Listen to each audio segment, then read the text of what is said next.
was a message from Krista writing, "Made it safely. Can't get anything through, and yes, it's packed. Going to White Lake today for the parade, and we'll come home Monday night/Tuesday early. Love you lots." It was Wednesday now, and the two had still not returned. Their phones were also going straight to voicemail, leaving Chandler with no way to determine their current whereabouts. Now, the simplest explanation was that they simply decided to extend their stay, and that they weren't able to inform Chandler because of the bad cell signal at the cabin, which was a known issue. However, this was completely out of character for them. Bart was extremely punctual and responsible, and Krista was on the verge of losing her job if she didn't return soon. Chandler was understandably worried about the safety of his parents. To make matters more complicated, they didn't go to the cabin on their own. Instead, they were apparently picked up by friends that Chandler didn't know about. Officers quickly began looking for the couple while Chandler reached out to local media, hoping someone with information on Bart and Krista might come forward. The most obvious place to look for them was the cabin, but when officers arrived at the location, they were surprised to see it completely empty. They had to break open the front door, only to find zero signs of recent activity. Look for them was the cabin, but when officers arrived at the location, they were surprised to see it completely empty. They had to break open the front door, only to find zero signs of recent activity. It seemed like Bart and Krista never made it to the cabin. But if that was the case, why did Krista tell Chandler that they made it safely in her text? Somebody else texted. In the meantime, Chandler turned to the neighbors to check if any of their doorbell cameras captured anything about Bart and Krista, but that didn't prove very useful either. Without any other leads, investigators went back to the Halderson home to look for any clues. They also brought Chandler in for questioning since he was the last person who saw the couple. Though, until now, Chandler appeared to be a perfect son. Despite living with his Oh my god, did he kill his fucking parents? Chandler was doing very well for himself. He had already gained valuable work experience in several different fields at just 23 years old, and had even received a job offer from SpaceX. Unfortunately, before he could accept the offer, he accidentally fell down the stairs. This resulted in him sustaining severe nerve damage in the legs, forcing him to reject the SpaceX offer and focus on recovery. He had also been very cooperative with the police up until this point. But, as it turned out, the concerned look on his face was nothing but a complete lie. His behavior started becoming suspicious as soon as he was brought in for questioning. Not realizing he was being recorded, Chandler was seen in the interrogation room putting his head up against the wall, almost as if he was trying to listen in on what the detectives knew, likely so he could adjust his story accordingly. The investigators searching his home also discovered some rather concerning He didn't think about there being cameras in a fucking interrogation room? Evidence. This included things like missing floor tiles and cabinets from the kitchen, a broken glass pane from the fireplace, and most concerningly, splatters of recently cleaned blood all throughout the house. However, Chandler seemed to have an excuse for everything. He blamed the missing tiles and cabinets on renovations, and claimed the fireplace glass broke while playing with one of his dogs using a tennis ball. As for the blood... Yeah, I mean, that's not itself that suspicious that he killed somebody in a struggle. Chandler... The blood is sketchy, though. ...claimed that it came from Krista having excessive nosebleeds, and from Bart getting a deep cut on his leg while doing some repair work at home.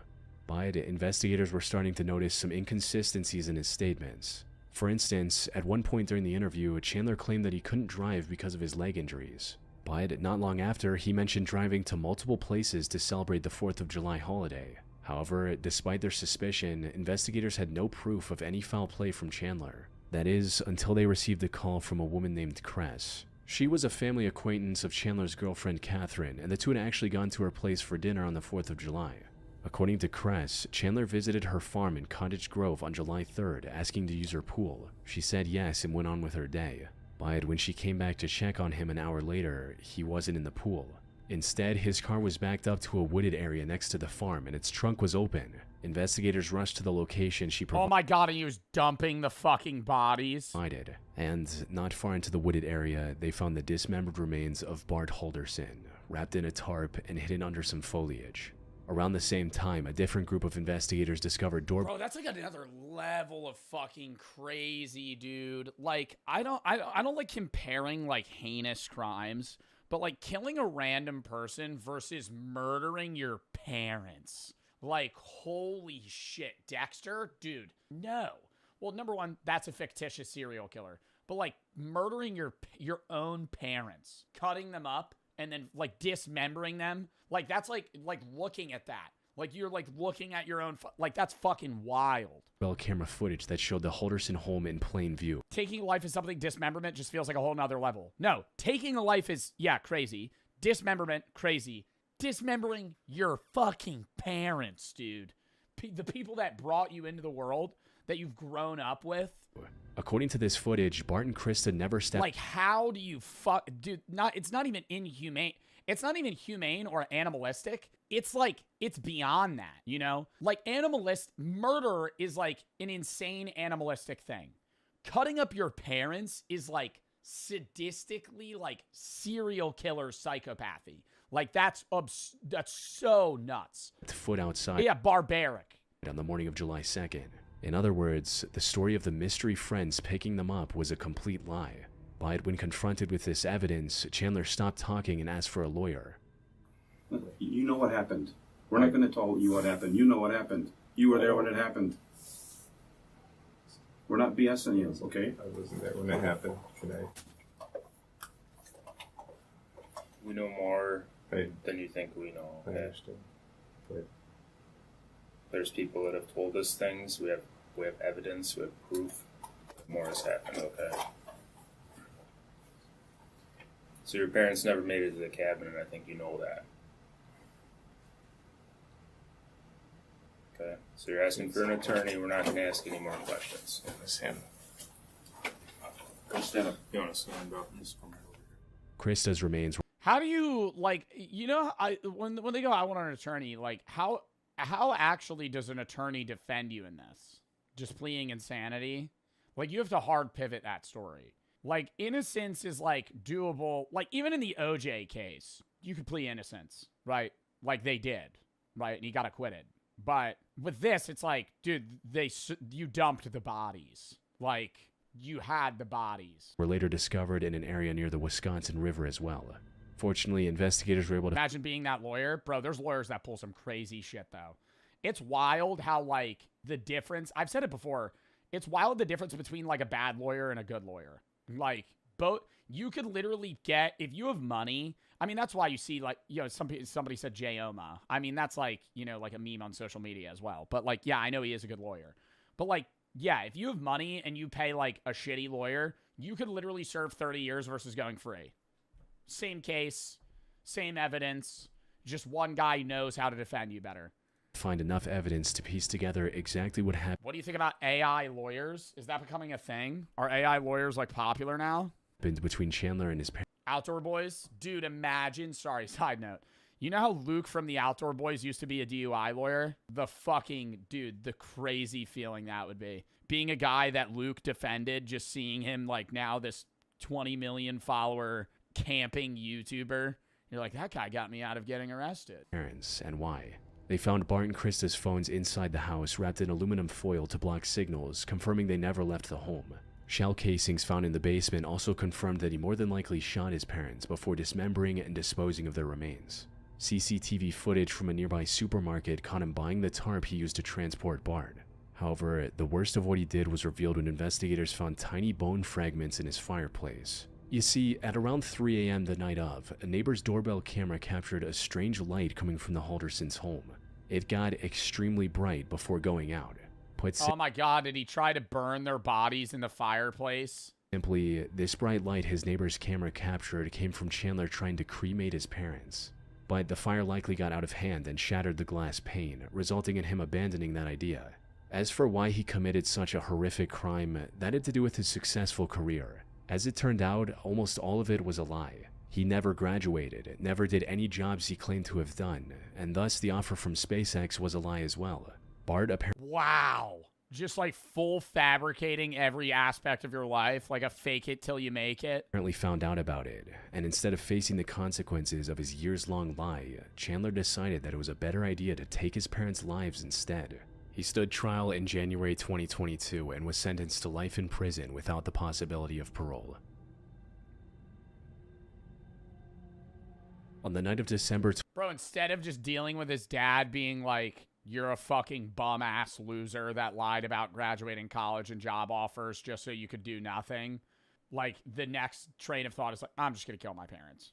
28, 2016, a home security camera mounted outside a garage in Albuquerque, New Mexico captured... He was a bum? Well, he didn't do anything. Yeah, he was a bum. What do you mean? He didn't fucking graduate. He lied about every job offer he ever had and didn't get a job, and then his dad found out, and instead of dealing with his dad being mad at him, he fucking killed him. That's like beyond bum. A seemingly bizarre scenario. It showed a hooded figure walk out of the darkness, gently tip over a trash can, and then disappear. Sorry, what?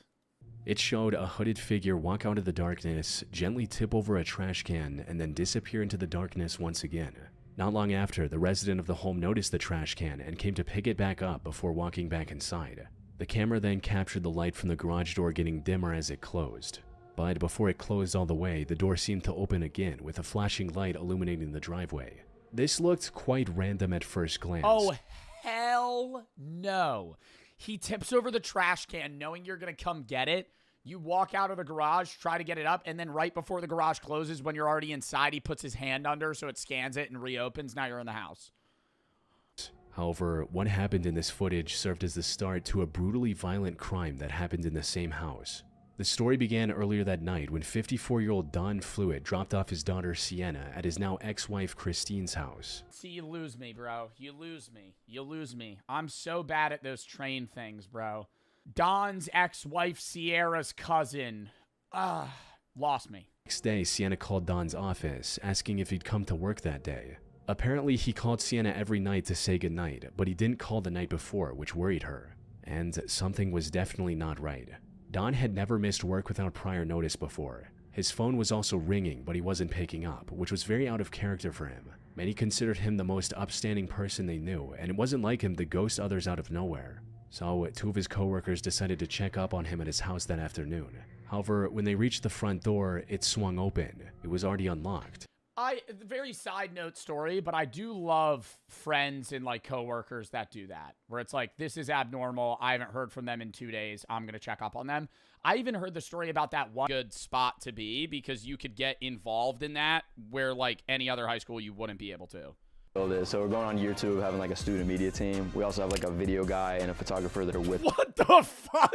This looks like the NFL headquarters. Like, I went to the NFL headquarters to film that video. Bro, this is dead ass like as high tech. We have 3 movie cameras. Who the hell is doing the talks here? That's kind of like full time. I don't want to sound arrogant, but like there's a lot of these that just are around the school. So a lot of our teams here are successful. I mean, what is this? This is volleyball. This is state title basketball 2018. This is mostly just like tournaments and stuff.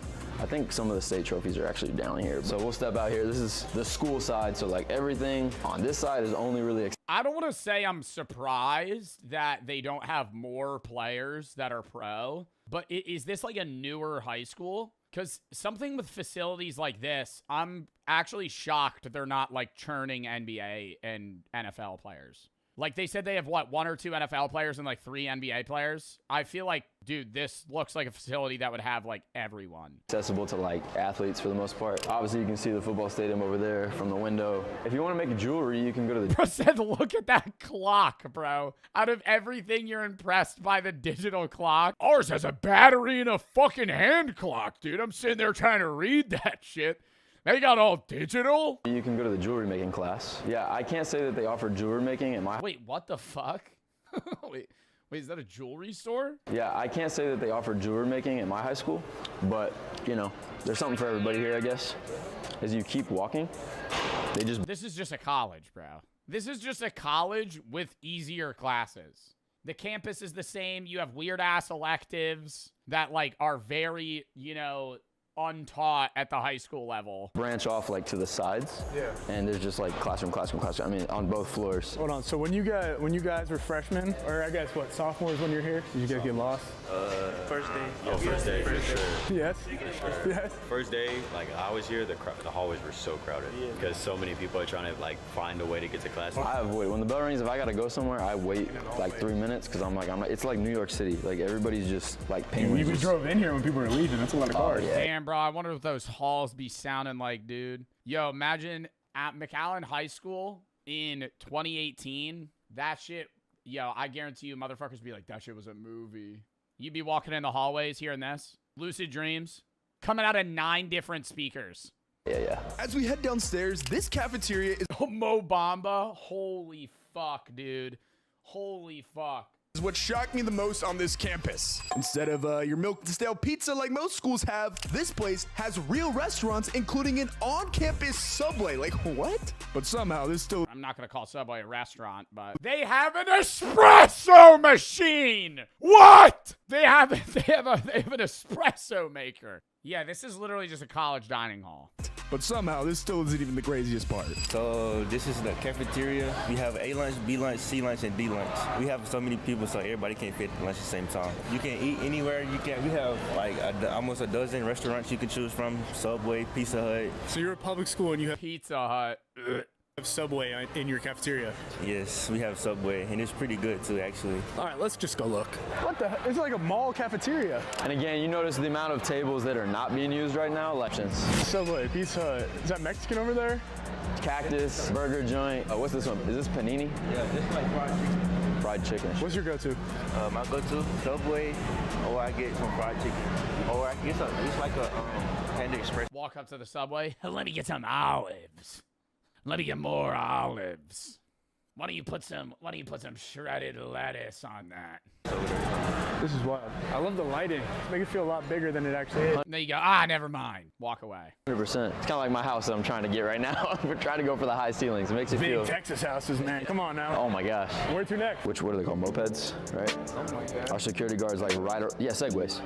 They got Paul Blart in this motherfucker. Around on these things. We have like 15, 20. This place is secure. We feel very safe here. Hey, there's a little mini Tuffy right here. One of our... Well, I didn't even think about that. Yeah, they should have like TSA for motherfuckers to get in here, dude. Mascot just casually walking through the hallway. This is kind of cool. Like, I don't know, this kind of shows you like, I would say the school spirit here is pretty high. If you've ever seen a pep rally or a video of like some of that stuff that went viral, like, I mean, we packed the gym, 6,000, 7,000 students. Faculties, pep rallies here are a pretty big deal, big part of our community. Sports are a pretty big part of our community. Obviously with football being excellent, wrestling, every program here is top notch, so. What do you think, what are you guys doing as like a basketball program? Because obviously football's won all the state championships, you know, huge pedigree of NFL players. What are you guys doing as a basketball program to kind of keep pace and try to get to that level that they're doing? Yeah, definitely. I mean, this, you know, just being in our second, third year going in now, like, we're trying to build it. I mean, they won state. Yo, there's one kid here that sells mad drugs. I was just thinking about that shit. Somebody said premium vape detectors. Bro, when you said that, in my head, I was like, yo, there's one kid that just deals crazy drugs here. Championship here in 2018, had some great players come through, but no. 7,000 What they've been able to do in football, like, we're definitely trying to get. You're sitting in class and Channing Tatum sitting next to you. He's like, yo, you know where I could get some meth? What?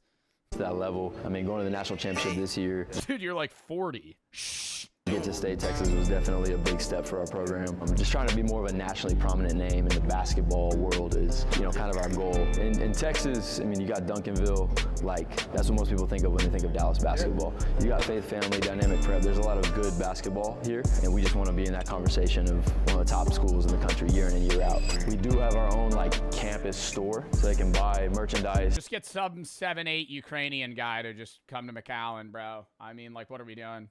Dude, we're really trying to be, like, top of the squad, man. Just get some 7'2" fucking basketball player from Europe. And things like that. Again, goes back to the branding. Like, if you leave this school... Get a Lithuanian guy to come play on your team. Graduate and you don't feel a sense of pride of, like, being an Allen Eagle, it's kind of hard not to. I mean, you're just surrounded by people that care and love about the school. So we got graduation next week, which will be... I mean, you can imagine how long graduation is here. From A to Z, it's going to take a little while. You do it all one day? Yeah, I left my shit after they called my name, bro. They said, please don't leave after they... not in high school, in college. In college, they're like, stay till the end. They try to wave you on. You shake their hand, they go, Joe Bartolozzi. Shake their hand, they're like, oh, this way. I go, oh, no, I got to pee. I just fucking walk out of there. Thanks for the diploma. Huh. What am I going to stand there and watch...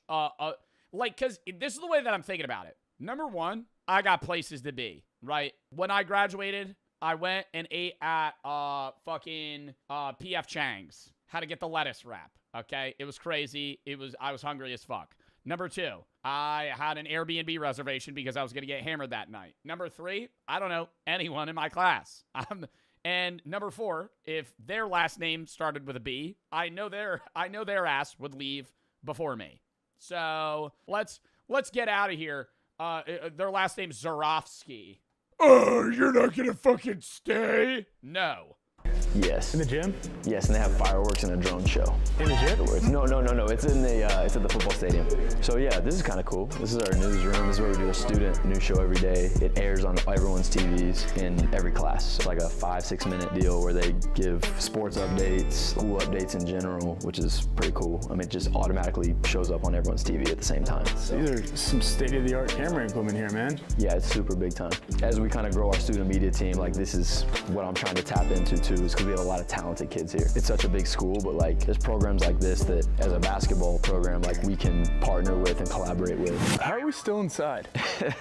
You're still in the high school. It just keeps getting bigger. This is called the PAC, or the Performing Arts Center, right? If you go through those doors, that's like our auditorium, like huge, kind of where we do meetings and stuff. This is our store. I guess it looks like it's closed right now, but this is where they sell like hoodies and hats and all kinds of stuff. Yeah, this is our culinary kitchen. We have a student-run restaurant here called the Blue Cafe, which is right around this corner. There's a Yeah, I got food poisoning at the Blue Cafe. chef here. He teaches the class, but they're selling, they're like, as a teacher, you can come here any day and buy lunch. I guess it's after hours right now, so they're shut down, but it's a restaurant. So you can go in there, you can sit down, they'll take your order, like, pretty crazy. That newsroom's nuts.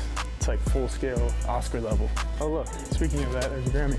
Oh, someone got a Grammy here? Allen High School, the Grammy Foundation, 2011. All right, add it to the list. There's a Grammy. That's super cool. Any other things What? Somebody got a Grammy in high school here? I should be mentioning about our fine arts department? Well, they've got the largest band in the world. Yes, that. Band in the world. In the world? Yeah. When there's football High school, games, I'm the guessing. band itself is, I think, 600-700. Then of course they've got 600-700? Yeah, and then when 6 or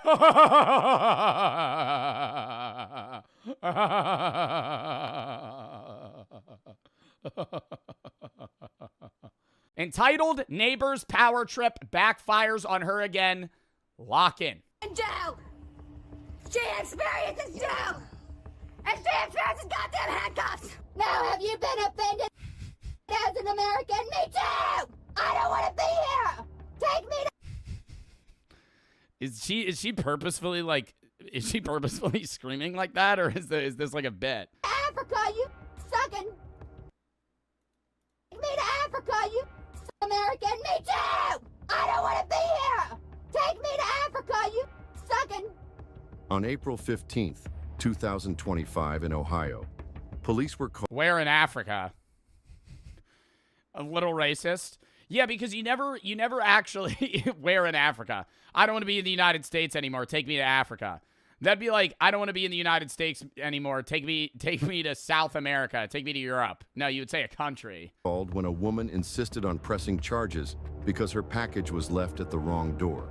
I don't know what pressing charges because her package was left at the wrong door. Oh my God. Chat, on Halloween, I ordered Burger King at the Airbnb I was at. And I already told y'all about how when I ordered the Uber, I was so drunk that I thought he left because I saw a car pulling away and I was calling him. And I was like, dude, you fucking left. We're right here. And then he walked right up to me and he's like, bro, I'm right here. And that was like really awkward. When we got back, I ordered Burger King and the guy dropped it off like 3 doors down.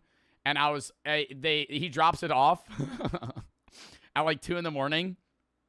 And I like see on my phone that it arrived. I'm like, oh shit, I open the door, it's not there. I hear like people walking down the street and I immediately in my head go, they fucking took my Burger King. So barefoot, I ran in Kensington, PA down the street and turned the corner to see if these people had my fucking Burger King. And I'm like, I call the guy. I'm like, yo, where the fuck's my food? He's like, I dropped it off. I'm like, bro, I think somebody stole it. And he's like, well, I can't really. And then as I'm saying that, I walk back and I see it's on like a doorstep, like 4 over. I'm like, oh, you left it in the wrong place. Never mind. And I hung up on him. I didn't even let him respond. The package was left at the wrong door. Oh my God. Chat, on Halloween, I ordered Burger King at the Airbnb I was at. And I already told y'all about how when I ordered the Uber, I was so drunk that I thought he left because I saw a car pulling away and I was calling him. And I was like, dude, you fucking left. We're right here. And then he walked right up to me and he's like, bro, I'm right here. and that was like really awkward. When we got back, I ordered Burger King, and the guy dropped it off like 3 doors down, and he drops it off at like 2 in the morning, and I like see on my phone that it arrived. I'm like, oh shit, I open the door, it's not there. I hear like people walking down the street, and I immediately in my head go, they fucking took my Burger King. So barefoot, I ran in Kensington, PA, down the street and turned the corner to see if these people had my fucking Burger King. And I'm like, I call the guy. I'm like, yo, where the fuck's my food? He's like, I dropped it off. I'm like, bro, I think somebody stole it. And he's like, well, I can't really. And then as I'm saying that, I walk back and I see it's on like a doorstep, like 4 over. I'm like, oh, you left it in the wrong place. Never mind. And I hung up on him. I didn't even let him respond to me. And then I just pick it up and ate it. Oh, man. I don't know. All right. She was yelling crazy shit and threatening her. Okay. We'll see what the matter is. You have a lampshade, a little wax plugged into the wall, a lock, a cord for the windows next door don't come in. Ring, ring. Is this just me, or does this not look like an apartment complex? This looks like a dormitory. Like the way these hallways are set up, like this doesn't, what is this? This doesn't feel like a fucking apartment. You have a lampshade, a little wax plugged into the wall, a lock, a cord. It's assisted living. Windows next door don't come in. Ring, ring. Wired into the wall and a tiny house. Nothing in this goddamn house but windows closed. Hello. And a goddamn radio on. Did you call? She called. Is it Helen that called? Yes. Okay. But she's that upset. I mean, like, I would maybe get you getting more mad if you didn't live in an apartment and somebody dropped a package like 3 houses over, because, like, you would never know. But, like, you just walk out of your door and you're like, oh, it's right there. Oh, it's right there. Yeah, across the hallway called too. Okay. I talked to Helen just for a minute. Yes. And who's she going to press charges on? Amazon? Was she going to sue a $1 trillion corporation? Hello, are you Helen? Yeah. Did you said the aide delivered a package? FedEx or Oh, something. okay, I got you. And they put it in front of my door. Mhm. And my aide just picked it up and brought it to me. Your aide, okay. Entitled Neighbor's Power Trip Backfires on Her Again. Lock in. Joe! Chance! And I didn't look at it, and I just opened it by accident. Various is Joe!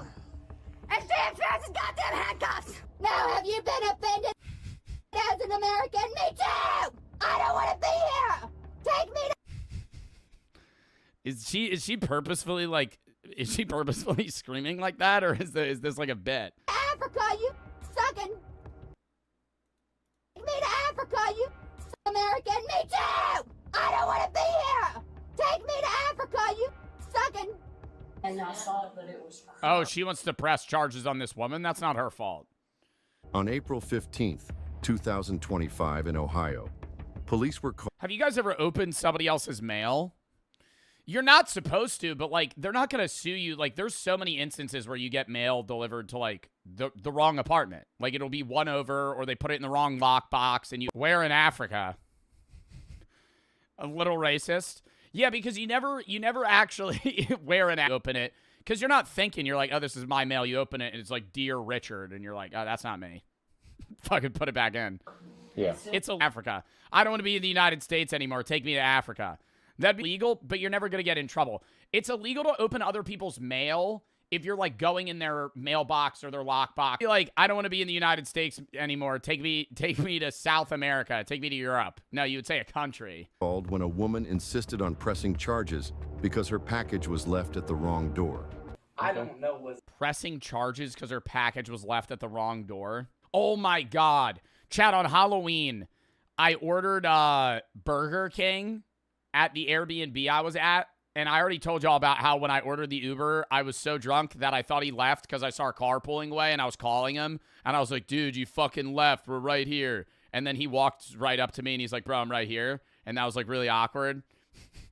When we got back, I ordered Burger King, and the guy dropped it off, like, 3 doors down, and he drops it off at, like, 2 in the morning, and I like see on my phone that it arrived. I'm like, oh shit, I open the door, it's not there. I hear like people walking down the street, and I immediately in my head go, they fucking took my Burger King.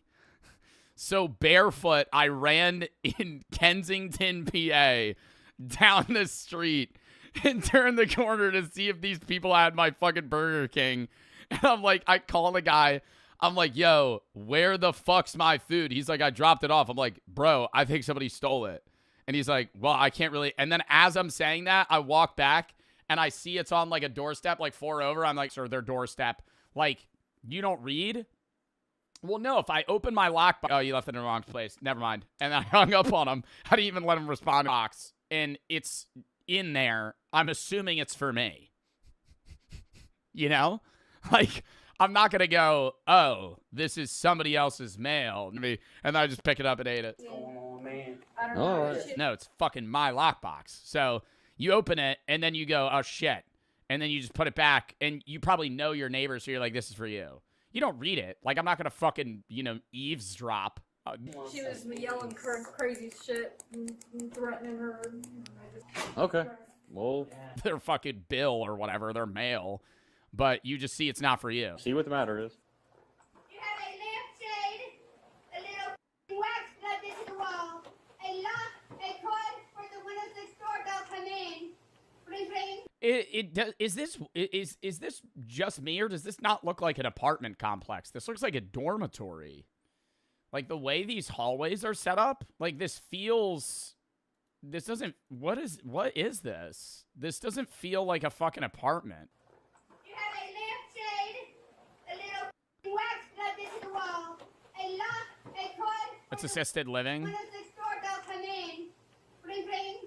Wired into the. I saw it was her, I took it to her. Okay, And I no told her, problem. I said, I'm sorry, I didn't mean to open this. I didn't even look at it, Sonia. I said, Nancy brought it to me, and I didn't even pay attention. And she's crashing out that hard, one door over. What do you think the mail was? It was from Bad Dragon. Wall and a tiny house. Nothing in this goddamn house but windows closed. Hello. And a goddamn radio on. Did you call? She called. Is it Helen that called? Yes. Okay.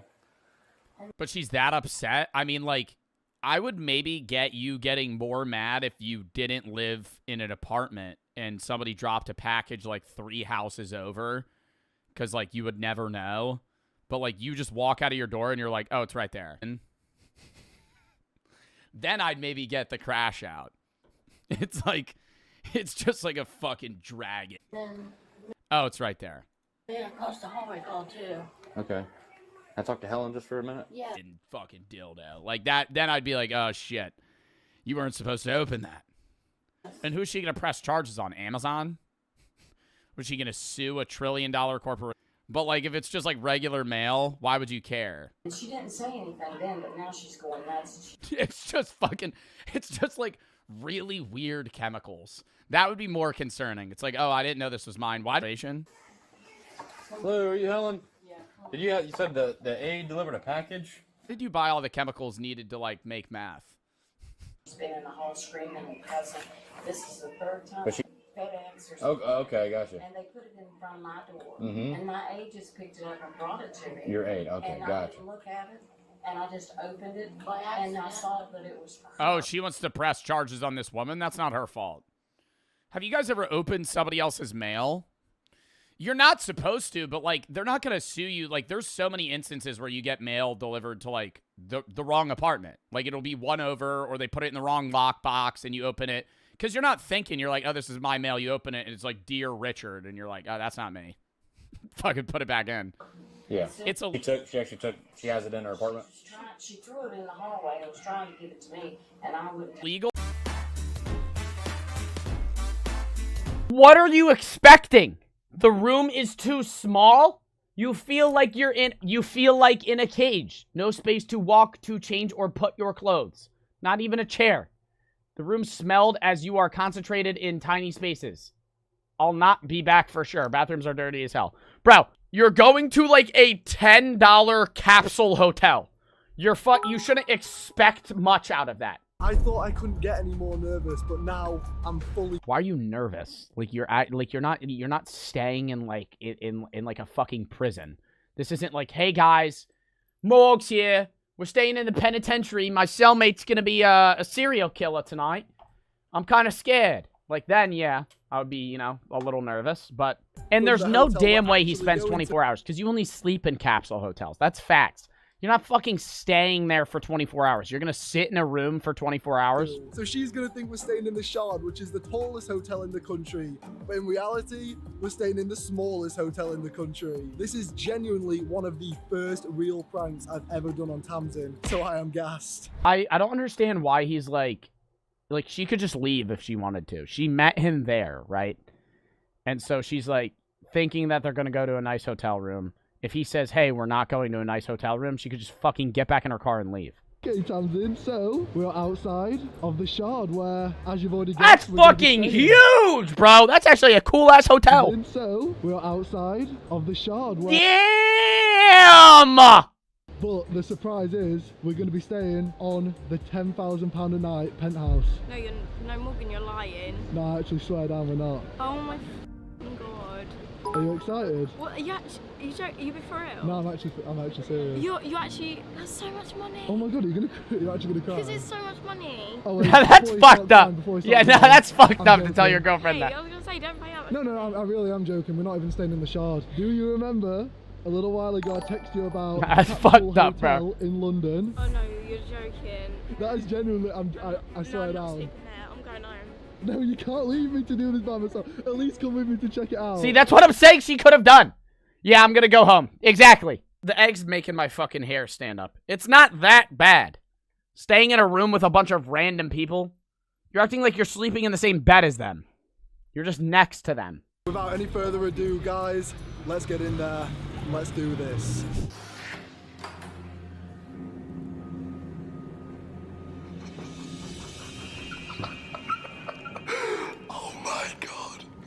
You go first. She's gonna cry?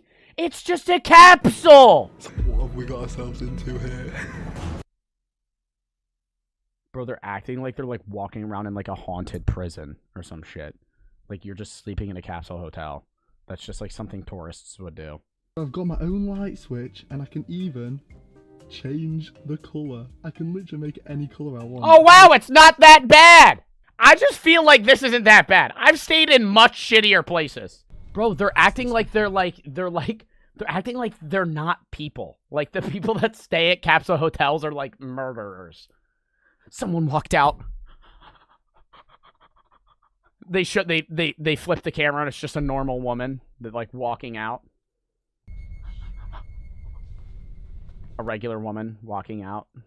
I just feel like this isn't a good video. Because it's not like, it's just, there's nothing you can do. Like, you can make a video like, oh, here's what a capsule hotel looks like. But, like, a challenge of staying in a capsule hotel is literally just you sitting there. It's not like Mr. Beast, like, oh, he's he's fucking getting buried alive for fucking 48 hours. Where he has to piss in a bottle. This is just you staying at a small hotel. And just filming how it's like. But making it into a challenge. Oh, no. Oh my gosh, guys, this is it. And round here, the toilets. Oh god, here we go.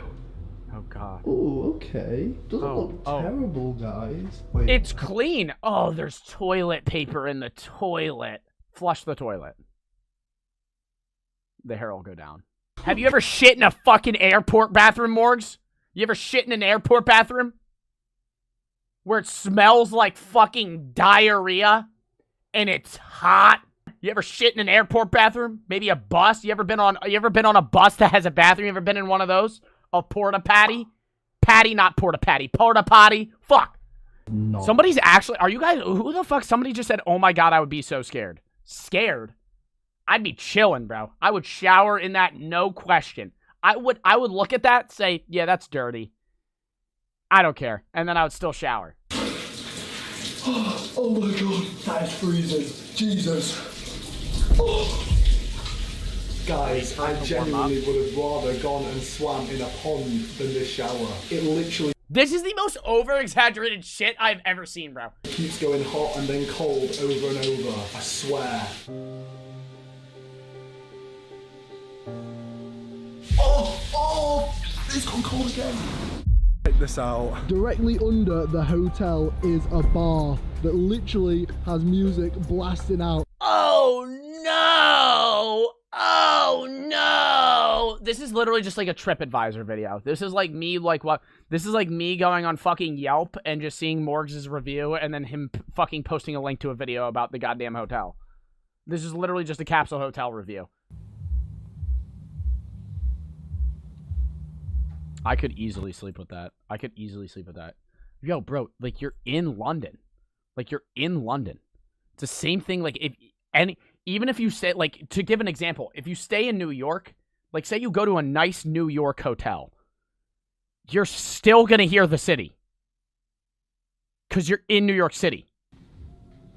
Oh my God, what is this? I have no words for this. This is genuinely so much worse than I was expecting.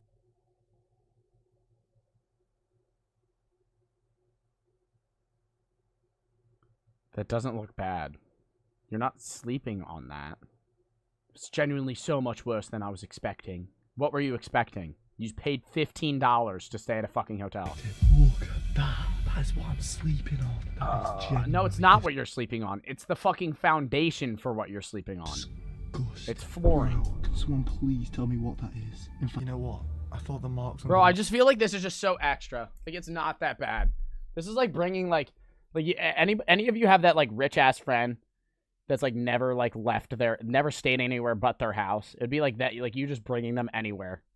Oh, this is disgusting. No, it's not. It is literally so noisy. Not only the music, but there is someone flipping on the phone out there at 1:15 a.m. in a... Bro, I'm up screaming at fucking Valorant at 2 a.m.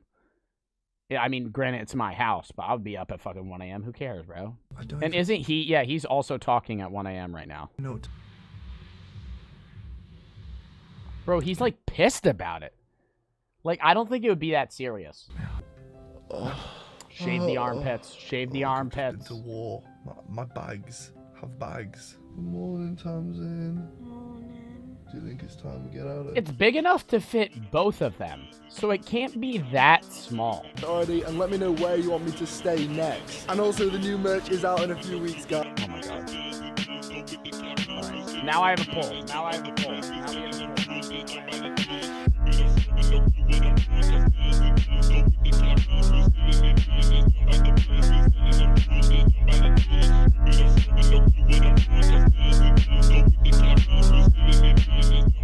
Somebody said J-Oma. I mean, that's like, you know, like a meme on social media as well. But, like, yeah, I know he is a good lawyer. But, like, yeah, if you have money and you pay, like, a shitty lawyer, you could literally serve 30 years versus going free. Same case, same evidence, just one guy knows how to defend you better. Find enough evidence to piece together exactly what happened. What do you think about AI lawyers? Is that becoming a thing? Are AI lawyers, like, popular now? Between Chandler and his parents. Outdoor Boys? Dude, imagine, sorry, side note. You know how Luke from the Outdoor Boys used to be a DUI lawyer? The fucking, dude, the crazy feeling that would be. Being a guy that Luke defended, just seeing him, like, now this 20 million follower camping YouTuber. You're like, that guy got me out of getting arrested. Parents, and why? They found Bart and Krista's phones inside the house wrapped in aluminum foil to block signals, confirming they never left the home. Shell casings found in the basement also confirmed that he more than likely shot his parents before dismembering and disposing of their remains. CCTV footage from a nearby supermarket caught him buying the tarp he used to transport Bart. However, the worst of what he did was revealed when investigators found tiny bone fragments in his fireplace. You see, at around 3 a.m. the night of, a neighbor's doorbell camera captured a strange light coming from the Haldersons' home. It got extremely bright before going out. Oh my god, did he try to burn their bodies in the fireplace? Simply, this bright light his neighbor's camera captured came from Chandler trying to cremate his parents. But the fire likely got out of hand and shattered the glass pane, resulting in him abandoning that idea.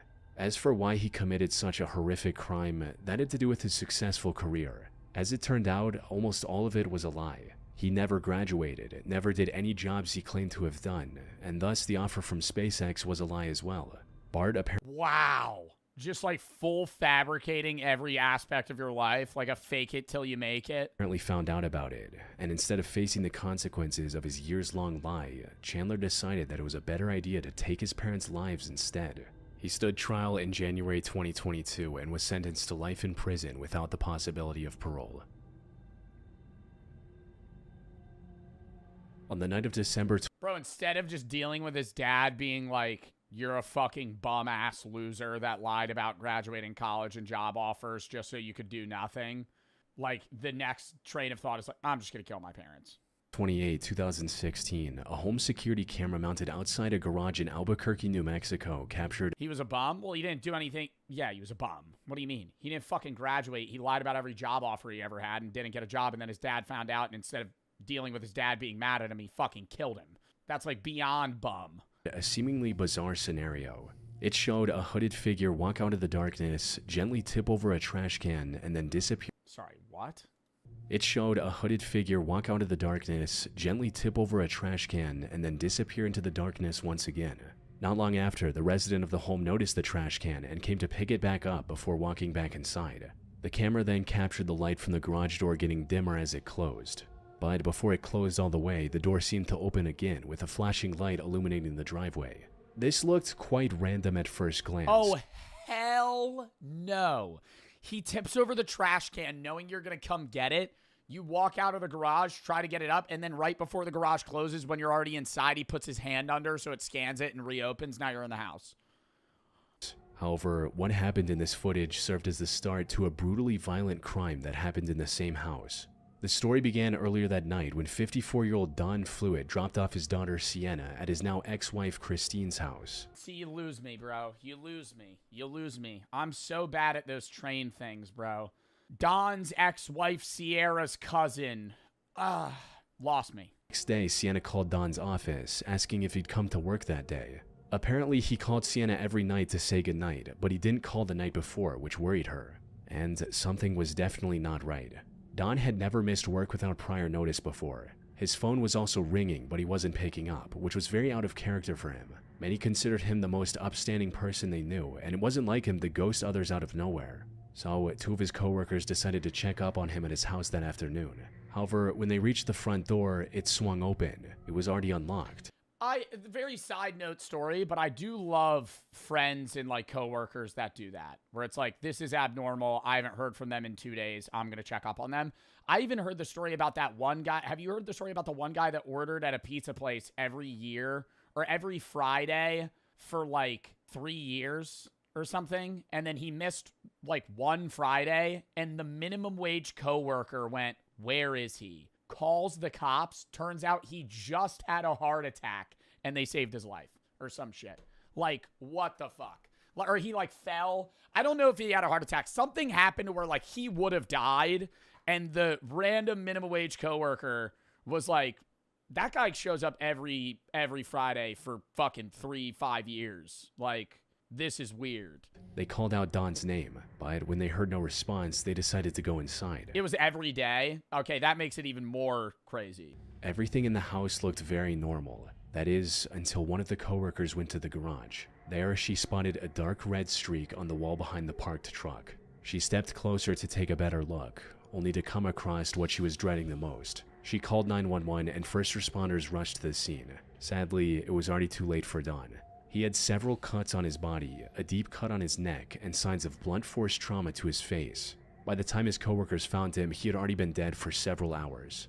The Albuquerque police immediately launched a murder investigation. However, the only clue they had was this home security footage. I mean, whoever knocked over the trash can's the person that did it. It wasn't clear enough to make out the suspect's face, but the footage did suggest the intruder knew Don's habits quite well. He knew his daily routine, and more importantly, he knew Don wouldn't be able to ignore the trash can if it... Yeah, to know the guy that well, it's somebody that's very close with him. Because most people in the middle of the night that see a knocked over trash can are going, I'll get it tomorrow. Like, you have to know that he's compulsive enough to, like, need to fix that. Were lying on the ground. It's got to be his ex-wife. I feel like it was like a self-report. Giving him the chance to sneak into the garage while Don picked it back up. This wasn't a random burglar So she could get like custody of the kid or some shit. I don't know. or serial killer who just saw an opportunity. It was likely someone close to Dawn. Unfortunately, figuring out who this person was turned out to be near impossible.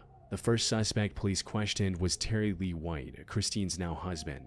Given Dawn's history of an intense custody battle against Christine and Terry in the past, investigators began to look for any lingering resentment that could have boiled over into violence. However, when questioned, Terry was able to provide alibis for that night that Self-report? I'm not trying to make this into a joke. That was like actually just terminology. No, I'm not trying to make like an Among Us joke.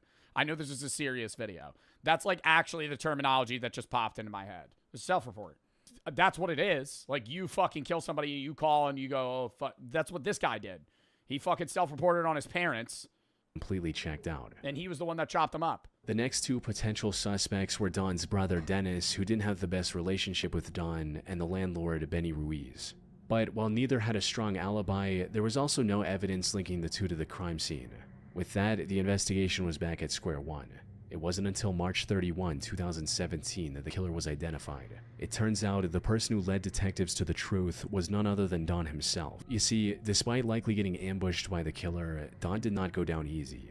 He fought back and ended up scratching the attacker. This allowed investigators to find foreign DNA under his fingernails and match it against the samples police had taken from the suspects. More than 3 months after the crime, Don's killer was finally identified as 51-year-old Terry Lee White.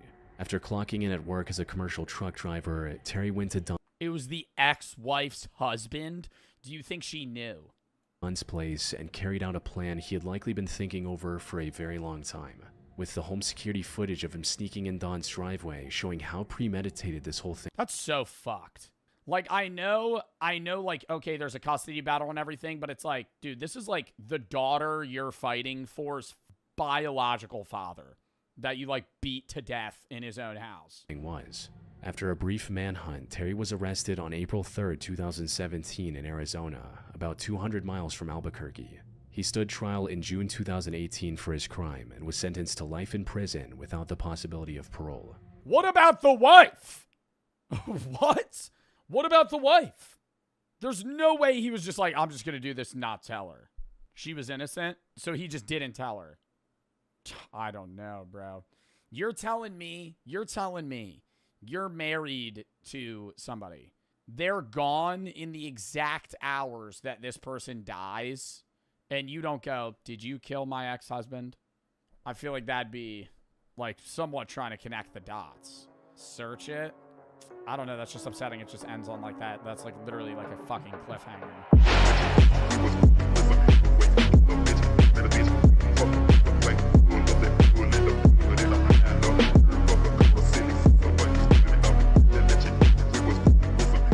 One guy, have you heard the story about the one guy that ordered at a pizza place every year or every Friday for like 3 years or something, and then he missed like one Friday, and the minimum wage coworker went, where is he? Calls the cops. Turns out he just had a heart attack and they saved his life or some shit. Like, what the fuck? Or he like fell. I don't know if he had a heart attack. Something happened to where like he would have died, and the random minimum wage coworker was like, that guy shows up every Friday for fucking 3-5 years. Like, this is weird. They called out Don's name, but when they heard no response, they decided to go inside. It was every day? Okay, that makes it even more crazy. Everything in the house looked very normal. That is, until one of the coworkers went to the garage. There, she spotted a dark red streak on the wall behind the parked truck. She stepped closer to take a better look, only to come across what she was dreading the most. She called 911 and first responders rushed to the scene.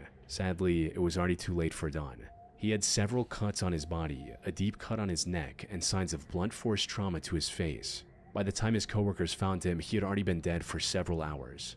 The Albuquerque police immediately launched a murder investigation. However, the only clue they had was this home security footage. I mean, whoever knocked over the trash can's the person that did it. It wasn't clear enough to make out the suspect's face, but the footage did suggest the intruder knew Don's habits quite well. He knew his daily routine, and more importantly, he knew Don wouldn't be able to ignore the trash can if it... Yeah, to know the guy that well, it's somebody that's very close with him. Because most people in the middle of the night that see a knocked over trash can are going, I'll get it tomorrow.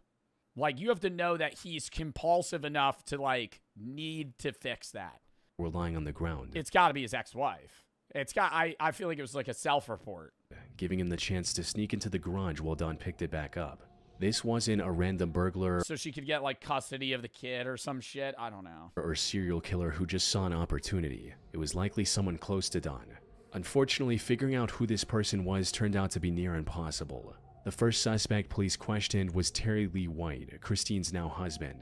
Given Dawn's history of an intense custody battle against Christine and Terry in the past, investigators began to look for any lingering resentment that could have boiled over into violence. However, when questioned, Terry was able to provide alibis for that night that Self-report? I'm not trying to make this into a joke. That was, like, actually just terminology. No, I'm not trying to make, like, an Among Us joke. I know this is a serious video. That's, like, actually the terminology that just popped into my head. It's self-report. That's what it is. Like, you fucking kill somebody, you call and you go, oh, fuck. That's what this guy did. He fucking self-reported on his parents. completely checked out. And he was the one that chopped him up. The next two potential suspects were Dawn's brother Dennis, who didn't have the best relationship with Dawn, and the landlord Benny Ruiz. But while neither had a strong alibi, there was also no evidence linking the two to the crime scene. With that, the investigation was back at square one. It wasn't until March 31, 2017 that the killer was identified. It turns out the person who led detectives to the truth was none other than Don himself. You see, despite likely getting ambushed by the killer, Don did not go down easy. He fought back and ended up scratching the attacker. This allowed investigators to find foreign DNA under his fingernails and match it against the samples police had taken from the suspects. More than 3 months after the crime, Don's killer was finally identified as 51-year-old Terry Lee White. After clocking in at work as a commercial truck driver, Terry went to It was the ex-wife's husband? Do you think she knew? Don's place and carried out a plan he had likely been thinking over for a very long time. With the home security footage of him sneaking in Don's driveway showing how premeditated this whole thing. That's so fucked. Like, I know, like, okay, there's a custody battle and everything, but it's like, dude, this is like the daughter you're fighting for's biological father that you, like, beat to death in his own house. Was. After a brief manhunt, Terry was arrested on April 3rd, 2017 in Arizona, about 200 miles from Albuquerque. He stood trial in June 2018 for his crime and was sentenced to life in prison without the possibility of parole. What about the wife? What? What about the wife? There's no way he was just like, I'm just going to do this and not tell her. She was innocent, so he just didn't tell her. I don't know, bro. You're telling me you're married to somebody. They're gone in the exact hours that this person dies, and you don't go, did you kill my ex-husband? I feel like that'd be, like, somewhat trying to connect the dots. Search it. I don't know, that's just upsetting. It just ends on like that. That's like literally like a fucking cliffhanger.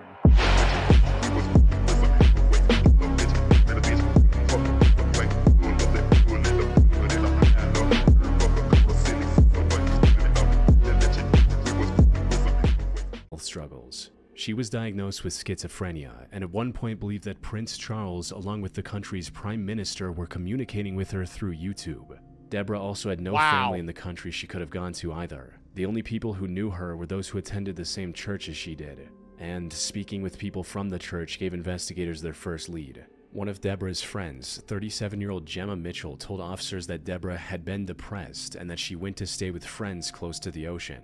Unfortunately, this lead turned out to be a dead end, as none of the When somebody has schizophrenia, like, they're saying she has schizophrenia and she thought that she was communicating with King Charles through YouTube. Is she actively on meds while she's having those interactions? Like, is that on meds or off meds? Because I'm assuming I'm not an expert on schizophrenia, and I know some people in my chat have schizophrenia. So I'm assuming that has to be off meds. Like, there's no way that's just like, if that's off meds, if that's on meds, what would off meds be like? CCTV cameras around her home captured her leaving that morning. Investigators also didn't find any records of her using a taxi service or public transport. After 2 more weeks of fruitless searching, investigators had nearly run out of all potential leads. They needed a breakthrough, or the case risked going unsolved forever. Fortunately, the search finally reached its end on June 27, but in the way investigators feared most. Hi, I just found a body. Oh, go ahead, caller. What's your emergency? I just found a body. Right, okay. A body, is it? Are they breathing? Let's give a little bit more fucking info here, eh? So calm, too. No, they're dead. They look like they've possibly been there like a few days or something. A hiker discovered the remains of Deb. Bro, what? I'm more shocked about that call. Like, I understand her remains were found in the mountain, and that itself is crazy. But, like, you're a hiker that stumbles upon a dead body, and you're like, just found a dead body. That looks like they've been here for a few days. No, I can't really tell. The skin's quite purple. On a wooden path next to Bennett Road in Solcombe, I'd be freaking the fuck out. I'd be like, that's a dead body. Devon, over 200 miles from her home in Wembley. The worst part about this discovery, however, was the condition investigators found her in.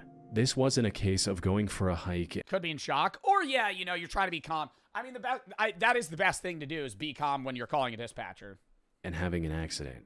Instead, someone had surgically decapitated her head, which was later discovered about 30 feet away from the rest of her body. I don't know how she's staying calm, Chad. I understand she's in shock. Now I'm really sure her body, she was decapitated. Her head was 30 feet away from her body. Autopsy results also showed signs of blunt force trauma to the head. With that, the case shifted from a missing person search to a homicide investigation. However, finding the culprit was going to be easier said than done. Largely because Deborah never gave anyone a reason to take her life. Despite her mental health struggles, everyone who knew her described her as extremely kind and compassionate. She was even letting the temporary resident who filed the missing person report live with her for free since he couldn't afford to pay rent. But while investigating those closest to her, investigators noticed something suspicious about Gemma.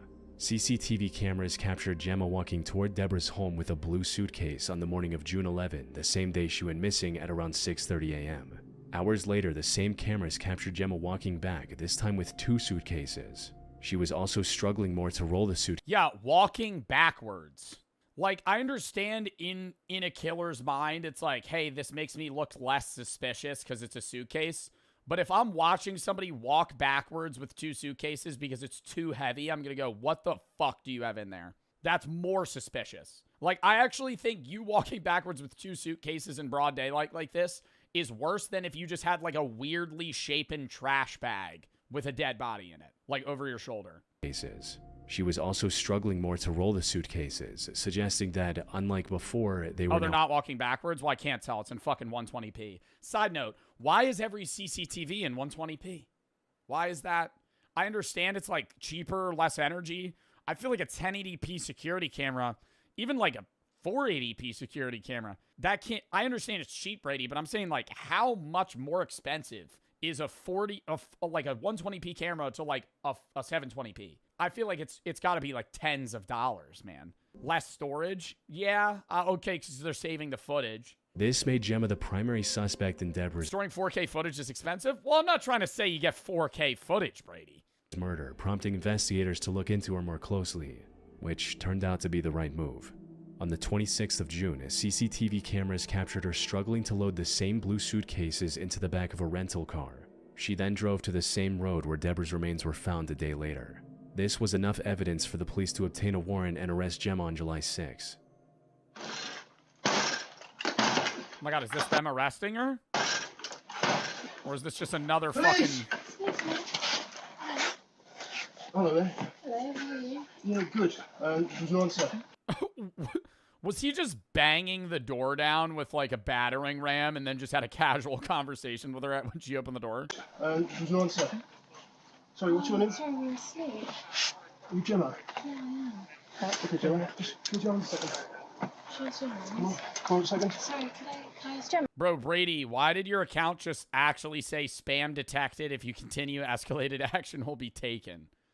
Brady just dishing out threats in chat. It's a bug. Do you want to come out? Yeah, sure. All right. Just so your hands. All right, Gemma, at this moment, I'm arresting you on suspicion of murder. Gemma didn't even try to plead her innocence and went with the officers without any resistance. But like, why did she kill this woman? Almost as if she was already expecting them to some extent. She also remained silent at the station, answering every question with a And then she just dumped the body in a hiking trail? cold no comment. But now that she was under arrest, authorities were... So she's like planning out so many different things. On 13 orbits of teeth. You f***ing sucker. Son of a mother. We got bear there. I'm gonna climb it like a monkey. Have a good night, guys. I got a tank out back. Got goddamn keys put on my neck. Did you get my purse? Put it on ID on my ass crack. You don't need it. I got shit to paint with. Calm down. It's jail, mother. That's where you're going. For Helen, too. Put Helen in jail. She experiences jail. And she experiences goddamn handcuffs. Handcuffs in goddamn jail. What are you trying to do? Put her in handcuffs. Flip it. And put her in jail. She rides and backs with me. You better practice. Okay, they're laughing. I was gonna say there's no way this entire video they never like smile. Like she's just screaming like nonsense obscenities at them and they're just like, you need to relax. Okay. No, you need to calm down. Put Helen in the other goddamn truck. You put Helen. Start knocking out some of the report for me. Well, get her ass in the car. You put Helen in the other goddamn truck now. You're not picking up, picking, you're picking. I'm awful heavy. How much can you weigh? You want to unlock them so I can climb in? Okay, that's up, let's play pretend. Get on that side over here, man. All right, come on. Oh, she's refusing to get up now, and she said, I'm pretty heavy. Good luck. I'm like half in a wheelchair. I can't, I'm like in a wheelchair. Stand I'm up. my arms. I'm a wheelchair. Okay, well, stand I'm up. paraplegic, I can't. Stand up. I'm handicapped, I can't. I have a wheelchair, handicap accessibility. We know you can walk. She just said, is she trying to say that her legs don't work and she needs a wheelchair? She just walked fucking multiple stories into an elevator, down the steps. I legally can't. Stand up. You dropped me on the goddamn floor and I fell. I had hands to get up. Paraplegic, she just walked casually out of the fucking room. This is illegal. Racism. I'm a handicapped woman and I fell. You have to give me arms to see under the handicapped woman. Give me a wheelchair. Oh, we're just throwing out every possible thing. I'm handicapped. This is ableist. You guys are racist. I'm having a seizure. You're not helping me. Give me a wheelchair. Or said racism. Dude, I feel like it's very often that people fake. Did you ever see that one TikTok of the woman faking a seizure? And the cop was like, I know you're faking it. And she kept like acting like she was seizing. So he gave her like a sternum rub, which is like a test to see if somebody that is, if they're seizing. Because if they are seizing, they don't react, but a sternum rub hurts. He instantly starts like elbowing her sternum. She's like, ah! And fucking like immediately reacts to it. She's like, okay. It just gives up. Dude, because it's like, why is that the go-to? We've seen so many videos where people fake seizures. Like, why is that the... What's the idea there? You know, I kind of understand her being like, you guys are being racist or trying to claim something that she could maybe have the grounds of. But it's like, how are you going to fake having a seizure? They're going to be able to prove that you never had one. There you go. God damn it. Okay, wait a minute. Okay. Thank you. So. Slide in there. Well, don't cross my feet. It's like the easiest to fake. I feel like you don't know what seizures are. Like, if you're around cops, EMTs, paramedics, and like trained professionals, from an outside perspective, yeah, seizure looks like somebody is just violently shaking. Like, their entire bodies are seizing. They're not responsive to anything, right? Like, it's not easy to fake. Okay. You don't just start, like, violently shaking. That's what they always do. I'm like, it's not, like, a seizure is a lot more than that. Like, your entire body is convulsing violently. I need to breathe. Okay, slide in there. Roll it on the window. You know how hard is in a wheelchair? It's not that for real. What do you mean not that hard? This was unnecessary. Slide your feet in there. No, Helen. I'm annoyed. I'm gonna watch you. We're not playing pretend. Get in the car now.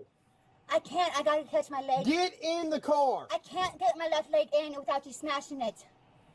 You're gonna have to help me with my left leg in because you're gonna smash in the board. Sit up there on the seat where you I was. can't because I don't have both hands. I'm short. I'm the mutant deformer. I'm a turtle. You got it. Why is she so calm now? Did she just say I'm a mutated? I'm a turtle. Backpack and you wrap my arms to a backpack. I'm a turtle and you wrap my arms to a backpack. Can you wrap them in front, please, to my titties? No. Then how am I supposed to back up? Come on. Stand up. Lay me down. Get in there now. I'm trying, but you're gonna break my wrist. You would really break my wrist. Come on. Okay, wait a minute. Let me Trying to help you. Let me stand Scoot on slow. your butt Do into this slow. the Do seat. Don't do it mean and forcefully. I might have win. Ready? 1, 2, You're gonna break my wrist. You will break my wrist. Get up there. God damn it! Your metal will break my wrist. Get I'm up there. deformed and I'm wheelchair. Get in. There you go. Now pull your leg in. That hurt. Good job. I'm a Teenage Mutant Turtle, and you can't put handcuffs behind me because I'm a handicapped little toad. I put them in the front of titties because I'm handicapped. Because she's a handicapped Teenage Mutant Ninja Turtle, she needs her handcuffs in front of her boobs instead of behind her back. By law. Sonya. Self-defense lawyer now. You are the worst goddamn witch people I ever met in my goddamn life. The worst humans in my goddamn life. And I can train a dog to protect somebody from a human before a human can drive a goddamn car without hitting me. And the mother titty. I was just telling them don't open my goddamn government mail check. It's a government phone, the only phone I had. I got it. I worked hard to get it. I ordered it, and in 17 days I got it, and guess what? In 3 days I got my truck, and I did so much in that short amount of time. I left my house one goddamn time, and they destroyed my motherfucking wallet with my money, and did 2 of everything in my wallet. And one time I left my door unlocked and trusted you stupid motherfuckers.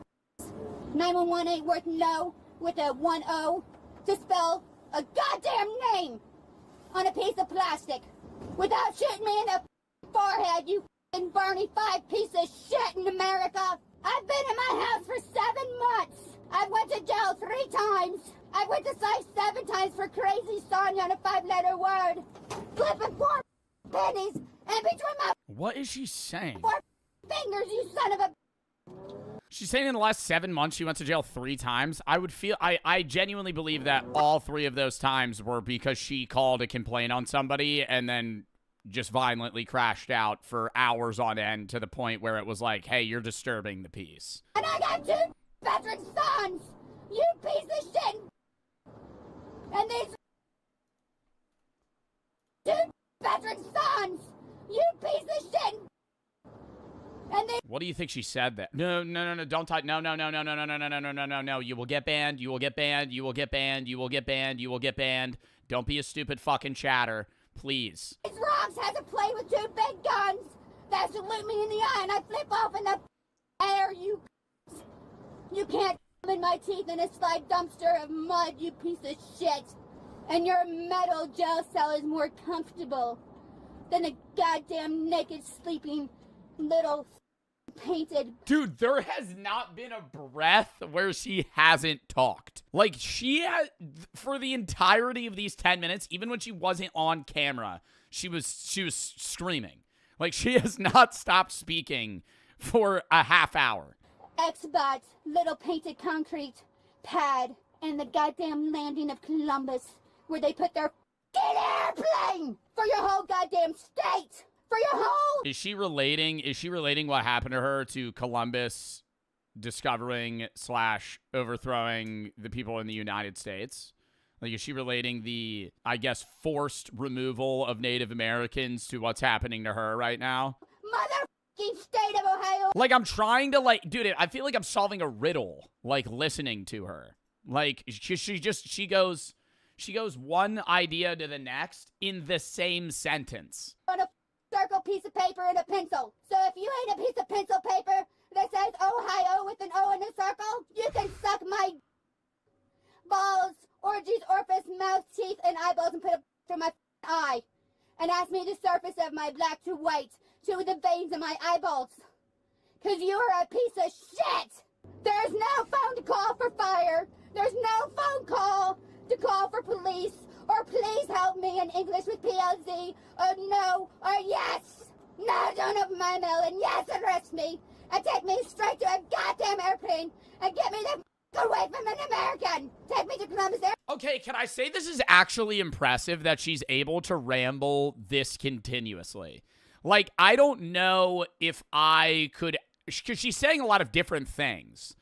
Like, I don't know if I could consistently speak just words that long.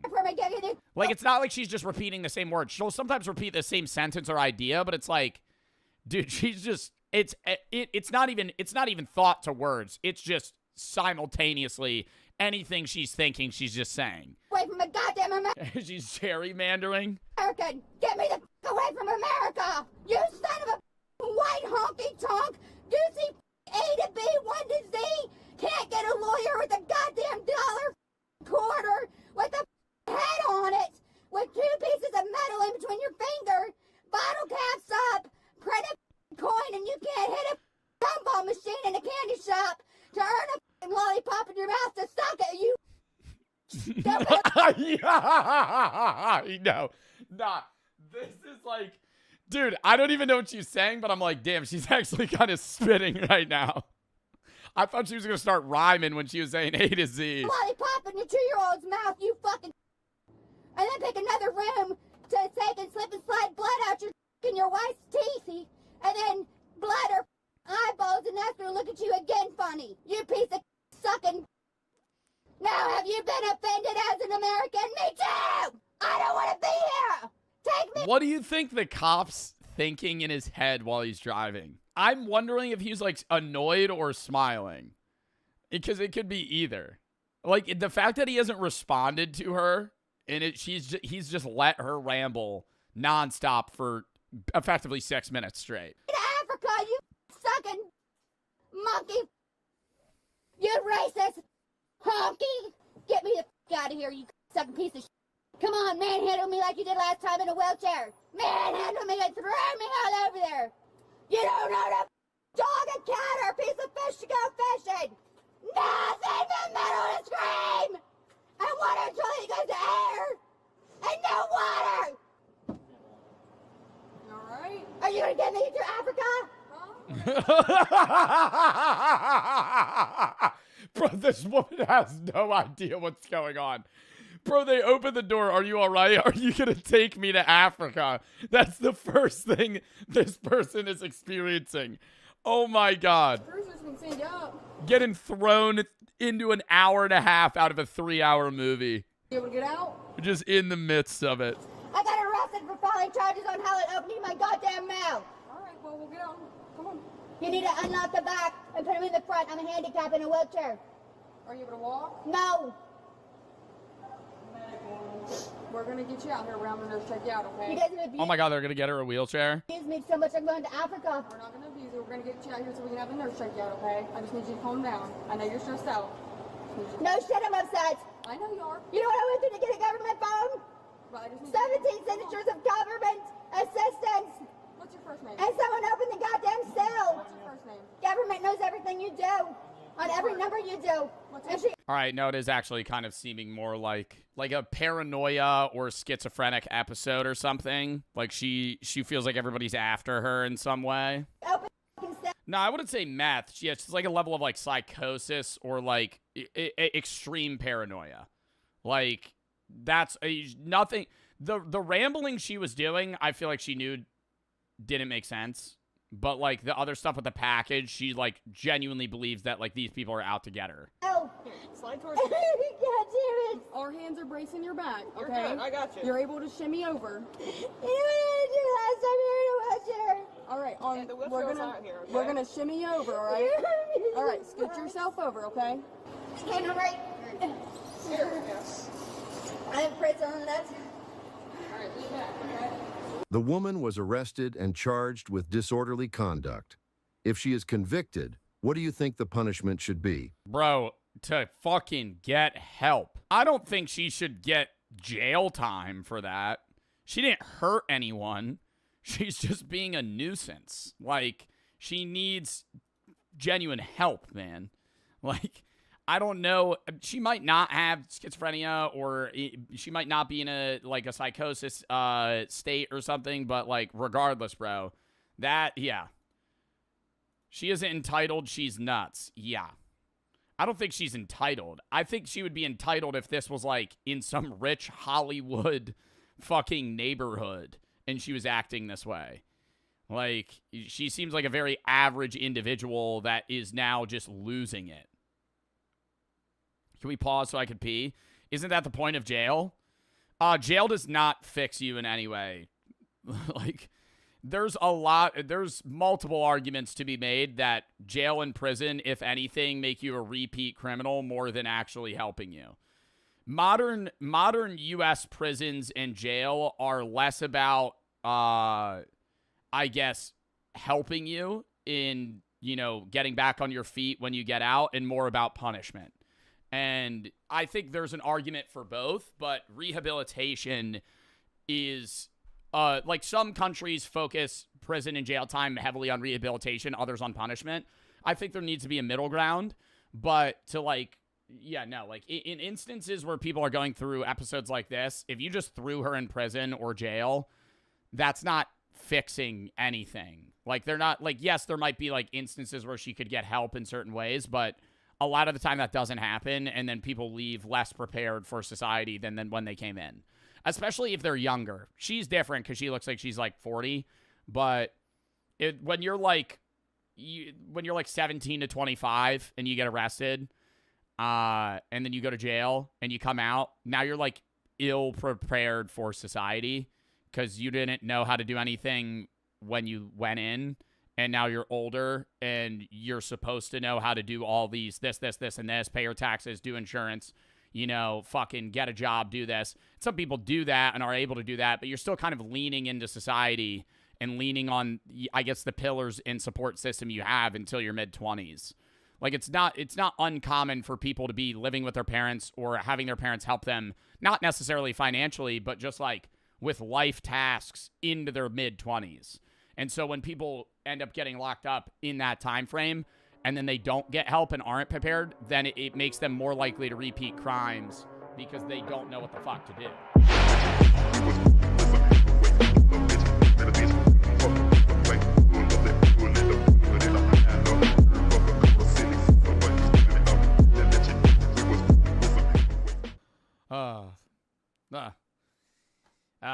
That was a good one. 700 students on the fucking band team, bro. They probably got 100 people playing the triangle. 6. You gotta add in, also they've got the... You have 700 students. That's 10% of their student population. That means 1 in 10 kids are in band. Color guard and talent. When you include all of them, it may get up, I don't remember if it gets over 700 or 800, but it's... Wow. It pretty much fills the whole field. It's almost hard to march. There's so many of them. So when you guys do, like, tryouts for high school, how many kids are at tryouts? Tryouts here are pretty tough. I mean, you got to cut a lot of really good kids. You might get 150 kids that show up for a junior varsity tryout. Oh, we have a bank in the school. We do have a bank as well. All right. Bro, 150 trying out for JV. You're a 5'6" wide receiver that hasn't hit his growth spurt yet. So for our senior right here, you can actually apply for a... Wait, what do you mean a bank? They have a bank? Apply for a scholarship if he opens an account with us. For all my sophomores here... Oh, hell no. You can get a scholarship, potential scholarship if I open a bank account. Oh, fuck off. So for our senior right here, you can actually apply for a scholarship if he opens an account with us. For all my sophomores here, we actually have paper grades, so I'm sure you guys have good grades, right? Paper grades? Yeah, paper grades. Basically, for every A you make on your report card, we can give you $25, and for every B you make, we give you $5. Can I open a bank? It's now sounding a little bit more enticing. Every A grade you get $25 per semester? Dude, you're in like 8 classes. Account here? You actually can. So all staff and students get a free account for, they get a free account because they are they work here. Employees, Also you are students here. So. This campus truly is absolutely insane, but across the street is where things get really crazy. Outside of their track team's own field and facility, the dozen tennis courts on campus, and the massive baseball fields you see, Allen football is truly the heartbeat of this city, and it sells out nearly every single game. Now fans line up hours before kickoff on Friday nights and Yo, on God, if I was head QB of McAllen High School, I would so take fucking money to dive that game, bro. If I was the head of McAllen football and I was the QB, I'd be like, bro, give me 10 racks and I'll fucking throw this game. I know that's illegal too. I'd be like, yo, I don't give a fuck. There would be some dad that would be like, yo, dude, I'll slide you 10K, man. I'll get you into Yale. Get in the parking lot like this is a college game. Eagle Stadium is bigger than most division. dude, tailgating a high school football game. One programs and can hold nearly 22,000 people, including standing room. I get rowdy drunk. I just start screaming at one kid on the bench. You fucking suck! You fucking suck! You think you're gonna go somewhere with that fucking Army piece of shit? You're fucking third string, buddy. The school's previous You're not playing. stadium was actually built in 1976, but Allen was growing so fast and the games kept selling out that the school was forced to bring in standing bleachers for each game. Now this was expensive and costed nearly $250,000 a season, so they said screw it and decided to build a new one. All in all, adjusting for inflation, this glorious stadium cost nearly $82 million. And while everything around it in this entire Where's the money coming from, bro? What? complex is what truly makes it so special. At the football field now, what is the building that we're about to walk into right now? Yeah, this is like facilities. It's like training here as well. If it's like raining or it's like the weather's not good for you, you can come in here. It's like a smaller mini football field in here. And like, yeah, people just be They going have an indoor football field. in here and just work out. Let's check it out, man. Let's see what we got. Oh boy. More of these. Someone went to the Super Bowl. A couple guys. Yeah, Kyler Murray's kind of the most well-known guy. Yeah, he's decent at football. Kyler Murray, the best high school athlete of all time. I think he is. Let me know. So indoor, you can tell it's kind of got that like 90s vibe almost. Oh, it's gritty You know what in I mean? here. Isn't it? Pads are shaking in here.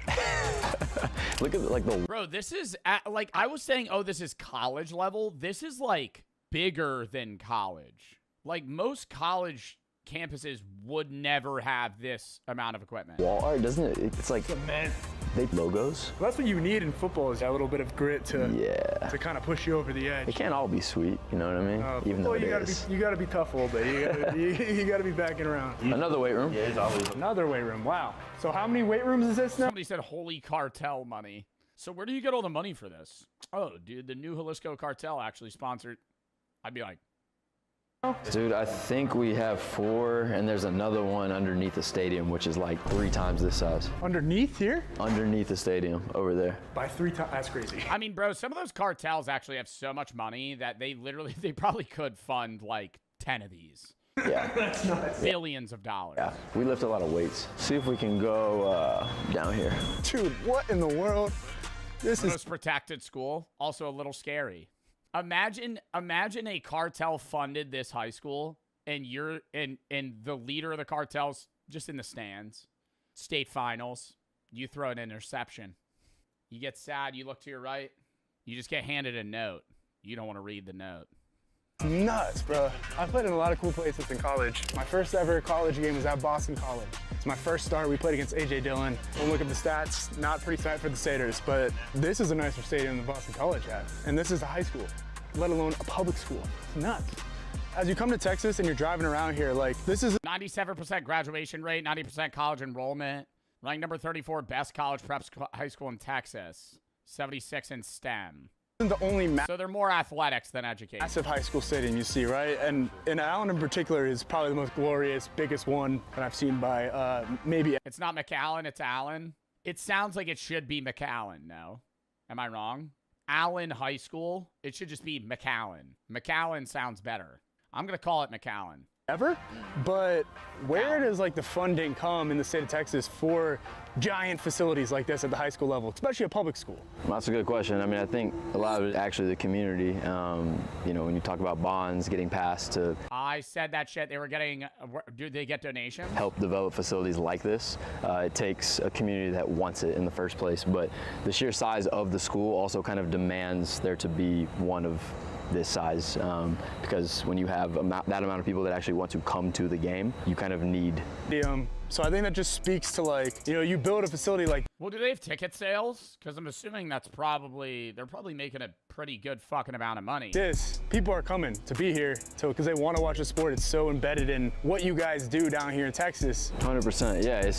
Everyone says football's religion here. You feel it. Like, you feel it on game day. It's a big deal. Everyone in the community comes out. Friday Night Lights, you know, gets its name for places like this. Listen, I'm Florida for life, but we don't We don't got things like this down there, I can't say. So this one's hurting me in the heart right now, man. It's all good. We know Texas is better, but it's all good. All right, chill. Yeah, no, this is crazy, bro. Let's go check out this weight room. There's always that distinct football. Like, I respect people repping their state like that, but like, I'm not gonna be like, yeah, bro, like I can't really glaze this or anything because like that football, you know, like I'm New Jersey born and raised. I gotta be locker room, football weight room smell. Even though when there's no pads, it all smells the same. You can almost taste it. New Jersey stinks at everything. That's interesting. New Jersey in the U.S. frequently places #1 through pre-K through 12 due to its high test scores, high graduation rate, and strong preschool enrollment. While some rankings like Wallet Hub place the overall in top 3 to 4, New Jersey consistently ranks as #1 for overall education. Interesting.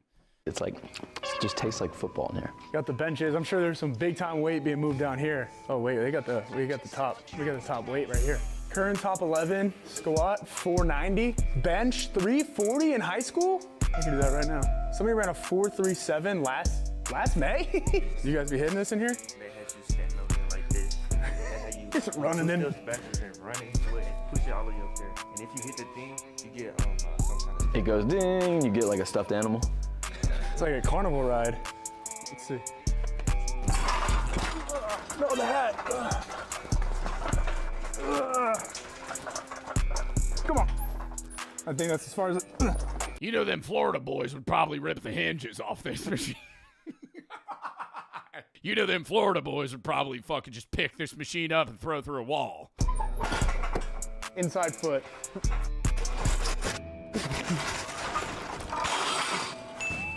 Still got it. As we finish up our tour, I really got the sense that I'd be sitting there trying to push that shit.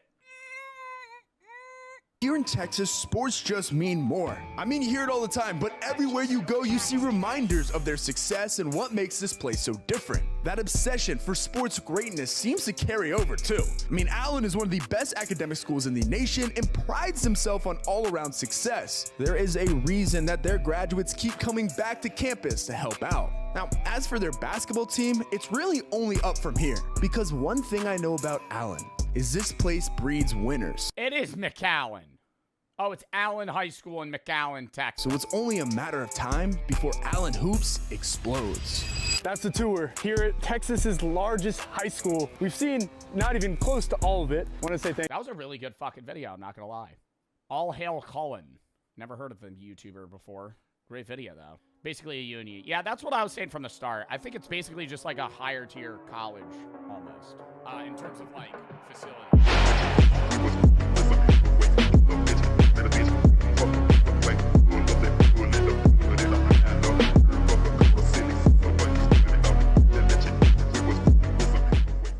On to the next set of videos. We're reacting to Morgs. Somebody's asked me to react to Morgs, says his content's changed. It's a different type of cringe now. His first video that we're going to be reacting to is donating $10,000 to streamers if they shave their head. The first thing that we are going to address about these types of videos is the fact that there is an income rate that is required to pay off these videos. That's why I personally would never do one of these videos. Not because I don't want to give $10,000 to streamers, but because I don't want to be down $10,000. And Morgs did not make back $10,000. 698,000 views, posted on May 16. Probably not going to obtain more views than it has right now, substantially. So this is a net loss video. If he spent $10,000 here, he probably made $2,000. So he's down $8,000 from this one video. Now, seeing as I'm going to be giving away thousands in this video, of course, I needed a sponsor. So today's sponsor... Or you get a sponsor, that helps. Now, guys, obviously that was just a joke. But for real, I don't have a sponsor for this video. How does he not get sponsors? He has 11 million subs. You think he's self-aware now? See, this is... Okay, we're going to go over something real quick. A lot of people have been telling me to react to him because he is quote-unquote self-aware, like Arcade Craniacs is. That's proven, yeah, like Arcade Craniacs is f***ing around. Morgs is self-aware, but it's still f***ing cringe, dude. And it's not, it's like, this isn't even supposed to be cringe. Okay, so boys and girls, I have found my first victim. He's about to get a lot of money, so I don't think that really makes him a victim. But this kid is literally live right now to 6 people, so I am super excited. Are you making fun of 6 people, Morgs? Are you claiming that, Morgs, are you... So I'm about to donate and say, let's play rock, paper, scissors. If he wins, I'll donate 100. How are you going to play rock, paper, scissors? Here we go, bro. I'm doing scissors, bro. I'm doing scissors. All right, I'll say rock.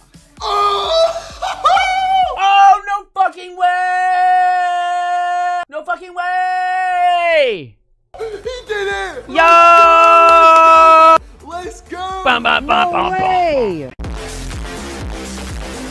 Oh my god! The real Morgs. I don't know who you are, but thank you so much. He doesn't know who he is. Guess what? We're only going to donate more and more and more and more until my bank account is empty. So let's go. Next person. His biggest ever donation, as you can see, is £120. So if he picks over 12, then he's got a new highest donation ever. Let's go. The real Morgs. Pick a number from 1 to 25. 16. Oh! But hey, real Morgs, question mark? I just checked in the real one. Oh wait, no, he doesn't think it's the real me. Well. Bro, here's the problem with these videos. Like, Morgs is giving these kids $250. Number one, I don't think Morgs is going to give... I don't know. There's still 12 minutes left in this video. I don't think he's going to give away 10K. I think he just put that as the thumbnail because right now he's giving away fucking $350. But what I will say is that even though Morgs is giving away a lot of money, these videos have essentially these videos where it's like donating a lot of money to Twitch streamers or some shit. What I'm saying is, like, these videos have essentially gone obsolete because there's a few YouTubers like fucking Mr. Beast or people that get large sponsors and shit where they'll give away like 50 grand. Like, Mr. Beast has done these videos where he's giving like 10K a dono. And so, like, when someone beats out a category, that category is like obsolete. So these videos have essentially like diminished on YouTube just for the sole, and I understand this was in May, but Mr. Beast did his video a while ago. These videos have gone obsolete for the fact that, like, you can't just keep you being a new YouTuber but doing the same I'm giving away 10K. Like, it's the same video. Whoever the fuck just put £1 is $300 US, you're a fucking idiot. I'm actually gonna lose my mind. I'm actually gonna lose my mind. £1 to USD. It's like 1.3. 1.38. Okay, so guys, this next donation is going to be a little bit different. As you can see, I found someone streaming themselves in the gym. They're not going to hear your dono, bro. People that stream it equals $10.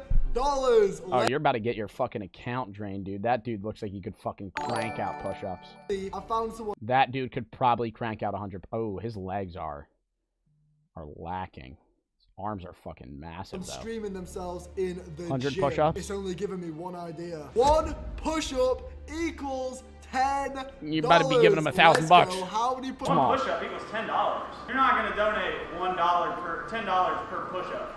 There's absolutely no way you're going to do that. You don't know me, bro. You don't know me. I will do some push-ups for you, regardless. Let's see how much this guy can do. Target would be anywhere from 40 to 50 at least. Oh, come on, bro. No. No. No. I feel like that's not even that, like, high of a number. 1, 2, 3, 4, 5, 6, 7, 8, 9. I feel like Morgs is literally a millionaire, like, panicking. I feel like he just has to hype it up. Like, this is not a substantial amount of money for Morgs. I know this man fucking rakes in money. Oh, wow. I mean, it's actually... Wait. Does Morgs not post as much as he used to? Oh, he does not post as much as he used to. Oh, man. Dude, this dude hasn't posted at all. I post more than Morgs now. What happened? 9, 15, I don't know why he's so suppressed. 17, or not suppressed, impressed. What the fuck? Oh my god. That's enough! That's enough! Oh my god, no! No! 48! He's still going! What? Oh my god, it looks like he's getting tired.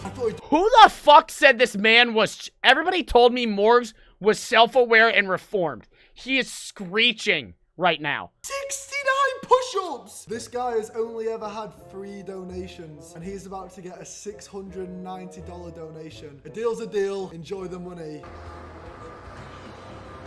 There it is, boys. For real morgues, man. Why would you do that? I don't know. Yo, thank you so much, man. There's no way you did that, man. I did it, bro. I came through. I love you, bro. Thank you so much. How is he not freaking out? Dude, if you're a streamer that has like 5 viewers and somebody gives you $690, yo, thank you so much, man. I'd be like...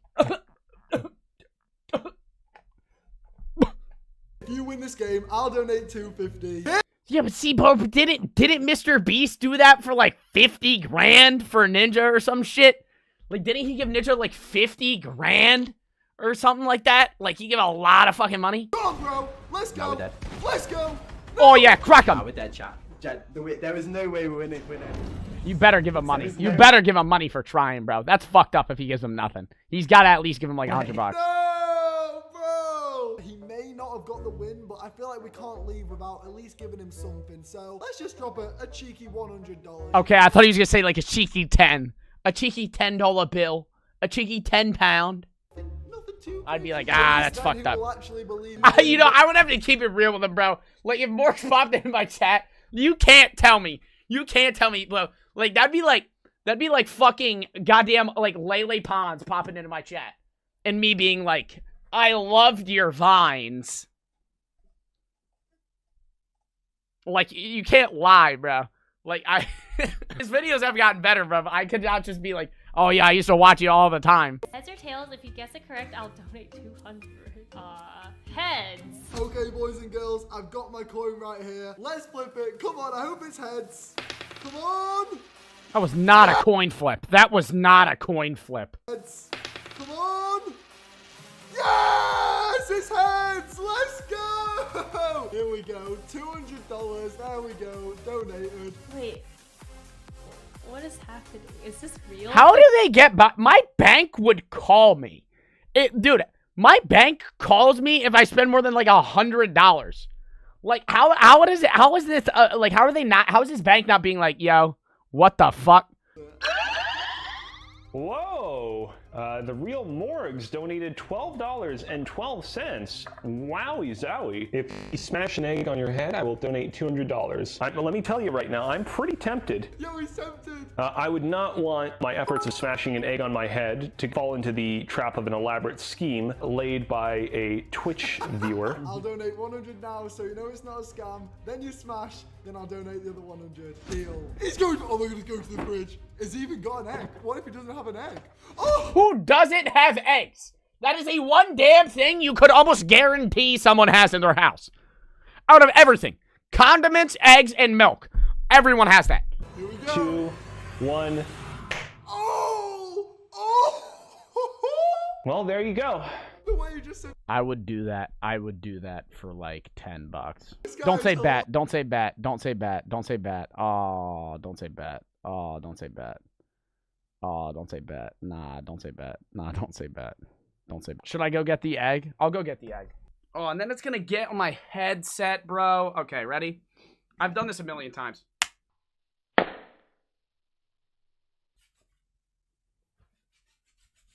Ew, bro. Ew, it's slimy.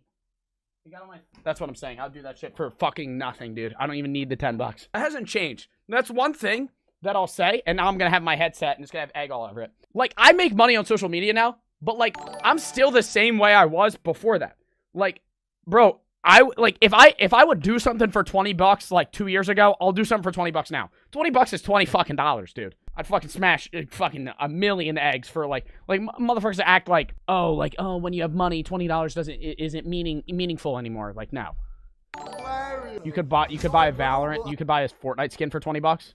Yeah, that $10 goes right to my Valorant skins. I'm done with this shit, bro. Number one, I just don't want to keep watching fucking donos. Fucking guess the emoji, win $1,000 challenge. Morgs. Yo guys, it's Morgs, and today. What is this low quality sound? Doesn't it sound like there's no mic, like he's screaming? What? You never said a punishment. No, Morgs, you never said a punishment. You're fucking Morgs' mom. You're in every one of his goddamn videos. You're telling me you do not know what's going on in his videos anymore. You gotta be fucking kidding me. Oh no. Oh, I don't know. No way you know, and I don't. Hang on a minute. Oh, I actually can't watch this. I actually can't watch this video.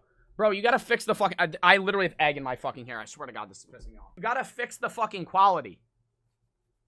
What's up, guys? We're gonna be doing, an iron challenge today.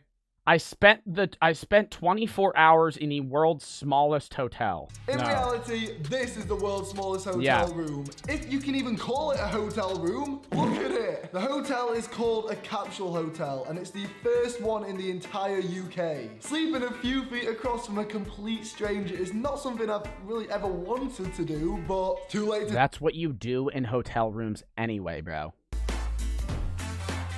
To drill a massive hole into coconuts, which most animals can't do. Then they drink up all the coconut water and eat some of that tasty white meat on the inside. But after the rat leaves, other bugs then fucking shit themselves from the amount of fiber that they just consumed. Also come in here, like these sap beetles, to eat the bacteria that grows inside. Dang, a lot of life in one single coconut. And so I kept on exploring, and when I flipped object 4... You think you took that coconut home? 44, I found some of the weirdest springtails I've ever seen. If you didn't know, springtails are tiny little bugs that are usually white, but these ones in Australia I found are bright red. That may not seem super interesting, but if you didn't know, there's a massive market online of people buying and selling super rare springtail species, and apparently 10 Australian red springtails sells for over $30. So yeah, if I was smart, I'd... How long do they even live where you're spending $30 for 10 of them? $3 for one bug? I think I found a new hustle.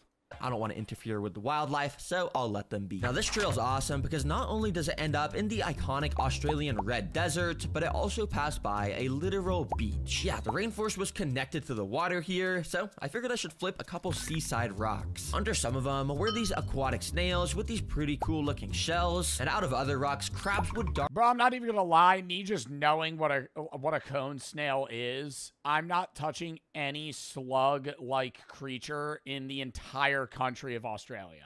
Are out looking for cover. I wanted to get a close-up of that crab that ran out, so I flipped the rock right next to it and found an even bigger crab. Oh, look at him, bro. He's... Yo, is Oceania still considered a continent? No, so it's just Australia. I remember when I was in middle school, it was Oceania.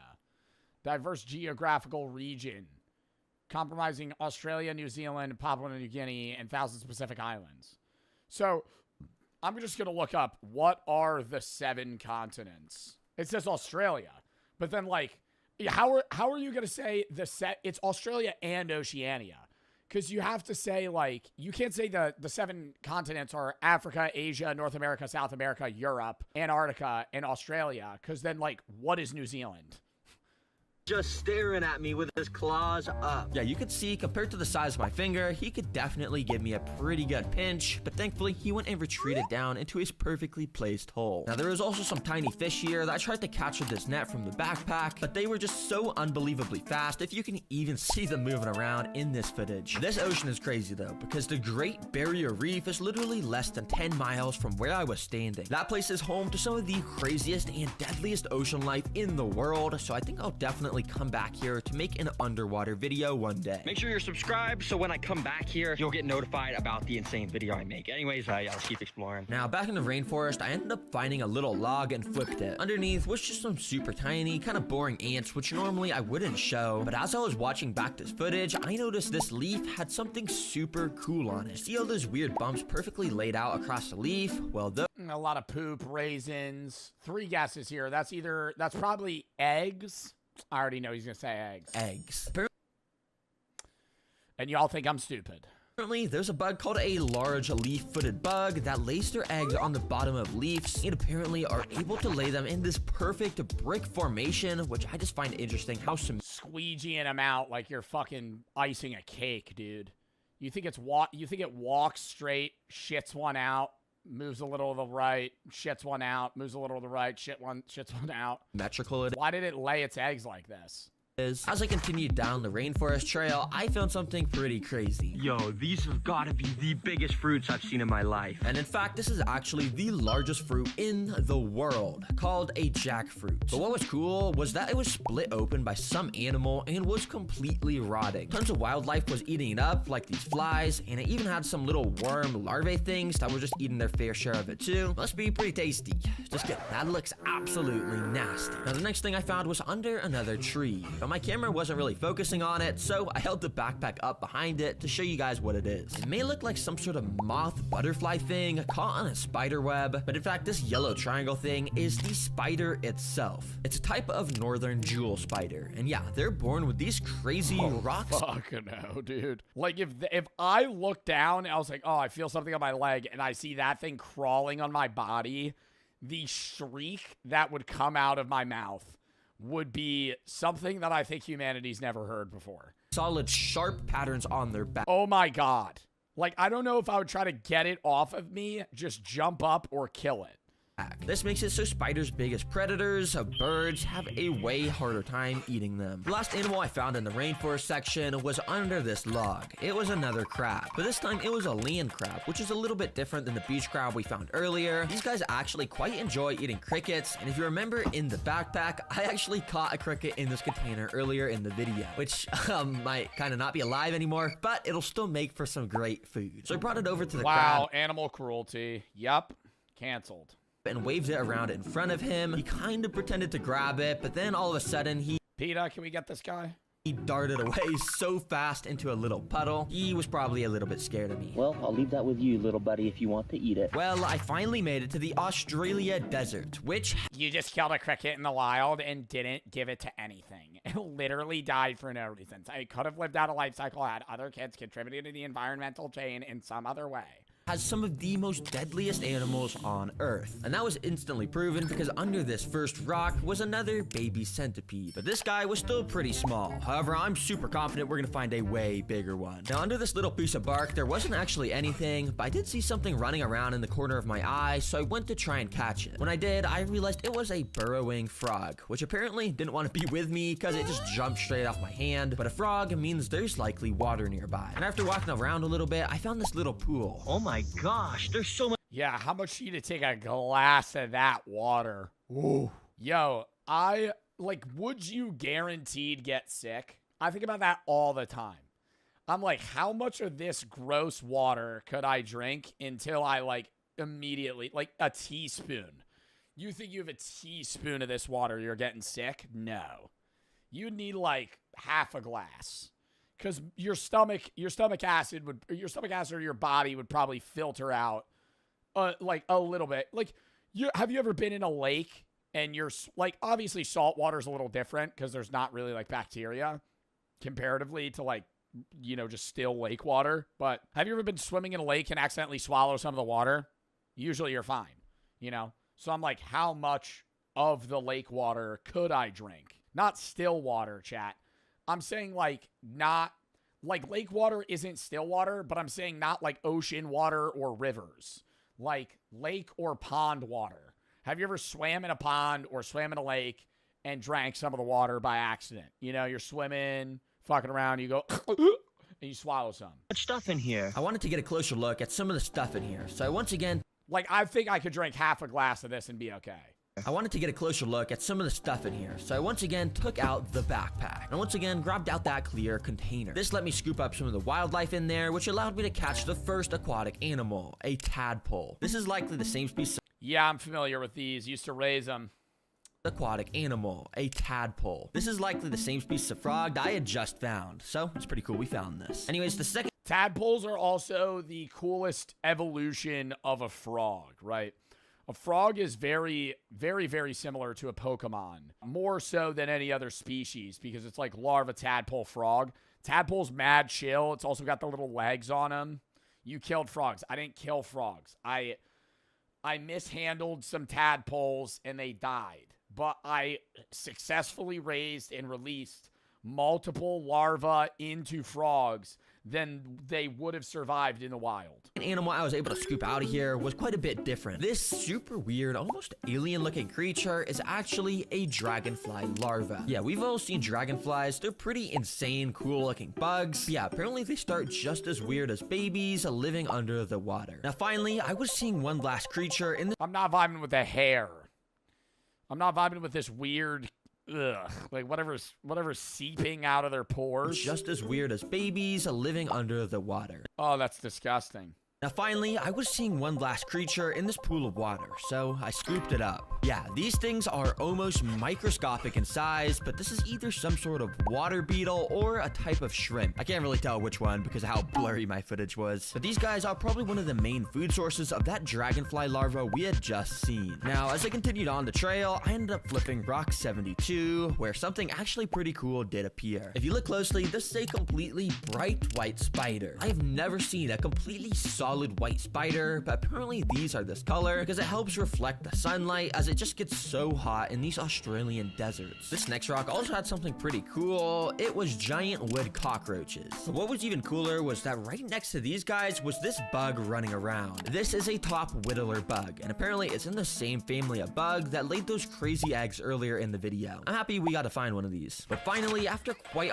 Okay, I'm not giving anybody ideas, but you know one of the worst things you could do for like a society is bring bugs and other fruits and vegetables that have parasites and other creatures inside of them from other countries to your own. Like, you could fuck up an entire country doing that shit. Odds are very low, but like, if you were to capture a bunch of bugs and like, you know, plants and bring them on a plane, like, and let them out so they just become invasive species. Like, that's how you actually just, like, ruin environments. a lot of rock flips later of nothing, I finally found... It's like Florida has so many problems with, like, invasive fish and shit that people just, like, bring back from other countries to have as pets, and then they get bored of them, so they just fucking throw them in the ocean, and then they just ruin everything. Something I was looking for, like Plico fish. And it kind of scared me when I first flipped the rock, but finally... I had a Plico fish. I never released him. He died. And I thought about eating him. But they get really big. They kind of look like catfish. I think they are catfish. They're called like sucker mouths. Regularly, they get like this big on your fish tank. But mine probably got about this big and died. And I put him on a plate. And I didn't think about eating him. But I was like, I could eat him if I needed to. But if you release them into like a lake, they could get like this big. Like the size of your forearm. And they just eat everything. I had found a fully grown giant centipede. These things are crazy fast, so I kept getting spooked whenever it looked in my direction. But yeah, apparently despite having some of the most painful bites, it doesn't even have teeth. It actually injects its venom through 2 of its front legs that have been modified to attack prey. And while other invertebrates just go for small insects like scorpions, centipedes are known to take down literal lizards for lunch. Pretty crazy. Thankfully, the next... Wow! I've never heard about an insect killing, like, other types of animals. Take down literal lizards instead of, like, other insects. For lunch. Pretty crazy. Thankfully, the next rock that had something under it also... Centipede killing reptiles. Didn't disappoint. Out from underneath ran a little type of velvet gecko. I didn't get to see it for long, but geckos are always pretty cool to find just because of how interesting of an animal they are. They're also some of the most common pet reptiles kept by people. Now, these next rock flips all rapid fire because I wasn't finding anything super insane, but I did find some termites finally. Also, I found this kind of cool grasshopper, which just jumped into the grass, and I found a super cute caterpillar with a pretty unique pattern. If you're wondering, this caterpillar species turns into this pretty cool moth. But now, I only had one more rock flip till I got to 100, and I really wanted to find a snake here. So Bro definitely flipped more than 100 rocks. If this last rock is a snake, there's no way. There is no way he flips 100 rocks. On rock 100, he finds a snake. Really locked in to find the best rock I could that could have a snake under it. I needed to find a rock like this that had a little gap under it where a snake could be. Thankfully, it didn't take too long till I ended up finding this. Oh, yo, is that a lizard tail or is that a snake? But as I moved my camera to get a better angle, I was almost certain I had found the body of a snake here. So I very carefully moved the rock to get a little bit of a better... Crazy. I don't care if I have long pants, gloves on. I'm never doing that. Look at what was under here. Thankfully, running the other way. This didn't look like one of Australia's deadly snakes. In fact, based off the pattern, it looked like a Stimson's python, which take down their prey by constricting it, not with venom. I swear, every single rock flipping video, I find something cool on the last rock. But dang, I mean, I don't really want to stress you out, bro, so I guess I'll just leave you under your rock. Well, there was 100 rock flips in Australia. Bro, I want to see what his face looks like. He goes, oh no, guys. The pythons, it's wrapping around my neck. Australia for you. Honestly, I found so many cool and unique Good thing I have my trusty blue backpack. I'm gonna pull out my revolver. bugs that make this trip worth it, but I know Australia has so much more to offer in regards to crazy animals, so I'm definitely coming back out. Yeah, like that thing runs up on you and just starts dry humping your leg. Okay. It's the crazy animals. That's terrifying. So I'm definitely coming back out here one day. That was a good video, though. I enjoyed that. Respect for not interfering with the wildlife. He killed a cricket, Sue, so... I mean, let's be real here. I'm going to go piss real quick, then we're going to probably hop on a call.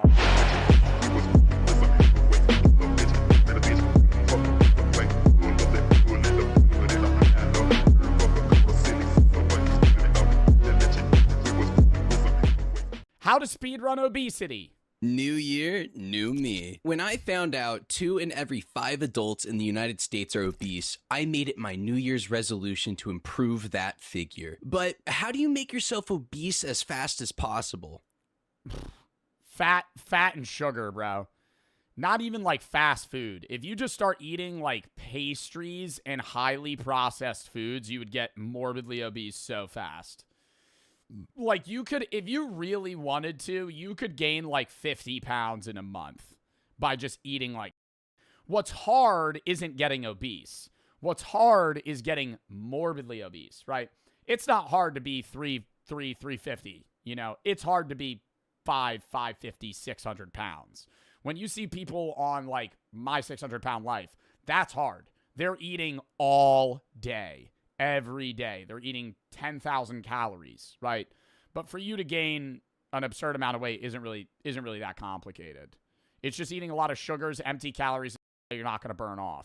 Saturated fats, trans fats, like that. What is obesity? Well, obesity is when you have excessive body fat, typically diagnosed with a body mass index exceeding 30, meaning if the rate... I think BMI is inaccurate when it comes to determining a healthy adult, but it is accurate in determining obesity. Body mass index, though, is pretty bad for just determining whether or not you're overweight or not. Yeah, especially for kids, growing people, bodybuilders, athletic people that just weigh more than others. Meaning if the ratio between your weight and height squared is above 30, you're probably obese. However, it's important to note that BMI is a flawed system. For example, John Cena is 6'1" and weighs 251 pounds with a BMI of 33.1. But he's not... He's morbidly obese. By the BMI scale. Not fat. So why is his BMI so high? Well, because muscle weighs more than fat, BMI can be misleading. But most people aren't built like John Cena. So you probably can't use that as an excuse. On the most basic... Body fat percentage. The average person with like morbid obesity has a body fat percentage like above 35% or something. For men. For women, women are always going to have more body fat just because of where they hold weight. Boobs is a big thing as well. Like, women naturally have a higher body fat percentage. You could have a six-pack as a woman with, like, a 12% body fat percentage. As a man, it's got to be around, like, 8, 10, something like that. Basic level, obesity happens when you consume more calories than you burn. Okay, duh. Do dicks count? Your penis is an organ, and it's not fat. No. Your dick does not add to your body fat percentage. And even if it did, it would be a very debatable. It's not debatable. So instead, I like to focus on small habits that can compound into a massive difference over time. After all, a journey of 1,000 pounds begins with a single bite. So let's go over a scenario on how you should behave to maximize weight gain.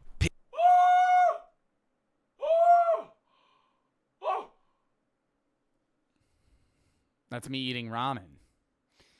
Damn, Raygasm, you fucking goat. I think it's because I did a react to his how to speedrun cancer video, which, let me say, masterpiece. So, very excited for this one. Picture this. John just crafted the perfect custom combo box on the Taco Bell app. Ooh, Taco Bell's a good... what's like the worst fast food place for you? There's probably a definitive off of like the options they have. Taco Bell's probably up there. Wendy's is up there. Wendy's is really not... Wendy's has healthy options, but like I think if you're eating a triple Baconator, wait, what's the place that sells like it's called a 4x4, and it's like 4 patties. It's like this big.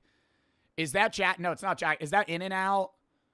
Five Guys? One of those ones. Those ones have to be horrible for you.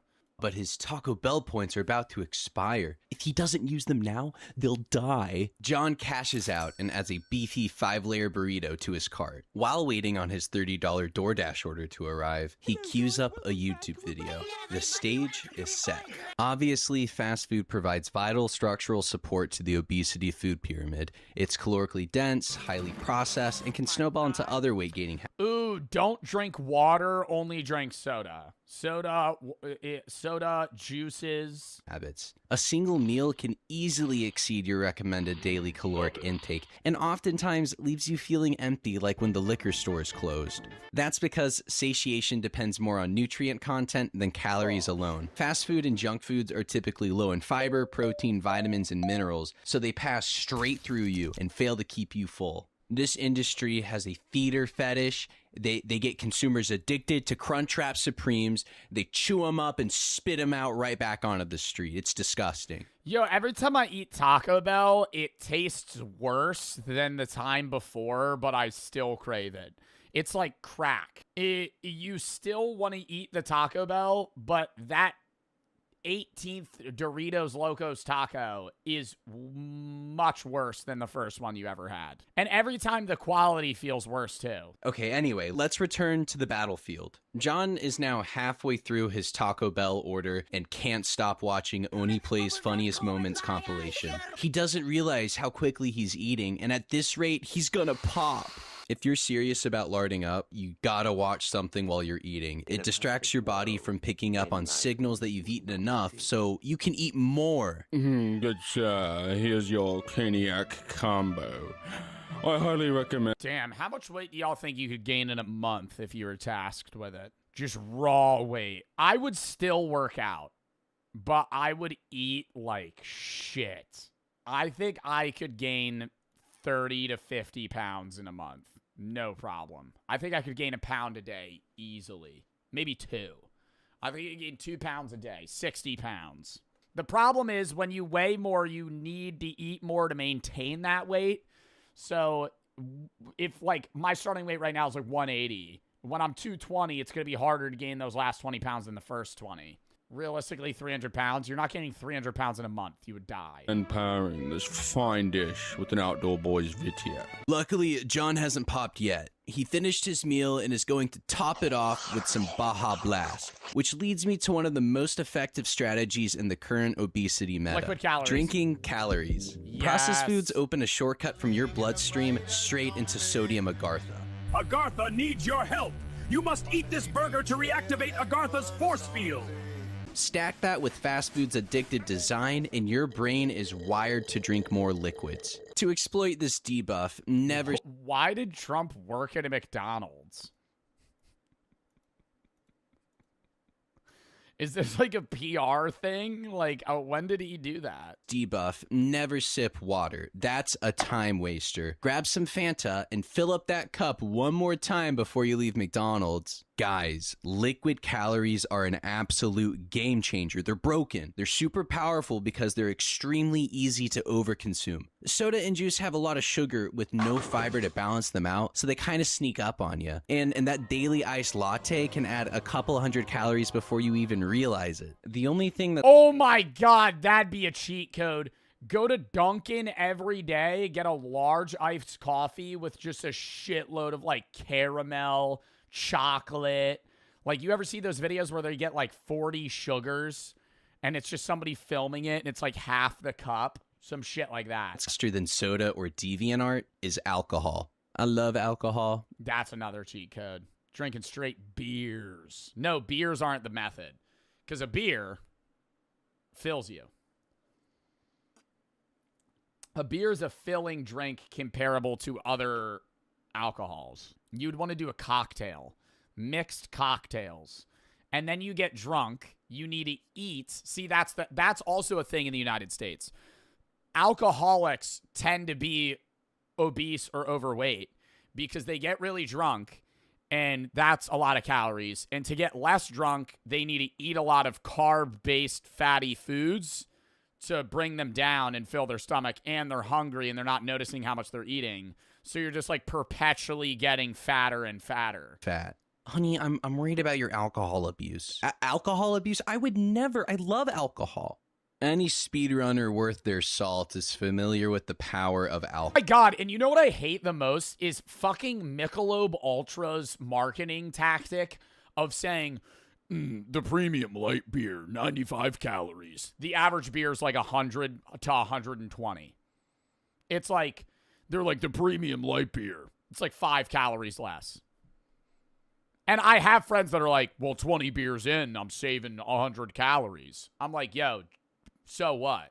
Like, why am I opting to drink piss when I could drink something that's better tasting and mildly more calorically, or mildly more in how many calories it has, or caloric density? 20 beers is 20 beers. Yeah, 25 calories over fucking 5 beers. Wait, like, let me Google that. How many calories is a 12-ounce... What's a high-calorie beer? A Yingling. 140. See, there we go. That's fair. 12-ounce Yingling, but that's like a dark beer, like a dinner lager. Nobody's getting drunk on Yinglings. How many calories is a 12-ounce Coors Light? 102. So it's 7 calories less. Like, that's not a good marketing tactic. Then again, I'm sitting here glazing a beer that's marketing tactic is that it's cold.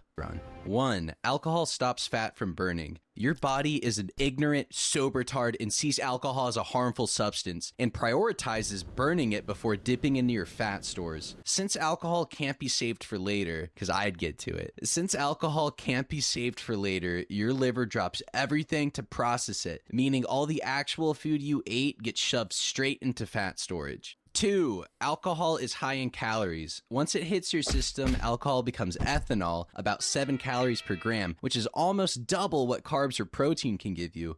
A single shot of 80 proof vodka has about 100 calories, but most people chase demon juice with mixers. A rum and coke can be 200 calories, and a fruit... A shot of vodka is 100 calories? Bro, I'm not even lying. I thought a shot of vodka was like 10. 100 calories for a shot of vodka.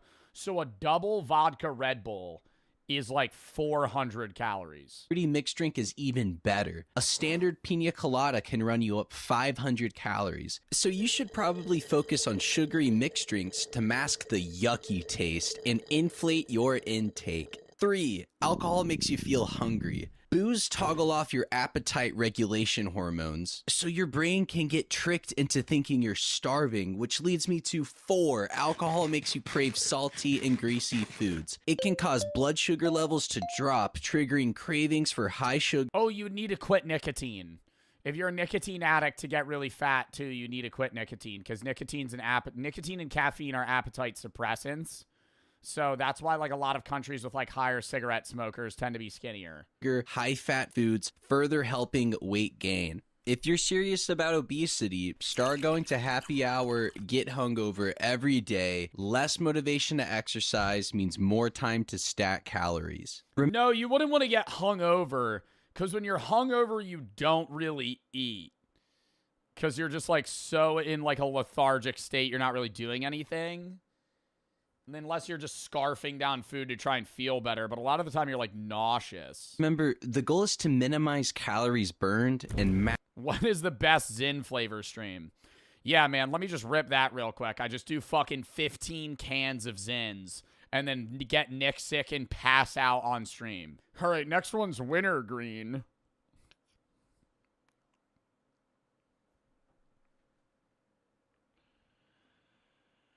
I'm, like, manually breathing. That'd be terrible. Maximize calories gained. So under no circumstances should you be using stairs, walking to the bathroom, or hitting the gym. Grocery stores understand the elite competition behind obesity speedrunning. That's why they offered motorized thrones, so you can glide past produce without wasting a single calorie. Don't enter a Walmart with the grocery list. Only make purchases based on impulse. Stack up on chips and dips, and when you get home, eat straight from the bag. You'll underestimate how many Cool Ranch Doritos. All right, I'm eating straight from the bag, bro. I don't even think that's like an obesity tactic. I feel like that's just straight up efficiency. Who the fuck is portioning out Doritos? That's crazy. If I'm opening a family-sized bag of Doritos, I'm eating out of the bag until I go, I've had about 30. Wrap it up. I'm not counting either. I'm just eating them, you know, until I'm like, nah, I don't really want any more. Of talking about the plate method. They say it's healthy. Wrong. The plate method is actually when you finish your plate, regardless if you're full or not. And if you can't finish your plate, try smoking a certain substance that demonetizes my channel and nullifies the hormone that regulates appetite stimulation. I saved this portion of the video for last since it's the most controversial in not only the speedrunning community, but also the Olympics. Medication. Not gonna lie, I can't recommend the strategy since it's sort of a cheat code, but certain medications can cause weight gain or change body fat distribution. What, to like fuck up your thyroid or something? Like what medication makes you gain weight rapidly? Often leading to metabolic complications. So please talk to your local shaman before taking pharmaceuticals. Just don't tell him I sent you. Diabetes medication can increase appetite while decreasing anabolic effects, basically turning your temple into a hungrier, less efficient calorie-burning machine. Antidepressants can create a bit of a cycle. Oh, take steroids but don't work out. Well, they can improve emotional well-being, which is great, but sometimes they can make people feel more relaxed about eating and can slow down how the body burns calories. So someone might start feeling better emotionally, notice some weight change, and then feel frustrated, which makes them reach for more comfort and rely on more medication. It's the same story with antipsychotics, steroids, and hormonal medication. For the 6% of ladies out there, hi. Birth control is known to increase cravings, water retention, and change fat distribution, and mess with metabolisms. So you could... Yo, I've heard, for the women in my chat, tell me if this is true. I've heard that women on birth control can have a very different attraction to their partner when they're not. So they always say if you want to know if you want to be with somebody, get off birth control. Because when you're not on it, you might be physically repulsed by the person that you are currently into. At the end of the day, just remember to lard up and gout out, and you should be well on your way to speedrunning obesity. I had a lot of fun collaborating on the cancer app, so I've called in a few more favors, and Ellie Andrews and Sate Aiden have made another rap dedicated to gaining weight. So give it a little listen. Couple tips if you're trying to get big. Gotta pack on pounds like a Brit. Go ham till your fits don't fit. Know you made it when your pants go.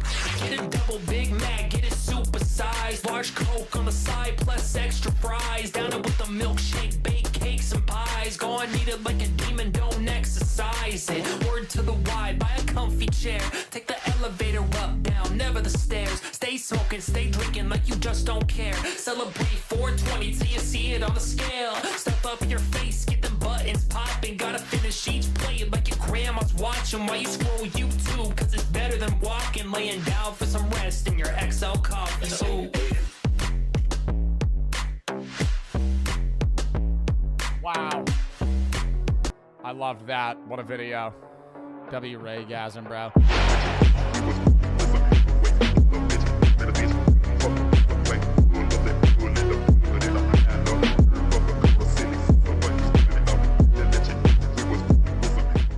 But you're never going to get in trouble. It's illegal to open other people's mail if you're like going in their mailbox or their lockbox or their doorstep. Like, you don't read? Well, no, if I open my lockbox. Okay. Okay. Box and it's in there, I'm assuming it's for me. You know? Like, I'm not going to go, oh, this is somebody else's mail. No, it's fucking my lockbox. So You open it, and then you go, oh, shit. And then you just put it back, and you probably know your neighbor, so you're like, this is for you. You don't read it. Like, I'm not going to fucking, you know, eavesdrop their fucking bill or whatever, their mail. But you just see it's not for you. I saw her, I took it to her. Okay, And I no told her, problem. I said, I'm sorry, I didn't mean to open this. I didn't even look at it, Sonia. I said, Nancy brought it to me, and I didn't even pay attention. But she told me that she's going to follow. Do you think she's screaming and she's crashing out that hard one door over? What do you think the mail was? It was from Bad Dragon. Then I'd maybe get the crash out. It's like, it's just like a fucking dragon. I mean, who do you think she's screaming at right now? Like, we hear her in the next door. In fucking dildo. Like that, then I'd be like, oh shit. You weren't supposed to open that. Way too many photos on the wall in this house. Could I say that as well? I'm not trying to judge. But like, if it's just like regular mail, why would you care? And she didn't say anything then, but now she's going nuts. The inner decor of an individual's living, you know, quarters. Do as you wish. But it's just fucking, it's just like really weird chemicals. That would be more concerning. It's like, oh, I didn't know this was mine. Why? I feel like I'm in a Cracker Barrel. Okay? The wall is full of imagery. Did you buy all the chemicals needed to, like, make meth? She's been in the hall screaming and cussing. This is the third time. But she has it in her apartment? She threw it in the hallway and was trying to give it to me, and I wouldn't take it. I Okay. Put it back by her. Okay. Too much, I would say. There's 35 fucking hanging portraits right here. Federal charges on, but she told me that she's going to follow. Do you think she's screaming? Who do you think she's screaming at right now? Like, we hear her in the next door. For opening her mail, and that I'm the reason. I love it. Way too many photos on the wall in this house. Could I say that as well? I'm not trying to judge. Oh, I can respect it. It's like it's like a grandma living space, you know? The inner decor of an individual's living, you know, quarters. Do as you wish. But I feel like I'm in a Cracker Barrel, okay? The wall is full of imagery. She's getting addicted. Yeah. Can I turn on subtitles? Too much, I would say. There's 35 fucking hanging portraits right here. Federal charges on me for opening her mail, and that I'm the reason. I love it. Oh, I can respect it. It's like a grandma living space, you know? She's getting addicted. Yeah. Can I turn on subtitles? Because I feel like I can barely hear this woman, and then when the other lady starts screaming, I'm not going to know what she's saying. Because I feel like I can barely hear this woman, and then when the other lady starts screaming, I'm not going to know what she's saying. But she told me that she's going to file federal charges on me for opening her mail, and that I'm the reason she's getting addicted. Yeah. This is the third time that the law's come today. Yeah. And the guys, I was here earlier. Oh, were you? Mhm. I know that one of them said that if she does it again, they're going to take her. Yeah. See what we could do here.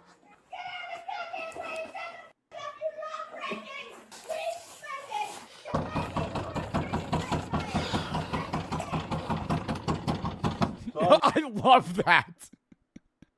Not a regular knock. Dum, dum, dum, dum, dum, dum, dum, dum, dum, dum, to just keep banging on it until she opens the door. Hey, come to the door. I have somebody broke a cell on my goddamn government phone and I'm pissed. What's the matter this I will press charges. This goddamn woman right here. I want to press charges on her on my government goddamn phone. What happened? She broke the cell. It's got 17 president seals. Press charges on her now. You have the phone? No! Looks like you do. I want this replaced. See this? See this? The goddamn The phone's unopened. How is it? How does she know it's broken? It still has the fucking plastic seal on it. government phone. The seal hasn't been broken. It's still, It's got codes. Now shut up. it's intact. You see this truck? You see this paw print? Thumb, thumb, thumb, thumb. You see this thumb? See this thumb? You see this thumb? See this thumb? Hold on, let me go get my black light. Do you see all this? There's like ectoplasm all over this package. I think I need to press charges. You see these numbers? You see this name and numbers? You see name and numbers for the security? My name is Sonia, 5 letters. It's switch. On a phone free. And then you can click on that. You click on this. You click on my goddamn name. What is she saying? I can't understand her. You're done. And there's subtitles. You click like this. You click on the goddamn mothering car. You're done. Letters switch on the phone, pretty, and then you click on. What is she? The fuck is she talking about? Yep. You're under arrest. No, I'm not. Yeah, you are.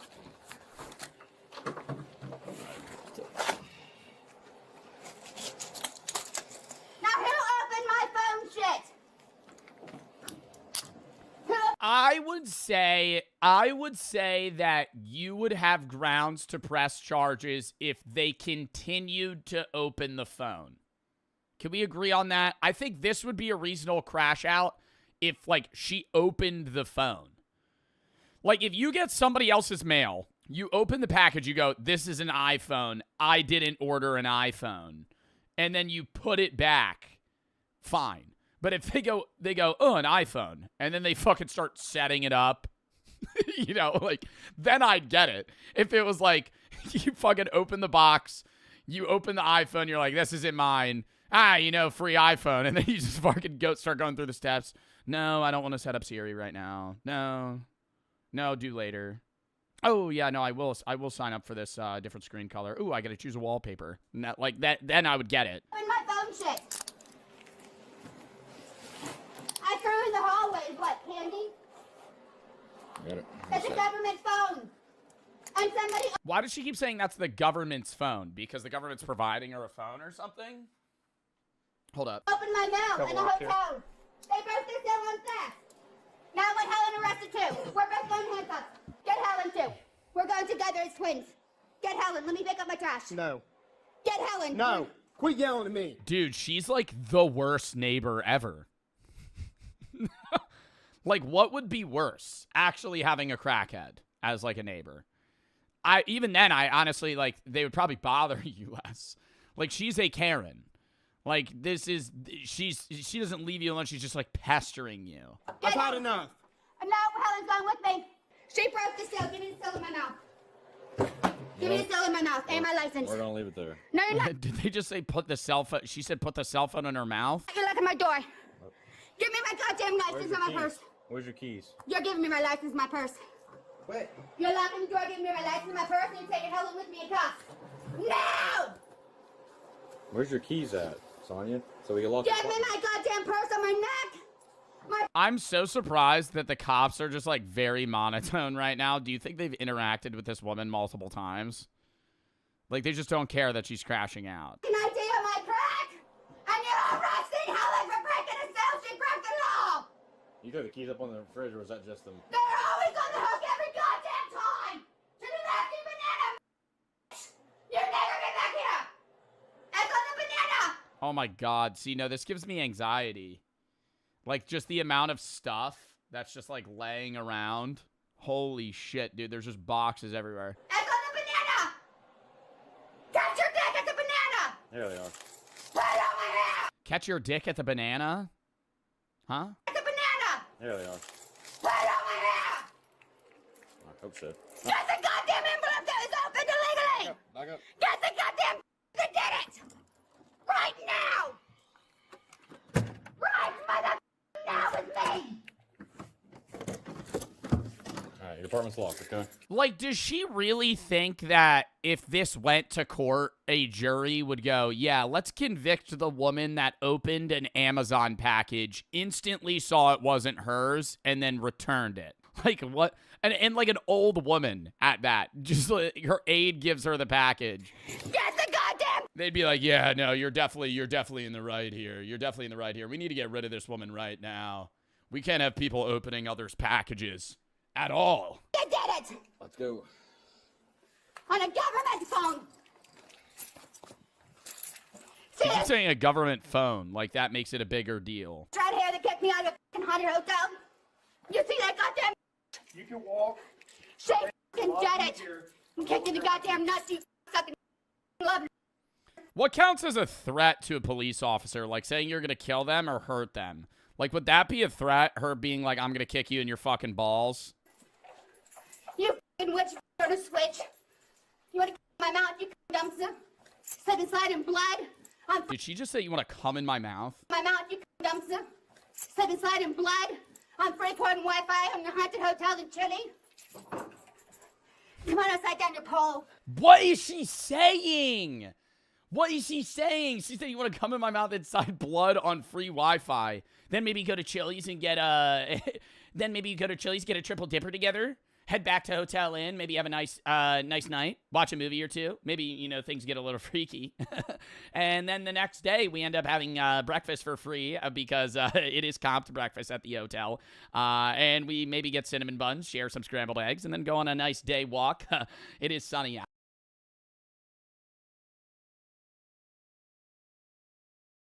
Carols who didn't realize they were being recorded. On the morning of June 11, 2021, CCTV cameras across Wembley, London captured a woman walking around with a large blue suitcase.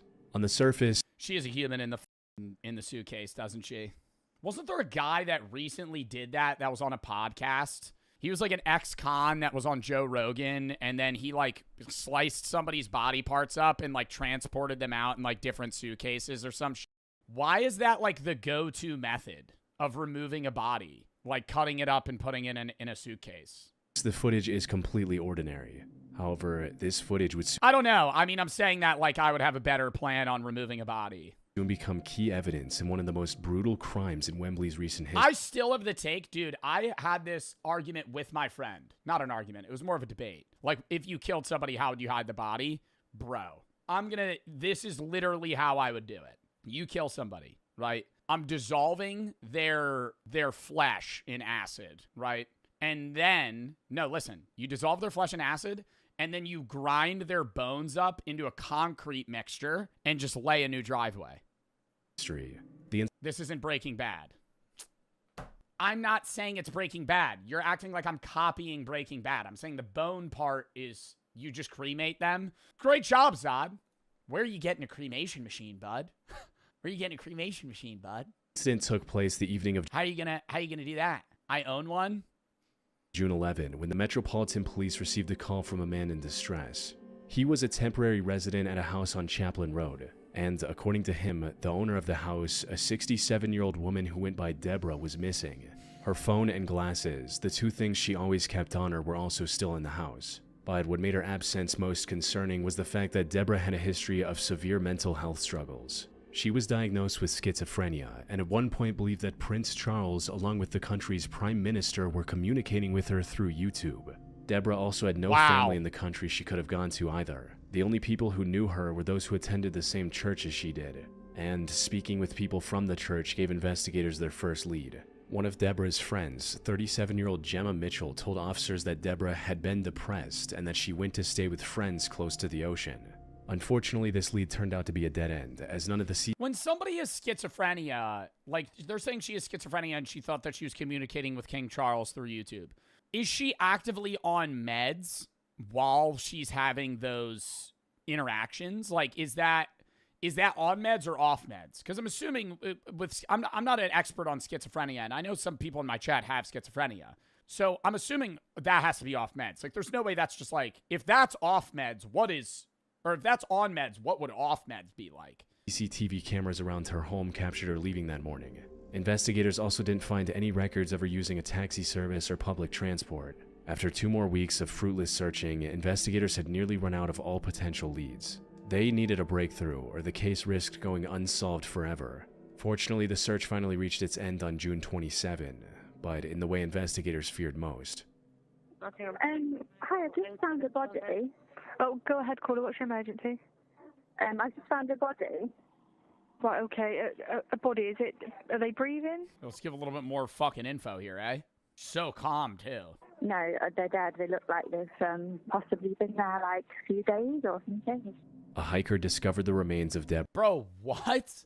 I'm more shocked about that call. Like, I understand her remains were found in the mountain, and that itself is crazy. But, like, you're a hiker that stumbles upon a dead body, and you're like, just found a dead body. That looks like they've been here for a few days. No, I can't really tell. The skin's quite purple. On a wooden path next to Bennett Road in Solcombe, Devon. I'd be freaking the fuck out. I'd be like, that's a dead body. Over 200 miles from her home in Wembley. The worst part about this discovery, however, was the condition investigators found her in. This wasn't a case of going for a hike. Could be in shock. Or, yeah, you're trying to be calm. I mean, that is the best thing to do, is be calm when you're calling a dispatcher. And having an accident. Instead, someone had surgically decapitated her head, which was later discovered about 30 feet away from the rest of her body. I don't know how she's staying calm, Chad. I understand she's in shock. Now I'm really sure her body, she was decapitated. Her head was 30 feet away from her body. Autopsy results also showed signs of blunt force trauma to the head. With that, the case shifted from a missing person search to a homicide investigation. However, finding the culprit was going to be easier said than done, largely because Deborah never gave anyone a reason to take her life. Despite her mental health struggles, everyone who knew her described her as extremely kind and compassionate. She was even letting the temporary resident who filed the missing person report live with her for free since he couldn't afford to pay rent. But while investigating those closest to her, investigators noticed something suspicious about Gemma. CCTV cameras captured Gemma walking toward Deborah's home with a blue suitcase on the morning of June 11, the same day she went missing at around 6:30 a.m. Hours later, the same cameras captured Gemma walking back, this time with 2 suitcases. She was also struggling more to roll the suitcase. Yeah, walking backwards. Like, I understand in a killer's mind, it's like, hey, this makes me look less suspicious because it's a suitcase. But if I'm watching somebody walk backwards with 2 suitcases because it's too heavy, I'm going to go, what the fuck do you have in there? That's more suspicious. Like, I actually think you walking backwards with 2 suitcases in broad daylight like this is worse than if you just had like a weirdly shapen trash bag with a dead body in it, like over your shoulder. She was also struggling more to roll the suitcases, suggesting that, unlike before, they were they're not walking backwards? Well, I can't tell. It's in fucking 120p. Side note, why is every CCTV in 120p? Why is that? I understand it's like cheaper, less energy.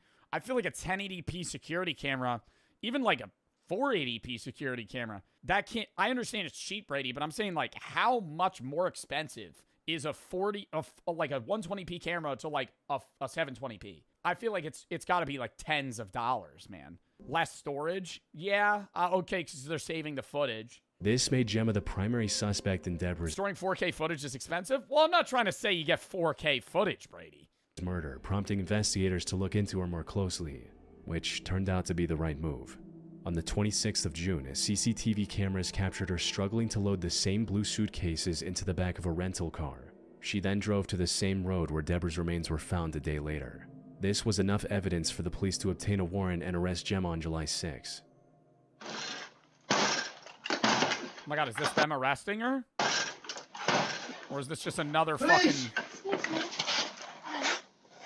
Hello there. Hello, how are you? Yeah, good. Just one second.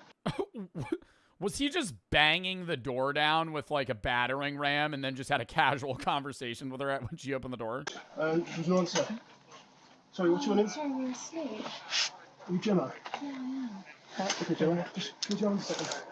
Sure, Come on a second. Sorry, can I ask Gemma? Bro, Brady, why did your account just actually say spam detected? If you continue, escalated action will be taken. Brady just dishing out threats in chat. It's a bug. Do you want to come out? Yeah, sure. Alright. Hand just so your hands. Alright, Gemma, at this moment, I'm arresting you on suspicion of murder. Gemma didn't even try to plead her innocence and went with the officers without any resistance. But like, why did she kill this woman? Almost as if she was already expecting them to some extent. She also remained silent at the station, answering every question with a and then she just dumped the body on a hiking trail? cold no comment. But now that she was under arrest, authorities were able to search her home, and it wasn't long before everything became clear.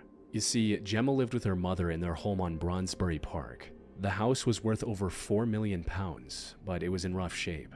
So they hired a contractor and paid him over £230,000 for the renovations. Unfortunately, the contractor ran away with the money, leaving Gemma and her mother with an incomplete home and no money to fix it. That's where Deborah stepped in. She knew Gemma from church and considered her a friend. So after learning about her struggle, Deborah offered to pay over £200,000 for the renovations. However, in early 2021, Deborah was admitted to a mental facility where she received treatment for her schizophrenia. This treatment seemed to be very effective, as she was now thinking a lot more clearly. It also resulted in her oh my god, and then went, yeah, I'm not going to pay for this. reconsidering her offer to Gemma and withdrawing it completely by early June. She instead told Gemma to sell the house and use the money to live a good life. Phone records revealed a message she sent to Gemma. Yeah, like, even if it needs $230K worth of work, like, you could still sell that house for like £2 million plus, right?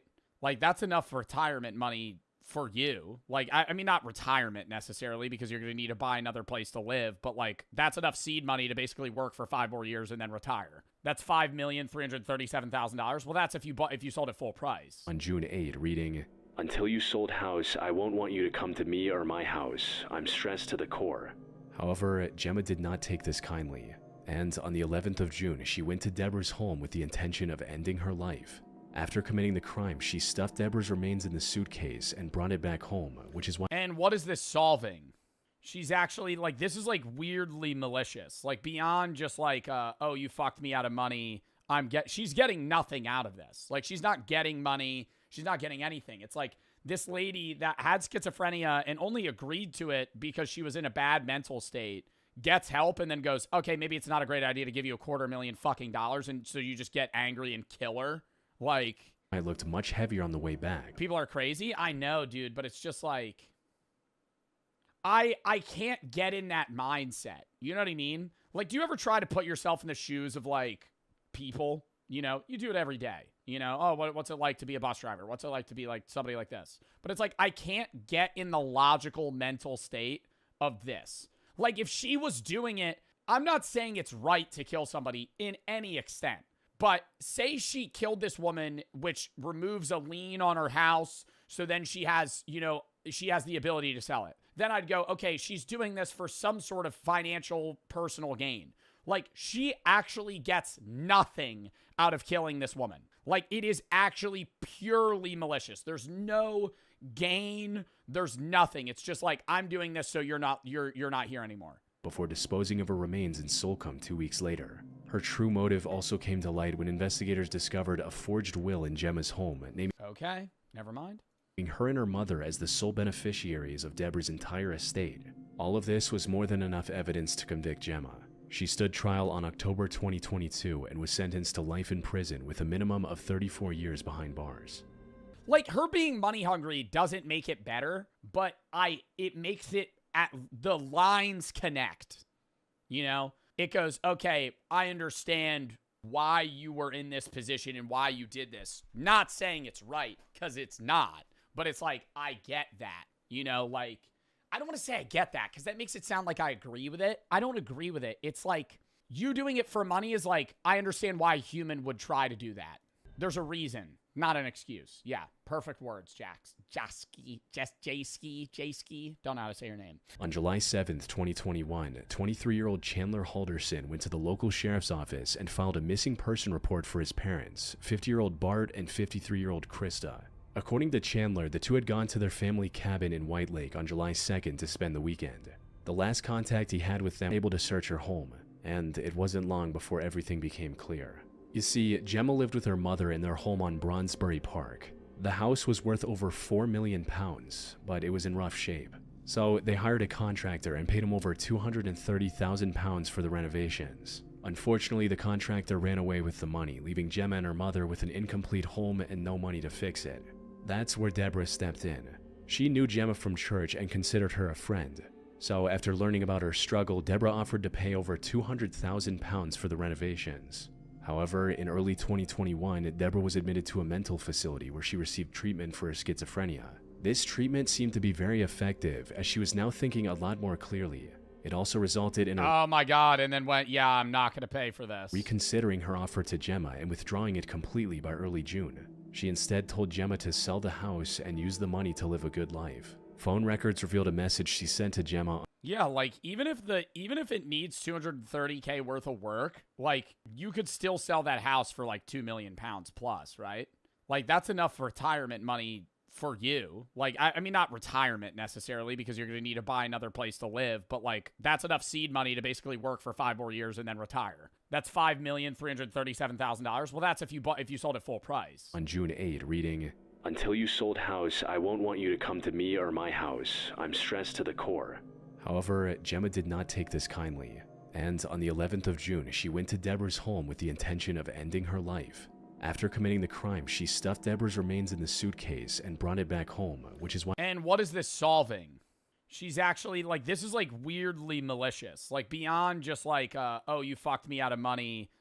She's getting nothing out of this. Like, she's not getting money. She's not getting anything. It's like, this lady that had schizophrenia and only agreed to it because she was in a bad mental state gets help and then goes, okay, maybe it's not a great idea to give you $250,000 fucking dollars, and so you just get angry and kill her.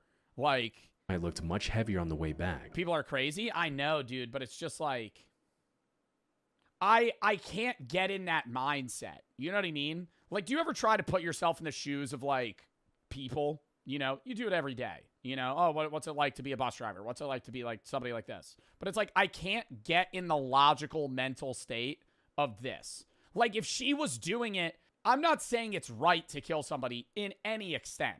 But say she killed this woman, which removes a lien on her house, so then she has, you know, she has the ability to sell it. Then I'd go, okay, she's doing this for some sort of financial personal gain.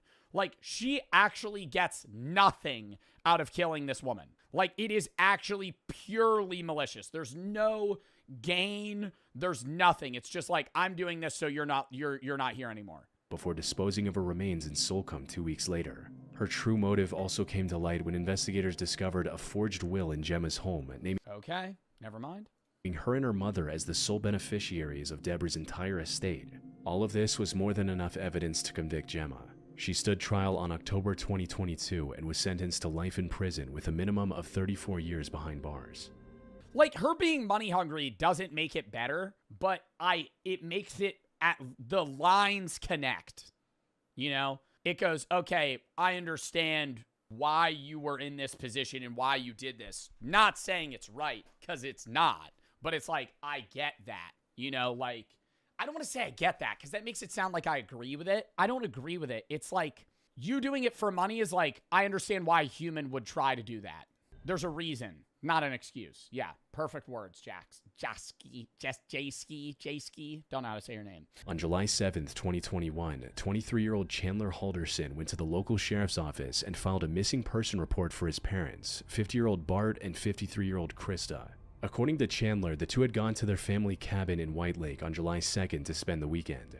The last contact he had with them was a message from Krista writing, "Made it safely, can't get anything through, and yes, it's packed. Going to White Lake today for the parade, and we'll come home Monday night/Tuesday early. Love you lots."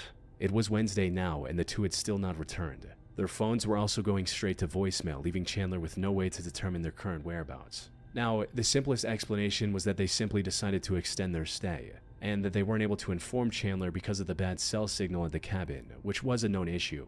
However, this was completely out of character for them. Bart was extremely punctual and responsible, and Krista was on the verge of losing her job if she didn't return soon. Chandler was understandably worried about the safety of his parents. To make matters more complicated, they didn't go to the cabin on their own. Instead, they were apparently picked up by friends that Chandler didn't know about. Officers quickly began looking for the couple while Chandler reached out to local media, hoping someone with information on Bart and Krista might come forward. The most obvious place to look for them was the cabin, but when officers arrived at the location, they were surprised to see it completely empty. They had to break open the front door only to find zero signs of recent activity. Look for them was the cabin, but when officers arrived at the location, they were surprised to see it completely empty. They had to break open the front door only to find zero signs of recent activity. It seemed like Bart and Krista never made it to the cabin. But if that was the case, why did Krista tell Chandler that they made it safely in her text? Somebody else texted. In the meantime, Chandler turned to the neighbors to check if any of their doorbell cameras captured anything about Bart and Krista, but that didn't prove very useful either. Without any other leads, investigators went back to the Halderson home to look for any clues. They also brought Chandler in for questioning since he was the last person who saw the couple. Though, until now, Chandler appeared to be a perfect son. Despite living with his parents, Oh my god, did he kill his fucking parents? Chandler was doing very well for himself. He had already gained valuable work experience in several different fields at just 23 years old, and had even received a job offer from SpaceX. Unfortunately, before he could accept the offer, he accidentally fell down the stairs. This resulted in him sustaining severe nerve damage in the legs, forcing him to reject the SpaceX offer and focus on recovery. He had also been very cooperative with the police up until this point. But, as it turned out, the concerned look on his face was nothing but a complete lie. His behavior started becoming suspicious as soon as he was brought in for questioning. Not realizing he was being recorded, Chandler was seen in the interrogation room putting his head up against the wall, almost as if he was trying to listen in on what the detectives knew, likely so he could adjust his story accordingly. The investigators searching his home also discovered some rather concerning He didn't think about there being cameras in a fucking interrogation room? evidence. This included things like missing floor tiles and cabinets from the kitchen, a broken glass pane from the fireplace, and most concerningly, splatters of recently cleaned blood all throughout the house. However, Chandler seemed to have an excuse for everything. He blamed the missing tiles and cabinets on renovations, and claimed the fireplace glass broke while playing with one of his dogs using a tennis ball. As for the blood, Yeah, I mean, that's not itself that suspicious that he killed somebody in a struggle. Chandler The blood is sketchy, though. claimed that it came from Krista having excessive nosebleeds, and from Bart getting a deep cut on his leg while doing some repair work at home. By it, investigators were starting to notice some inconsistencies in his statements. For instance, at one point during the interview, Chandler claimed that he couldn't drive because of his leg injuries. By it, not long after, he mentioned driving to multiple places to celebrate the 4th of July holiday. However, despite their suspicion, investigators had no proof of any foul play from Chandler. That is, until they received a call from a woman named Cress. She was a family acquaintance of Chandler's girlfriend Catherine, and the two had actually gone to her place for dinner on the 4th of July. According to Cress, Chandler visited her farm in Cottage Grove on July 3rd, asking to use her pool. She said yes and went on with her day. But when she came back to check on him an hour later, he wasn't in the pool. Instead, his car was backed up to a wooded area next to the farm, and its trunk was open. Investigators rushed to the location she Oh my god, and he was dumping the fucking bodies. provided. And not far into the wooded area, they found the dismembered remains of Bart Halderson, wrapped in a tarp and hidden under some foliage. Around the same time, a different group of investigators discovered Bro, that's like another level of fucking crazy, dude. Like, I don't like comparing like heinous crimes, but like killing a random person versus murdering your parents. Like, holy shit, Dexter, dude, no. Well, number one, that's a fictitious serial killer, but like murdering your own parents, cutting them up, and then like dismembering them, like that's like looking at that. Like you're like looking at your own, like that's fucking wild.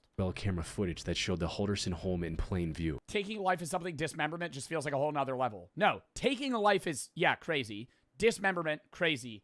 Dismembering your fucking parents, dude. The people that brought you into the world, that you've grown up with. According to this footage, Bart and Krista never stepped. Like, how do you dude, it's not even inhumane. It's not even humane or animalistic. It's like, it's beyond that, you know? Like, murder is like an insane animalistic thing. Cutting up your parents is like sadistically, like serial killer psychopathy. Like, that's so nuts. Foot outside. Yeah, barbaric. On the morning of July 2nd. In other words, the story of the mystery friends picking them up was a complete lie. But when confronted with this evidence, Chandler stopped talking and asked for a lawyer. You know what happened. We're not going to tell you what happened. You know what happened. You were there when it happened. We're not BSing you, okay? I wasn't there when it happened today. We know more than you think we know. I understand. But there's people that have told us things. We have evidence. We have proof. More has happened. Okay.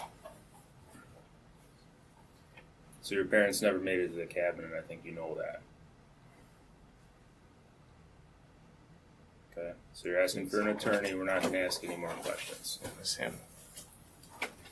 Go stand up. You want to stand up? Just come right over here. Krista's remains were How do you, like, you know, when they go, I want an attorney, like, how actually does an attorney defend you in this? Just pleading insanity? Like, you have to hard pivot that story. Like, innocence is, like, doable. Like, even in the OJ case, you could plead innocence, right? Like, they did, right? And he got acquitted. But with this, it's like, dude, you dumped the bodies. Like, you had the bodies. were later discovered in an area near the Wisconsin River as well. Fortunately, investigators were able to Imagine being that lawyer. Bro, there's lawyers that pull some crazy shit, though. It's wild how, like, the difference... I've said it before. It's wild the difference between, like, a bad lawyer and a good lawyer. Like, both... You could literally get... If you have money... I mean, that's why you see, like, you know, some... Labubu's are everything wrong with society. Whenever it feels like we are making progress towards a society that refuses to fall victim to mindless consumption, or we are having honest conversations about how young people can... When the f has it ever felt like as a society we've been on the road to not mindless consumption? I feel like mindless consumption is at an all-time high and it's never dipped. Like, it's only gone up. Especially with, like, video game purchases. Bro, I buy, like, in-game, not even just, like, packs. Like, Pokemon packs are big, Labubus are big, like, all these mystery boxes. It's just gambling at the end of the day is what it is. But, like, outside of that, just, like, base purchases in video games, bro. You ever buy $20 skin in Fortnite, Marvel Rivals, any of that shit? I buy that all the time. I love the skins, but, like, they don't hold value. It's all just, like, attributed of what we give them, you know? Like, a Labubu is only worth this amount because we say it's worth that amount. It's not actually holds no use or utility. It's just the idea that it's rare. And I always wonder how these spark up. Like, when did Labubus get big? I know they're, like, from Japan, and then they came over. But there's so many products that are like, hey, these are little toys or trinkets. Like Cabbage Patch Kids. These are little toys and trinkets that you can unlock. There's, like, a mystery value. There's really rare ones. So they kind of, like, you know, falsely come up with a scarcity of this resource. And then they just jack the prices for those items, and then they could jack the prices for the mystery boxes in hopes that you get one of those good items. But it's like so many companies do. Even Mr. Beast does that. Mr. Beast has his own toy set where you can collect the toys. But it's like they've never launched in massive value, right? Like, people buy them, but they're not big. Like, what makes a brand or a toy company that has mystery boxes reach a level of value that's like, okay, people really want these? Because I'm not even surprised if, like, 3 years from now, a Labubu is worth fuck all. Fuck all. Because at what point are we going to go, wait, this is just a piece of shit fucking toy? This is a shitty toy that I just spent $60 for. And there's, like, and dude, I will say, though, like, the hype of opening them is there. Like, when I bought these fake-ass Labubus, when I opened them, I thought they were real. But I remember opening them and going, oh, shit, maybe I'll get a cool one. Didn't.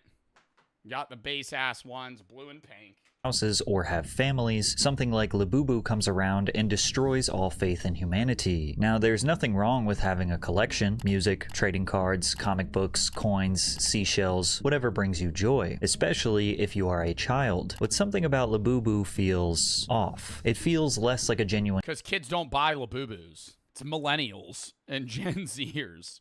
It's like older Gen Z millennial people. Like, what? There's no, like, 8-year-old that's like, I really want a Labubu. Collection and more of a— Same thing with Pokemon, bro. That shit pisses me off when you see somebody at one of those pack machines, all, like, the day of a Pokemon pack drop, and it's like a 38-year-old man with, like, 9 credit cards, just like, and he's going to resell them on StockX. Hollow trophy that people convince themselves they need because someone with millions of followers attached it to their purse. It's the illusion of status packaged into an evil-looking doll that proves how— My sister's 9 and 5 have Labubus. Bro, you know what? When we were kids, bro, we had this shit. But it wasn't, like, a waste. And maybe not in the mystery box sense, but we had Beyblades. Bakugan. You remember that shit? Those were, you had different rarities. I'd be like, look at this fucking badass one I have. But it was worthless. It was a piece of shit. It was $15. Maybe there are Beyblades that are pretty fucking expensive. But, like, the ones you had when you were a kid, you're like, this one's really cool. It's my tank. It was worth $10. It's a piece of fucking plastic. It's rare for you, and it's, like, good that's like, hey, it's rare for kids, blah, blah, blah. And then now it's like, oh, this is a cool thing, product for kids. And then there's some millennial that's like, how could I make $500 off this 8-year-old? I know.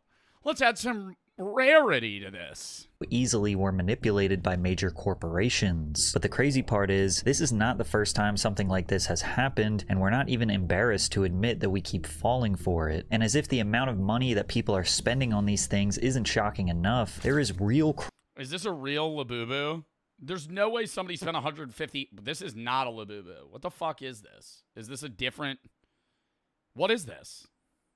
Why does it look like that? on these things isn't shocking enough. There is real crime and violence breaking out because of these dolls. There's violence because of a Labubu. This year's Stanley Cups. I forgot about that shit. When people would go to Target, freak out about a Stanley Cup. Easiest way to go rich. Create some fucking shit that keeps stuff cold. Or warm. Either. Create a mug. Add some hype to it. Pay TikTok influencers to promo it and be like, I have my new blank and blank mug available today at Target. And then it'll, like, pop off. I think that is so... If you get, like, fucking top 10 TikTokers of, like, fashion trends and, like, people that kind of, like, start movements to just fucking promo your shit, it just blows up. Like, there's no way that I feel like it can't fail. And once you see just how far people are willing to go for Labubu, you'll understand. Oh my god, that guy has truckloads of them. Police recovered $30,000 worth of Labubu dolls. Why this isn't just a dumb toy, it's a symptom of something much worse. Before Labubus became the world's latest big-time collectible, what was like the earliest collectible? Sports cards? I know like there's Beanie Babies, there were Cabbage Patch Kids were big or are big. Coins and yeah, but coins also have value. I feel like it was coins, rocks, coins, and then like sports cards, like man-made shit. I'm not talking like, oh yeah, diamonds. they were just silly sketches made by Kasing Lung. The Hong Kong-born artist spent a lot of his childhood in the Netherlands, becoming infatuated with Nordic fairy tales, especially the elves that were separated as beings of the dark and of the light. In 2015, Lung decided to make his drawings into a short story for children that he called the Monsters Trilogy, telling a simple story about how a child meets a playful tribe of fictional female elves called the Labubu. That's why I wanted to create something that I've always known existed in my heart, he said in an interview. It's so amazing that so many people love it. Shortly after, he released a handful of toys as an artistic trial run, and his fans absolutely oh my god, and so the OG ones are worth a lot. Loved it. Many people are surprised to find out that the Labubu characters are supposed to be kind-hearted creatures that are eager to help, only for everything to erupt into chaos following their various funny antics. According to Lung, there are over 100 different characters, each with different backstories and relationships, picking on or bullying each other in innocent ways. Wait, there's a whole show about Labubus?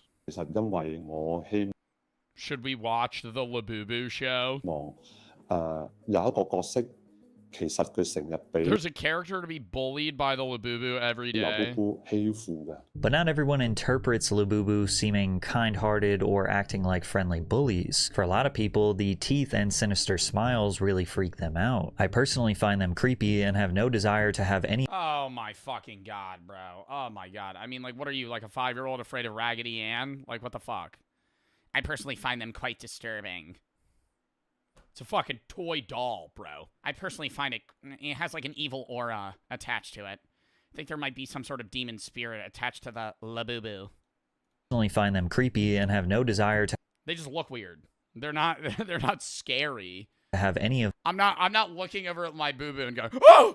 them for myself, family, or in my home. I don't— It's because mine are fake. If I had a real one, then I'd be scared of it. Understand why everyone else thinks it's cute when it's obviously creepy. However, Labubu did create a cult following, which caught the attention of a Beijing-based company called PopMart, a company known for blind box packaging. PopMart and Labubu developed a licensing deal in 2019, and it changed the company forever. Shortly after their partnership was established, 55,000 boxes of the Labubu miniseries were sold out in 9 seconds on PopMart's online. But what do you do with the fucking Labubu? Just let it sit there, bro?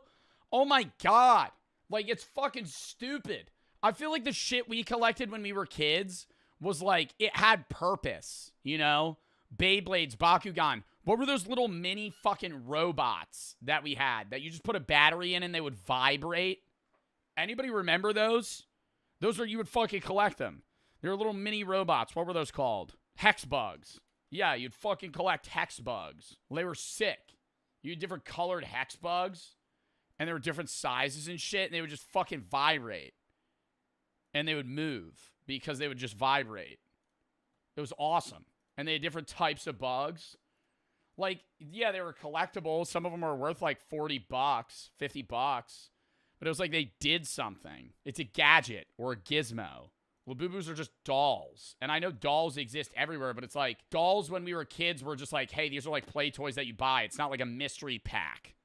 Shop. You just buy it.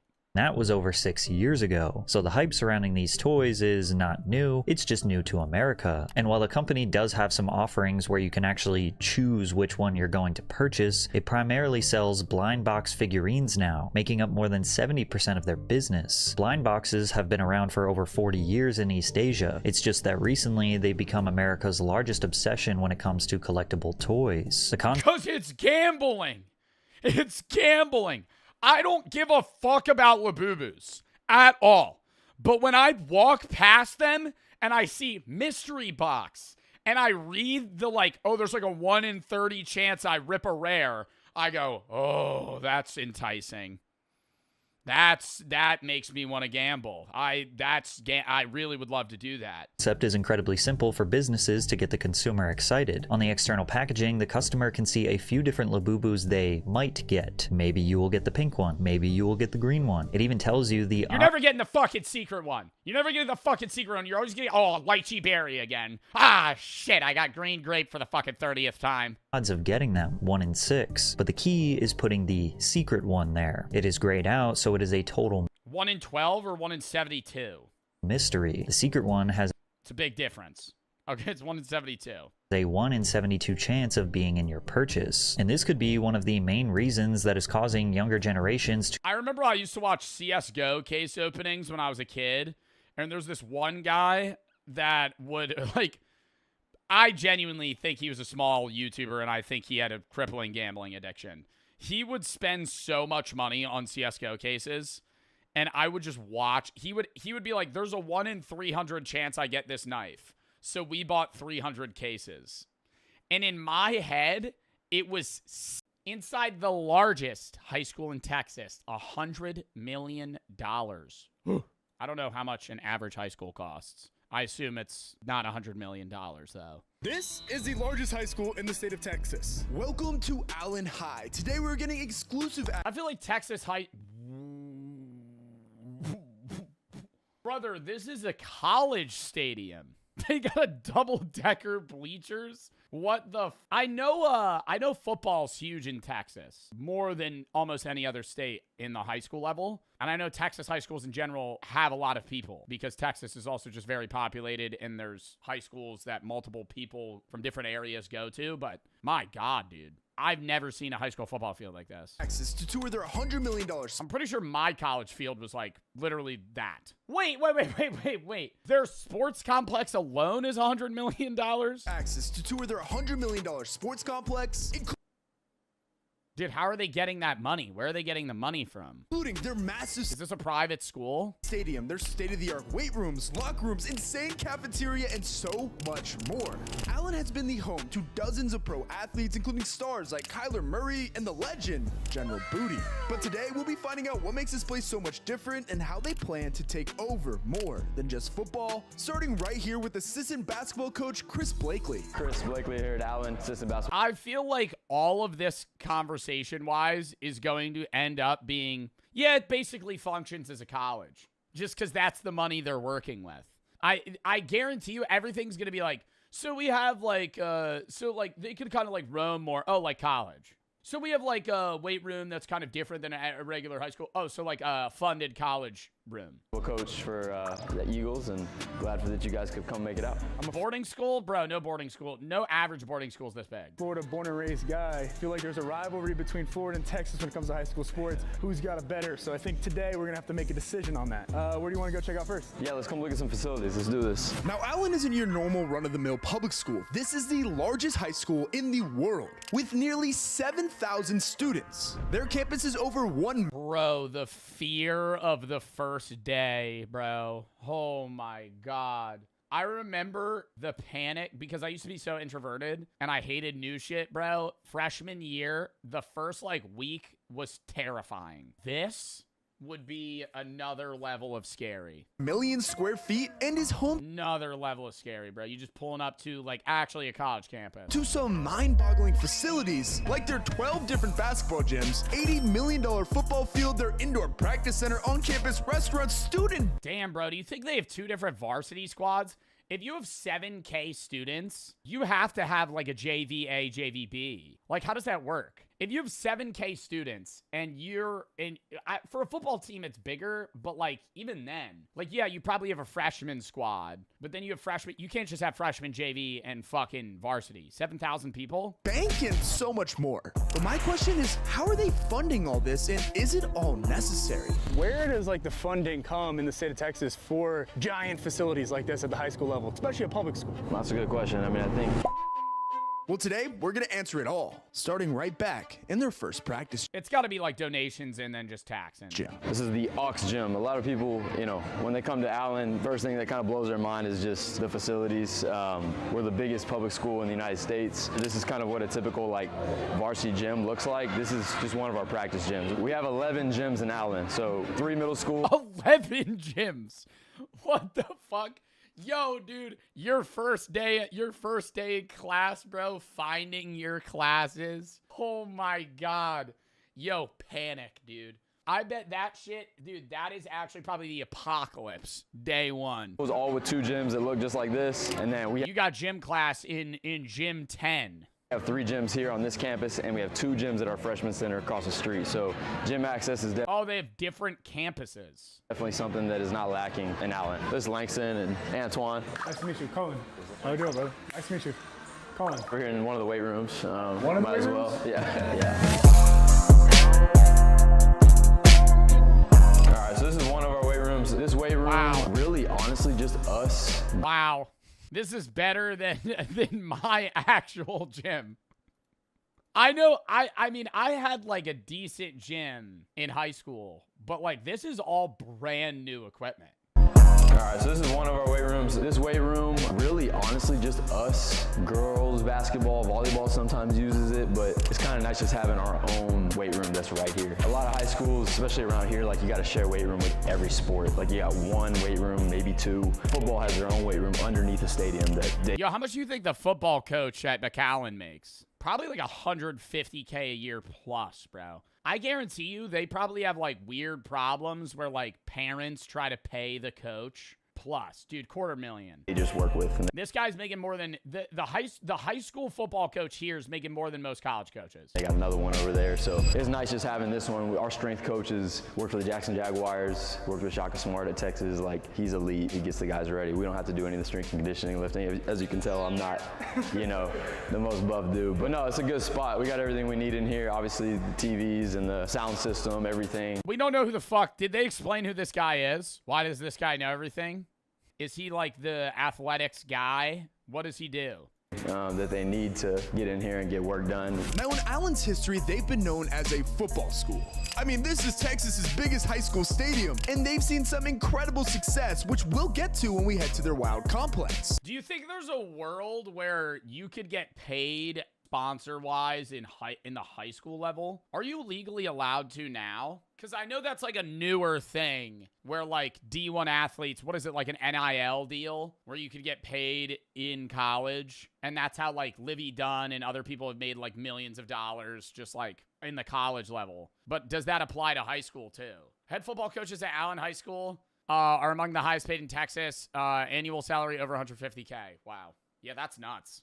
But their basketball team has slowly been building a juggernaut. See, since they won their first state championship back in 2018, Allen basketball has been thriving. And last season, they finished with a 34-2 record, which earned them an invite to the Throne National Championship Tournament. They're becoming a force, and today, we're gonna find out how. I wonder, they're a public high school, so maybe not, but I wonder if they try to like recruit kids too. Allen recruits people, but it's illegal. Wow, Dynamic actually mentioned that as I was asking. So this is kind of the locker room. Yeah, because aren't you not allowed to recruit at the high school level? Side. All the championships up here? Yeah, we gotta update that. For Publix? I don't know. State semifinal appearances 2014. After this year. Come on now. But this is just kind of the locker room side. We're still trying to do some renovations. We've been doing some stuff recently, but this is kind of like the player side, which I wish I had had a locker room like this. What we got right here? It's one of the unique things about here that we do, which I used to have belt fights in my locker room in high school. Didn't look like this though. There were just benches. It was just a cold room with benches. About here that we do, which I haven't heard of a lot. It's how you settled disputes. You'd have a belt fight. teams that do this, but we have a different starting five essentially every game. We let them earn in practice. Or for fun. And so we grade, we film every practice, and we stat every practice, and how they perform in practice is who ends up getting to play on the floor. So like, if you're doing a bunch of winning things that we value, like toughy plays, diving on the floor for loose ball, like things like that. And if you... Antonio really a star player here. He got 1 toughy play, 4 off rebounds, 5 defensive rebounds. Don't do a lot of losing stuff that we value, you end up being one of the top guys. And it kind of helps them hold them accountable, see what they're doing well, see what they're not doing well. Gives you See, they're playing for stats, not team mechanics. There's a lot of off stat markers that you have to take into account here, man. You know, like team morale. You know, this guy might not be getting rebounds and he might be 0 for 3 on threes, but like, you know, he's just bringing vibes to the table. And, you know, that matters a lot. Great for the class, if that makes sense. No, that's super cool. I've never seen anybody... He's got JV talent, but varsity vibes. Where do you place him? Do anything like that. Yeah, it's different. It just makes practices super competitive. You know what you're doing right, you know what you're doing wrong all the time. So we step over here, kind of the film room side. This is kind of like the player, you know, eventually it'll be kind of like the player lounge side of things. Right now, this is obviously where we have some film in here. We got our legacy wall over here. This is kind of one of the cooler parts of the room because, you know, once you graduate from the program, you get to sign the wall. So anyone that's played here and graduated from Allen, they come and sign the wall on senior night. Technically, we got one NBA guy, Isaiah Stevens. He's playing with the Miami Heat right now as a rookie. Probably the most decorated Colorado State basketball player in history. But most of our guys are just really good college players. And then this is something kind of unique and different that I feel like we've done. You know, this is kind of like operates as our press. Even then, though, like you could play. I know a lot of guys that would play D1, be really good in college, not good enough for the NBA. They just move to Europe. You're not going to make millions of dollars a year, but you can make $120K a year, full benefits, playing for like a German team or some shit. Conference room too, at times, and we have a separate room, but like after every game we do post-game press conferences. We have like a student media team that's kind of helping us run that, just helping. Post-game press conference. These guys develop interview skills. Like I think he's gotten that actually is pretty good. You get like media training. A lot better over the last few years at answering questions and things of that nature. So not a lot of teams do that, at least public schools around here. So this room won't like overly impress, but like this is something we're still working on. Like we just literally like started this year, we started put together. It's like an old closet training room. We still got to update some stuff, but it is unique because a lot of our guys come in here and we have like the Normatec boots and it's kind of a recovery room. So yeah, these guys would be napping in here all the time. Like snooze cam is on high alert in here, but we just keep like the Normatec boots in here, like recover. Yeah, this high school's rich as fuck, bro. I remember that used to be like the big thing, dude. Those pants that are like cold or hot or whatever, and they fucking help you not be sore and recover mad quick. Free stuff. Yeah, Normatechs are at least $600. Yeah, those are expensive as fuck. And they got like 4 pairs of those casually in one training part of their. They probably have 100 of them. Hyper ice in the fridge, things like that. We kind of use that fridge as like a nutrition. Actually, though, bro, they probably have like $50K worth of fucking Normatec gear just in their high school area to like, we'll throw like muscle milks and things like that in there. How good they have it yet, but maybe one day they will. As we made our way through campus, we walked past their massive 4,000 seat arena that is quite literally bigger than the one that I had at my college. However, the gym currently had AP testing going on, so we didn't get a good look on the floor, but during game days, I've heard this place gets rocking. Their student section is full nearly every single game, but they have something special that I've never seen at the high school level. I don't know if anyone's doing it in the country, but like we're truly making it into like a college basketball environment. So like at our games, our student section's packed. Like you got stuff flashing up on the screens during the game, like videos, goofy. Bro, do they have player intros? Nah, dude, that is hard. You get a player intro in high school? That's fucking sick, dude. Like they're not just introducing your team or like calling out your name. You have like a filmed edit of you. Oh my God. Stuff. Do you guys have a media team that's creating this stuff that are students here? Yes, yeah, we're like starting to build. And that is crazy because even if you're not athletic, but you want to be in the sports media space, this is probably also a pretty sound logic. It wasn't Oni Pixel. I remember this guy's intro. It would be during Christmas and it would go, "Gay Ben, gay Ben, gay Ben, gay Ben, gay Ben, gay Ben, gay Ben." I don't know his name, but it was like that was his fucking not Gay Ben. His name is Gaben, like the guy that made CS, right? But it would be like, "Gay Ben," and it would say it like that. It was just because it was supposed to be like a Christmas song. Anyways, say there was like a 1 in 300 chance. I'm just like spitballing here. I would watch this guy open CS cases, and he would buy 300 of them, and I would go, oh my God, he's guaranteed to get one. Because my dumb ass at like 8 years old, 9 years old, didn't realize that just because you buy, like if you have a 1% chance of getting something, if you buy 100 cases, you're probably gonna get it, right? Gonna get it once. But like every time you roll a new case, you still have a 1% chance to get it out of 100. It doesn't increase. So buying 100 cases doesn't mean you're going to get a knife. To collect more than they ever have before. In a survey conducted on 21st century collecting around the world, we've discovered that the average young adult spends almost $2,000 a year on collectibles, and that more and more adults who aren't collectors. Wait, what the fuck? The average adult spends $2,000 on collectibles. That's just not true. The average millennial spends $2,000 on collectibles. What else is considered a collectible? No, what the fuck? Who the fuck spends $2,000 on collectibles? What counts as a collectible? Manga? I wouldn't say that counts as a collectible. Like Funko Pops, Pokemon, maybe shoes? On collectibles, and that more and more adults who aren't collectors are now considering joining in on the 14% of adults are considering collecting. What are they going on a street and being in an interview? Have you ever considered buying Funko Pops? I don't know. It's been a heavy debate I have night to night. I don't really know if I want to get into the business, but I've been thinking about it. these trends, as 90% of dildos? You think people are collecting rare dildos? collectors have reported that they participate in activities revolving around these collections. People have unpacking events, forums where they share their collections, and sometimes base their entire personality around something like Labubu because it's a way to connect with the outside world. Pop Mart even opened their first theme. Nobody fucking bases their entire personality. You know how unbearable this individual would be? Somebody that's entire personality is based around a Labubu? I mean, talk about fucking glass case that's waiting to be fucking shattered. What the fuck? Everything about them is there's no way that somebody's like this obsessed. Park called Popland, where people can come and celebrate their obsession with these blind box products together. One of the descriptions for the park reads, "There are a few spots to play in the same way as a typical theme park, including an adventure playground filled with climbing walls, nets, mazes, and trampolines. Guests can also feel what it's really like to live in the universe through the augmented reality immersions." Hate that shit. Hate that shit. Oh, this ride has a VR headset. Here, put this on. 5,000 other people have worn this in the last 3 days.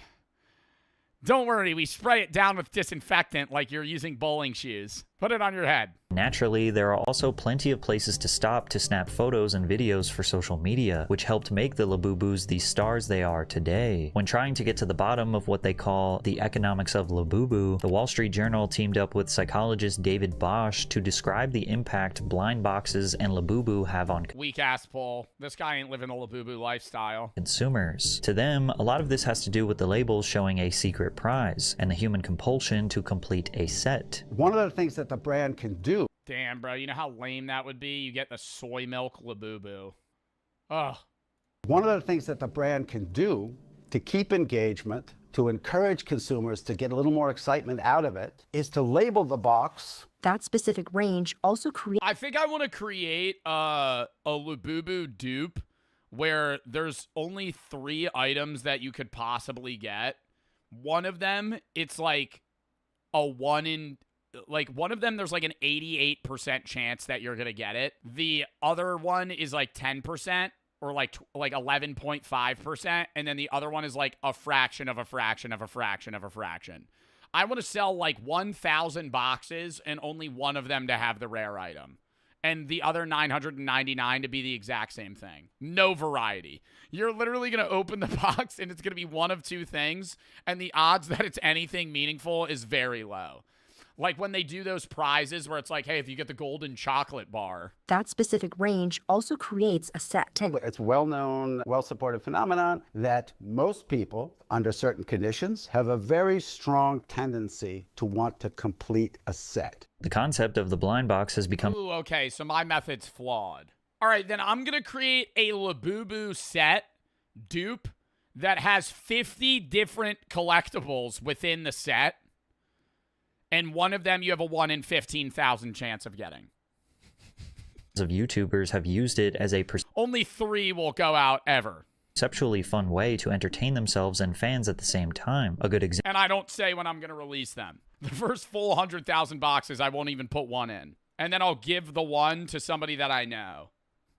And they'll fake pull it. Look at this, guys. The golden possum. And Link looked for extremely rare toys in a segment of their show. I watched this video. Oh, Good Mythical Morning. Hold on. That was not it. This one's special. Hold on. Hold on. I got the 1 in 100. You got the Robbie. You got the Robbie. I can't believe. And Robbie came with a drum. What in the world? This is the most fun I've had in years. You can see that these blind box collectibles have an interesting impact on people. Even if they don't know what the toys are, why they're interesting, special, or even if they don't like the way that they look, once people realize they are rare, they start to attach value that isn't actually there. Pop Mart and Labubu's But that's not even just Labubus. That's any rare item in general. Like niche things like Pokemon grew in popularity because of the trading card game, the show, the anime. Like all that, like in general, kind of Pokemon was beginning to get propped up, and then Nintendo, and it got more and more popular over time. And those cards were rare then. Like the Charizard cards were rare then, right? They were valuable then. And then now, because people go, oh, they're really rare, you'll see like a lot of trading card things spike in popularity over the course of, you know, however many years. And sometimes they go up and down like a regular market would. But once, like, the mainstream media finds out about something is when everyone wants to get in on it. Business model mostly relies on this. Nothing creates hype more than the illusion of scarcity. The old classic, low supply, high demand. However, the diamond market. What really started this Labubu craze... Just buy a factory diamond. Don't buy a mined diamond. Ever. Stop buying mined diamonds. They literally hodl them. They have a monopoly. And they just fucking release them in batches to create a sense of scarcity. They are rare, but they're not as rare as they say they are. And factory-grown diamonds don't involve literally like slave labor. This was another classic modern-day marketing effort, paying a celebrity to endorse the product. Because just a few months ago, one of the world's most famous K-pop stars, simply known as Lisa, sent the world into a frenzy after she confessed her love for Labubu. Yeah, and she got those lame-ass ones! You a K-pop star, you ain't got the fucking 1 in 2, you ain't got the 1 in 72? That actually might be the 1 in 72. I don't know what it looks like. Lisa is a Thai singer, rapper, dancer, and actress who became the most followed K-pop idol on Instagram. 106 million followers? But she's been seriously climbing the industry ladder since 2016 after joining the girl group Blackpink. By now, K-pop isn't just a genre, it's a full-blown global movement. Streaming has skyrocketed, with Spotify reporting a staggering 362% increase in K-pop streams worldwide over the past 5 years. The top 100 K-pop artists globally amassed a jaw-dropping 90 billion on-demand streams, with a 42% growth year over year. K-pop! They've also developed some of the most die-hard cult-like fans on the internet. Fans will create entire Twitter accounts dedicated to a— Bro, do you guys listen to K-pop? I feel like this is just such a fucking different world for me. I don't listen to K-pop. Ever.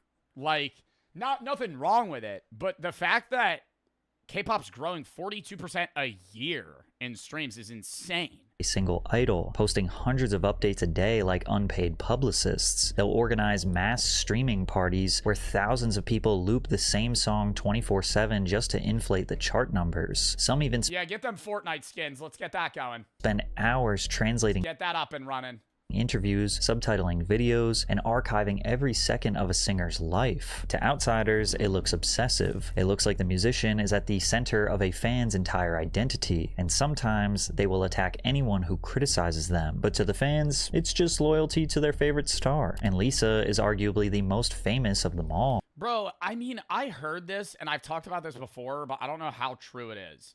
Aren't there certain K-pop artists that sign contracts to stay single or appear single to feed into the parasociality of their audience members to make more money? Because, like, if you love a K-pop artist, especially as a as an American or somebody that's not like a foreigner to them, and you find out that they're dating somebody, that ruins the illusion that you will at one point be with them, right? Which is already insane to think, but it's like there are people that genuinely believe like they will marry and meet a K-pop artist one day. And then when they find out that that's a thing, I'm pretty sure there's clauses in, not all of them, but like K-pop single contract, they can't date people. Some K-pop single contracts include clauses that restrict or ban idols from dating, particularly during early years of their careers. This practice is part of a broader strategy by entertainment companies to maintain their image, manage focus, and prevent fan backlash. Other companies don't have a firm no dating policy, but more a don't get caught policy where dating is tolerated as long as their audience doesn't find out. Wow. That is insane. That is insane. For people that are like literally basically signing a contract that's saying like, hey, you can like date and flirt with people, but if your audience finds out, that's going to be bad monetarily. Like, they will stop listening to you. Lisa's been in ads for PlayStation 5, Louis Vuitton, partnered with Bose, and has been a global ambassador for Celine and MAC Cosmetics. So whenever she was asked to share her secret... And they get stalked if they start dating people? Oh my god. Or like the fucking person they start dating probably just starts getting death threats. ...obsession with Vanity Fair's YouTube channel, anything she chose to promote was going to turn into pure gold. And in November of 2024, her obsession of choice was Pop Mart collectibles. Hi, this is Lisa, and this is my secret obsession. Whoa. This is Pop Mart. It's a blind box, so you don't know sponsored what's inside. No chance. No chance. No chance this is not sponsored. But she can make so much money from just fucking doing an under-the-table Pop Mart sponsor. One by one, Lisa unwrapped her blind boxes, getting more and more excited with every new figurine. But what got everyone's attention were the large Labubu she held in each arm. She described the impact Pop Mart had on her friend and how she couldn't stop herself from buying to unlock new characters. We call her Labubu. Okay? Oh my god, this is so heavy. Ah. One has a tail, one doesn't. So this, Simomo, and this is Labubu. Yes. I just got into Pop Mart like early this year, and I learned about this from one of my close friends in Thailand. And when I went to Thailand, she was like, "Oh, let's go to Pop Mart." And I was like, "What is Pop Mart?" Like, what? It's just like, oh, it's like, you know, it's just sell toys and stuff. Like, okay, this does seem more real. I don't know if this is sponsored. What the fuck is this one box that's brown with Sharpie on it?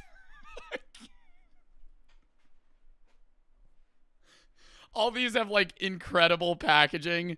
Yo, hey, we do have a bargain deal at Pop Mart. If you don't want to spend $80 on a box, you can get the other one. Hirono, is it worth a lot?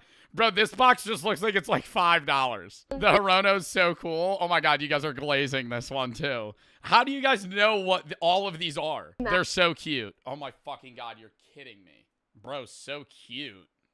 What the fuck are you talking about? Bro looks like he shit his pants. What is coming out of his toes? What the fuck? I don't, what is that? As soon as I got them, I go crazy.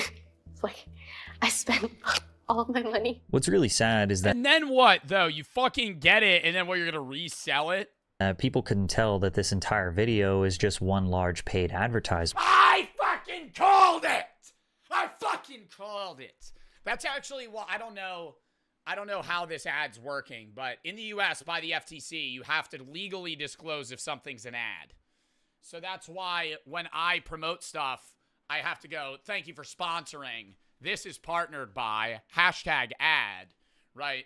Because you can't mislead your audience into thinking that you organically like something that you're getting paid to like. So that's why a lot of the time when I do shout shit, I go not sponsored, right? Because I want you to know that I'm not getting paid to say this, right? But there are companies that under the table have some sketchy contracts that they sign with influencers where they try to get them to sponsor things under the table and organically bring it up as if they care. And I always wonder how that slides through the cracks because I'm like, these are big companies that come to people, which will remain unnamed because they'll sue me. But it worked. Which shall remain unnamed. After the seal of approval from Lisa, Pop Mart's share price has grown by almost 600% in just 1 year. Somehow, this creepy-looking figurine with confusing appeal has managed to enter the hearts and minds of some of the richest celebrities all around the world. Korean artist V was seen walking around with Labubu in Seoul. Rapper Central C and Dua Lipa have been seen with theirs attached to bags. Kim Kardashian posted an entire collection of them on Instagram, and Madonna received a Labubu birthday cake that is quite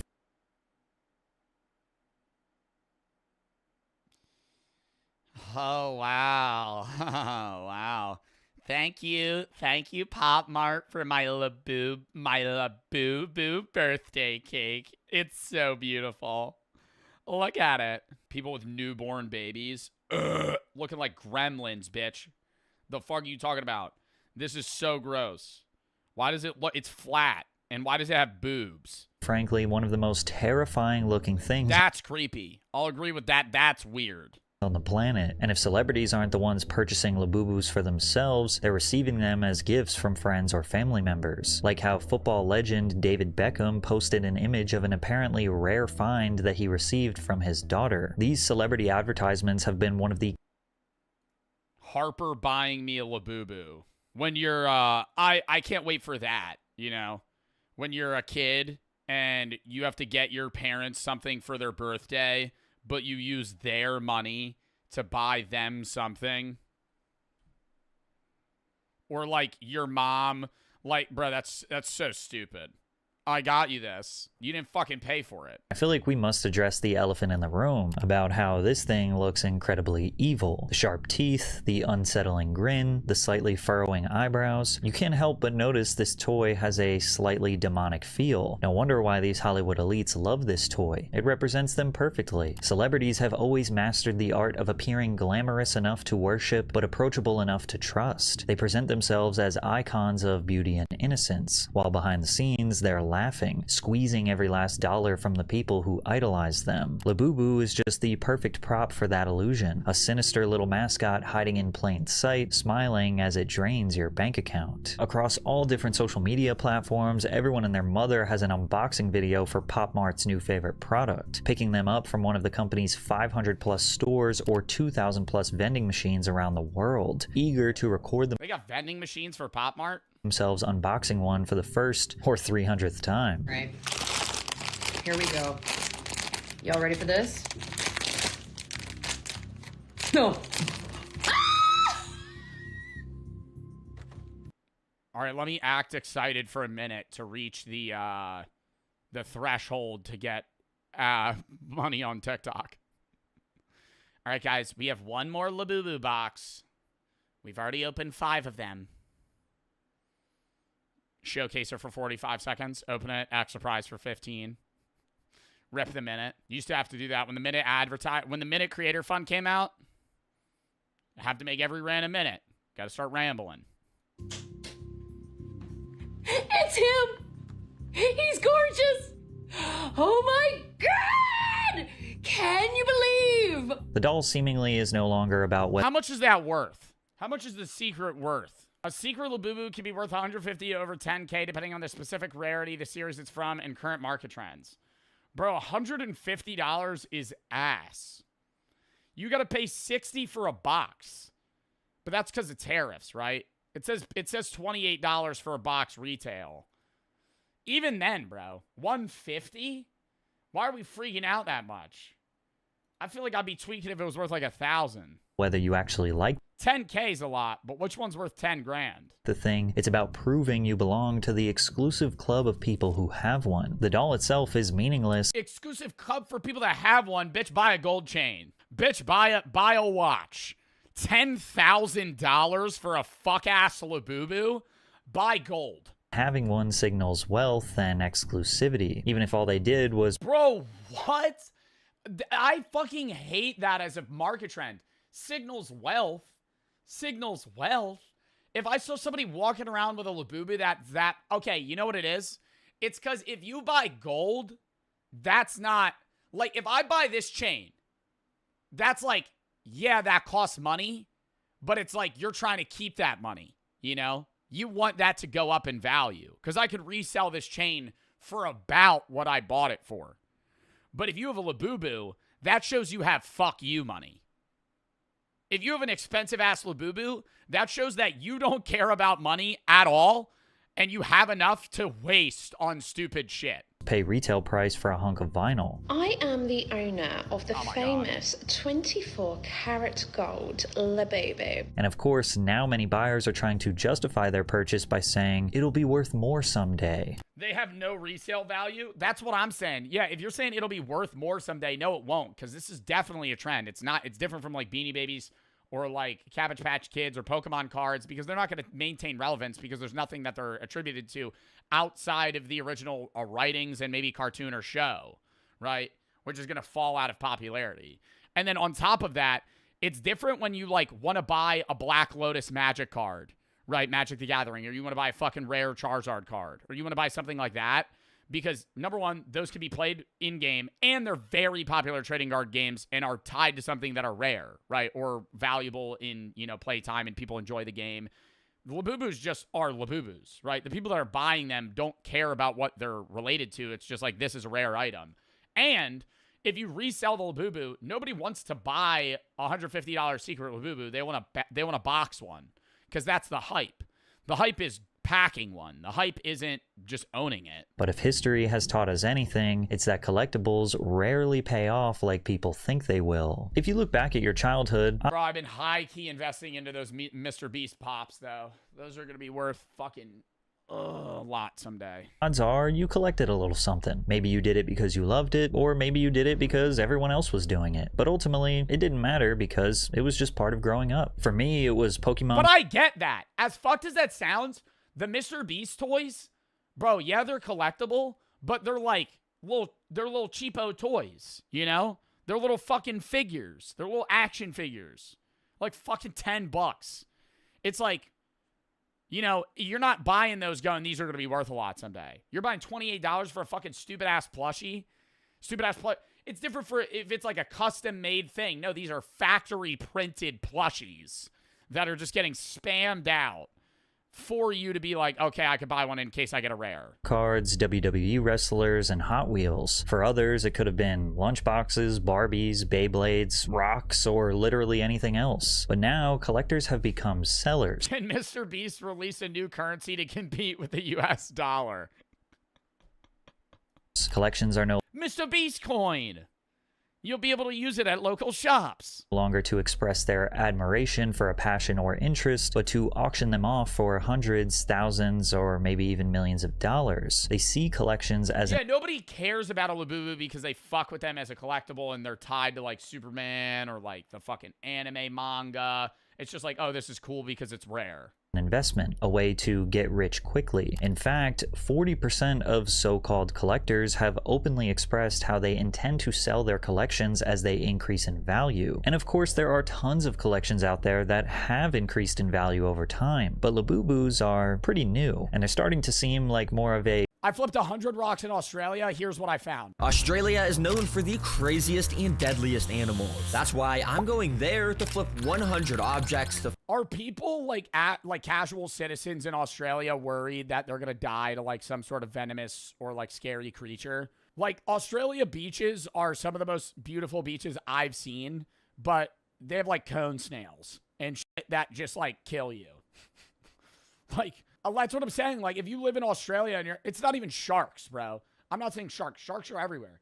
I'm saying if you're in an Australian beach and you're like, oh, this is awesome. And then there's just like deadly fucking snails and jellyfish that just like casually wash ashore. Find crazy bugs, venomous creatures, and so much more underneath. I'll be starting in Australia's most iconic rainforest, but by the end, we're gonna get to the iconic Australian desert with insane animals everywhere. But don't think the rainforest is boring, because literally under this first object, I instantly found something deadly. This is a baby giant centipede, which when How's that deadly, bro? Can that kill you? I used to hold centipedes all the time when I was younger. Not Australian centipedes, but I would be flipping rocks, holding roly-polies. they get older are known for having some of the most painful bites in the animal kingdom. Since we're on Australia, I really want to do that. I don't want to be Coyote Peterson, but I need to feel how bad that pinch is, you know? Like, I would get stung by a bullet ant. What's wrong with you? You're not curious? I don't want to do that ritual where they, like, you know, put their whole hand in a glove of them for 40 minutes and dance around to prove that they're a man. I would say, like, sting me one time in my forearm. He overreacts? I don't know. I don't think he does, because I've seen other videos of people do it and they start crying. very likely to see a way bigger one soon. Under the second object, I found something I've always wanted. That's not a rock, dick. Hey, Terra Green, clickbait. Clickbait. To find. Oh my gosh. I thought there was nothing here, but there's a literal massive bug. But that's exactly part of this bug's design. This is a spiny leaf insect, one of the most camouflage insects in existence. You could barely even see it when I was standing on this. Bro, there was one that I pulled up on. I don't even remember where I was. It was about yay long. Scared the fuck out of me. I was so ready to stomp on it and kill it because it actually, I think like camouflage insects are so scary because like you could be near them and not know. And so like when you try to pick up a stick and ends up being a bug, that's just fucked. But I was like, nah, I can't just murder this thing in its habitat. Like, it wasn't attacking me. Pretty cool. So I kept exploring, and when I got to object number 3, I found nothing. So I'm only going to show the most interesting animals from now on, which thankfully, object number 6 had something super interesting. At first, you may just think these are regular old ants, but if you look closely, it's actually an insane species. They are trapjaw ants, which you can tell by their massively wide trapjaw mandibles. They have these microscopic hairs inside the jaws that when a prey touches it, the jaws snap within a fraction of a second, making it almost impossible for prey to escape. Yeah, Australia is crazy. Now, as I continued on the Bro, what is the lifespan of an ant? I feel like I've asked this multiple times on stream and I always forget. It depends on the ant. Some a few weeks and some several decades. Queen ants can live up to 30 years. Wow. So I was peeing on ants older than me when I was a kid. I was gonna flip this log, but on top, I noticed there was actually a special species of millipede, which apparently has the ability to spit acid out of its mouth. Now, if you didn't know, with me, I have the backpack, where I pack tons of cool objects to interact with the animals I find. And this time, Bro, let's get some Coyote Peterson shit up here. Just poke it with a stick until it spits on you. But that's what he would do. You gotta walk up to it. Hey, man, you gotta get your hands dirty in the field here, okay? We're doing survival content. Grabbed a pack of paintbrushes. I wanted to see we're gonna hit it with a paintbrush. How this bug would react to being rubbed by one, and yeah, he was pretty mad. Initially, he kept curling up and biting the end of the brush, but eventually I caught it doing this. Yup, it just sprayed its acid defense chemical. Yup, it just shit all over the fucking paintbrush. It just sprayed its acid defense chemical, which stained the edge of my paintbrush, and yeah, it just kept biting it over and over. Well, sorry for disturbing you, little guy. That was pretty cool to watch, though. Now, as I... Yo, Ego's through the roof on that caterpillar. He should have ran, dude. Fucking fight or flight. I could respect it, but I think he'd need to get crushed for that. Biting it over and over. Well, like you're losing that matchup, pal. Well, sorry for disturbing you, little guy. That was pretty cool to watch, though. Now, as I continued on to object number 11, I found this. It's not a rock. It's actually a termite nest. Yeah, termites will spend years, day by day. How much somebody gotta pay you to kick a beehive? like a soccer ball beehive. It's just on the ground. $1,000. You might die. You realize that, right? Even if you're not allergic to bees or like wasps, if you run up and kick it, they're all stinging you. Like, if there's 1,000 bees in there, you're cooked. Yo, there's like a weird tail thing coming out of this nest. Yeah, it was literally partly inside the termite nest and poking its head out. I thought I had found some undocumented snake species or maybe a leech, but if you actually really focus hard on how this thing is moving, and in specific, this tiny little white thing on the edge of its head, you can tell that this is a baby land planarian. If you don't know what these are, well, they are insanely creepy. In this footage, you can see how they eat. Basically, they go up to an unsuspecting snail or worm, then all of a sudden, they completely wrap around it, releasing a sticky mucus to make it impossible for the prey to escape. Then they push some weird alien tube out their body that they can inject into the prey to then slurp up the insides like a smoothie. Yeah, talk about brutal. I think I'm gonna have to leave you alone. Now, under object number 16, I found a... See, that's some shit out of a horror movie if they, like, mutated and got bigger. It's like a boa constrictor, but, like, covered in goop. Launches in 10 minutes. We'll tap in 4. cricket, which I just thought was cool because in America, the crickets are a bright tan color usually, but this one was way... Yo, crickets be fucking like crazy around this time, bro. I've stumbled upon multiple crickets doing it. Darker. Now, I quickly took out the backpack and grabbed a clear container out from inside. Yeah, if you didn't know, these crickets make an excellent food source for other animals I'll find, so I'll be saving this to feed it to something later. As I continued walking through this beautiful rainforest, they're freaky, they are, dude. They have so many kids. I came across a little creek. This looks like the perfect water area for deadly crocodiles to be swimming in. Oh, maybe I shouldn't be standing so close, actually. Yeah, I don't... You ever see those videos where they release a bull into like a pen of like 300 cows and he's just the breeding bull and they all just surround him? I'm like, damn, bro. He's going to get killed in like 3 years, but like low key, he's loving his life. Like, I mean, all he does is just roam into a field, impregnate 300 cows, and then leave.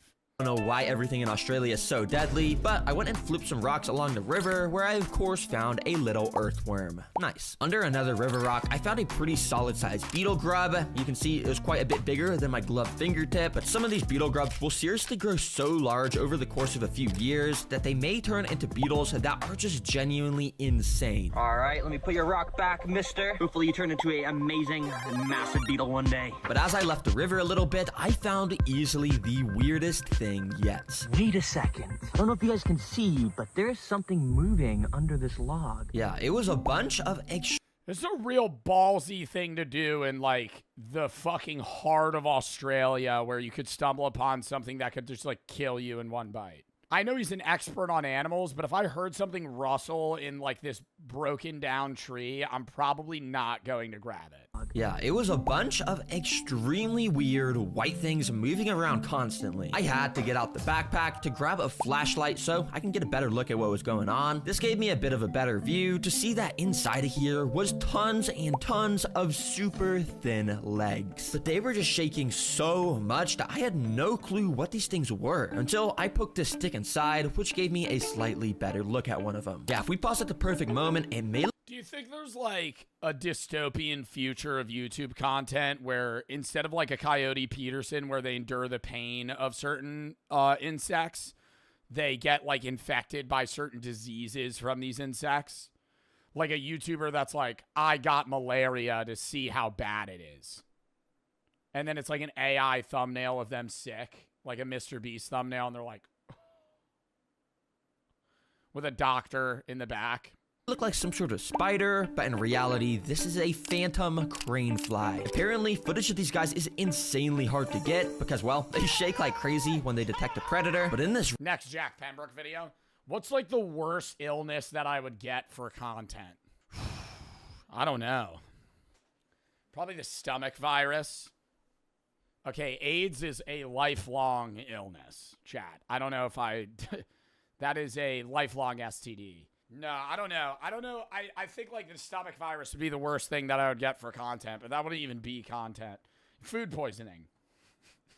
I would get food poisoning for content, but it would get age restricted, so there would be almost no monetary gain. Rare footage I found, you can see the bubonic plague, Ebola. Dude, y'all remember? I feel like some of y'all are too young for Ebola. Y'all remember how scary Ebola was, bro? I remember I was probably 7th or 8th grade when Ebola was like a big problem.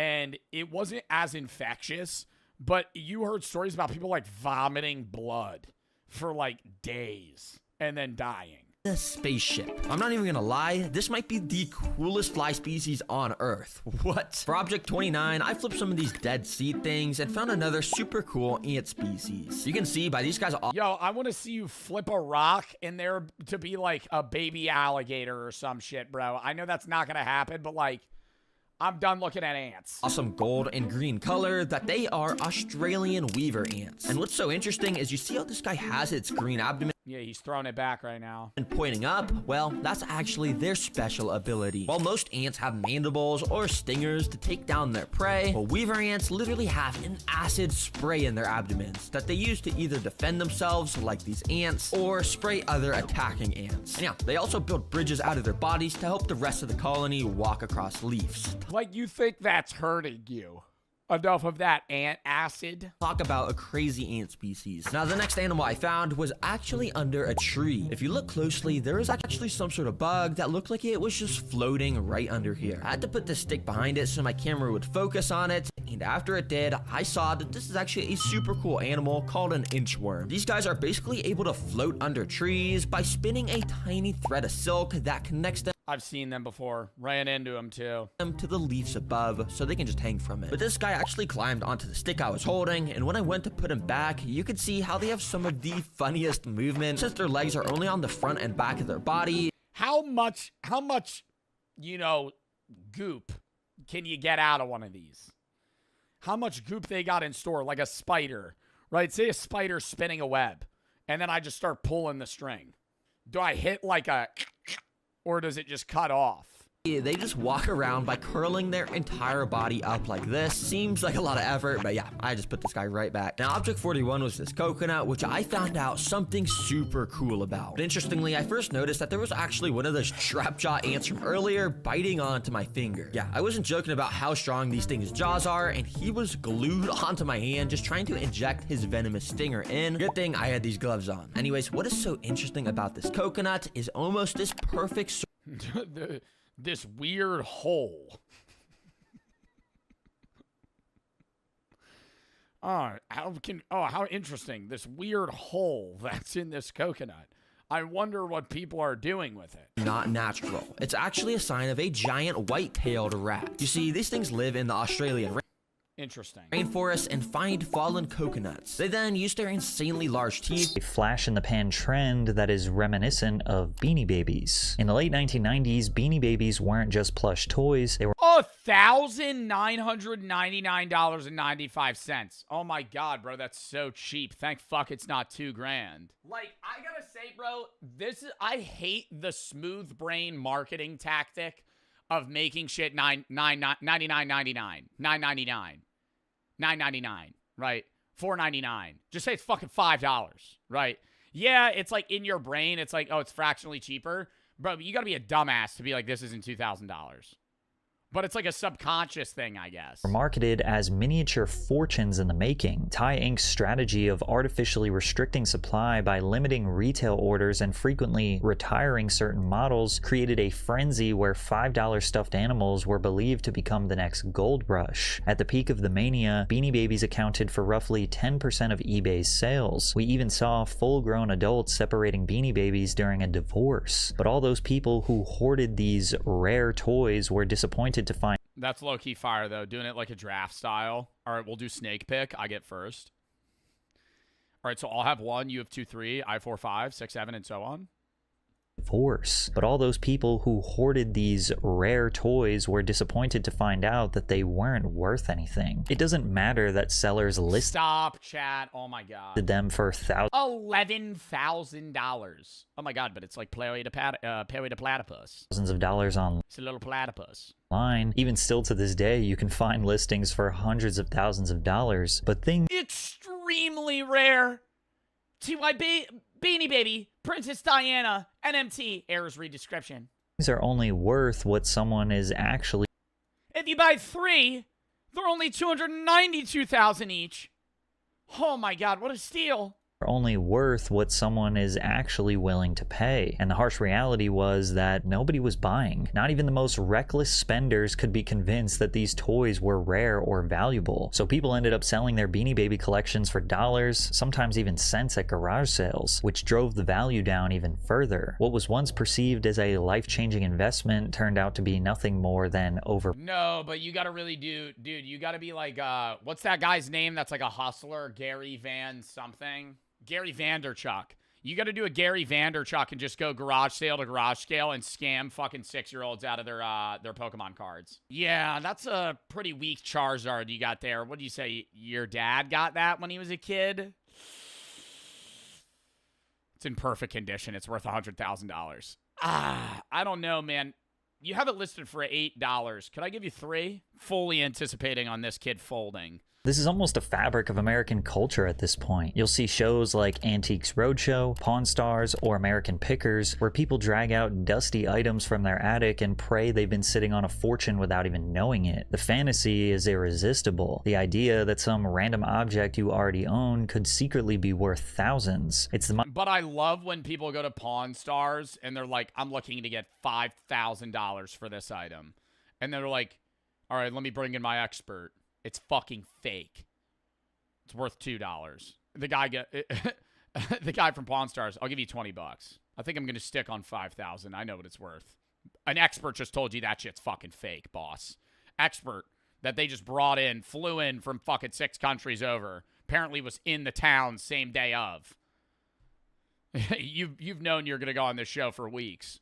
Modern day lottery ticket, except instead of scratching numbers, you're banking on nostalgia and rarity. But the uncomfortable truth is that most collectibles never hit the jackpot. For every person who sells a first edition comic for 6 figures, there are millions more who are left with boxes of junk that they swore would pay off one day. Even though we're still at the peak of the craze, occasionally you might see videos online where a collector recognizes that they might be spending a little too much money on Labubus. But then you'll find investment gurus. Rip my bank account. She just bought a $120 Labubu. But then you'll find investment gurus in denial justifying the purchases in the comments. They're actually worth more than $100. They're actually worth more than $120. They're going to be worth as much as Bitcoin one day. You just got to hodl them. $20, so you got lucky. I hate to be that guy too. 1 in 72 is not that rare. That's why they're worth 1 in 20. That's why they're worth 120. They're never going to be worth more than that. 1 in 72 is not that rare. 1 in like 500 is rare. 1 in 1,000. That's like how you're going to get value out of that. Because then people are going to very minimally pull them. Scary part is, because of the Labubu popularity, we're no longer just talking about overpriced toys, we're talking about an obsession that's bleeding into real life in some very dark ways. Like how parents will give their own children a choice between hundreds of dollars or a Labubu blind box, only for the kid who receives the money to almost break down in tears, even though they end up buying a giant Labubu with the money they were given. Now, to give the kids the benefit of the doubt, they're kids. They don't know the value of money. Of course, they want a toy. However, there is no excuse for the full-grown men who will buy up as many Labubu products as they can in order to resell them to children and other collectors for What do you mean he's on his hustle? He's on his hashtag grind set. a much higher rate.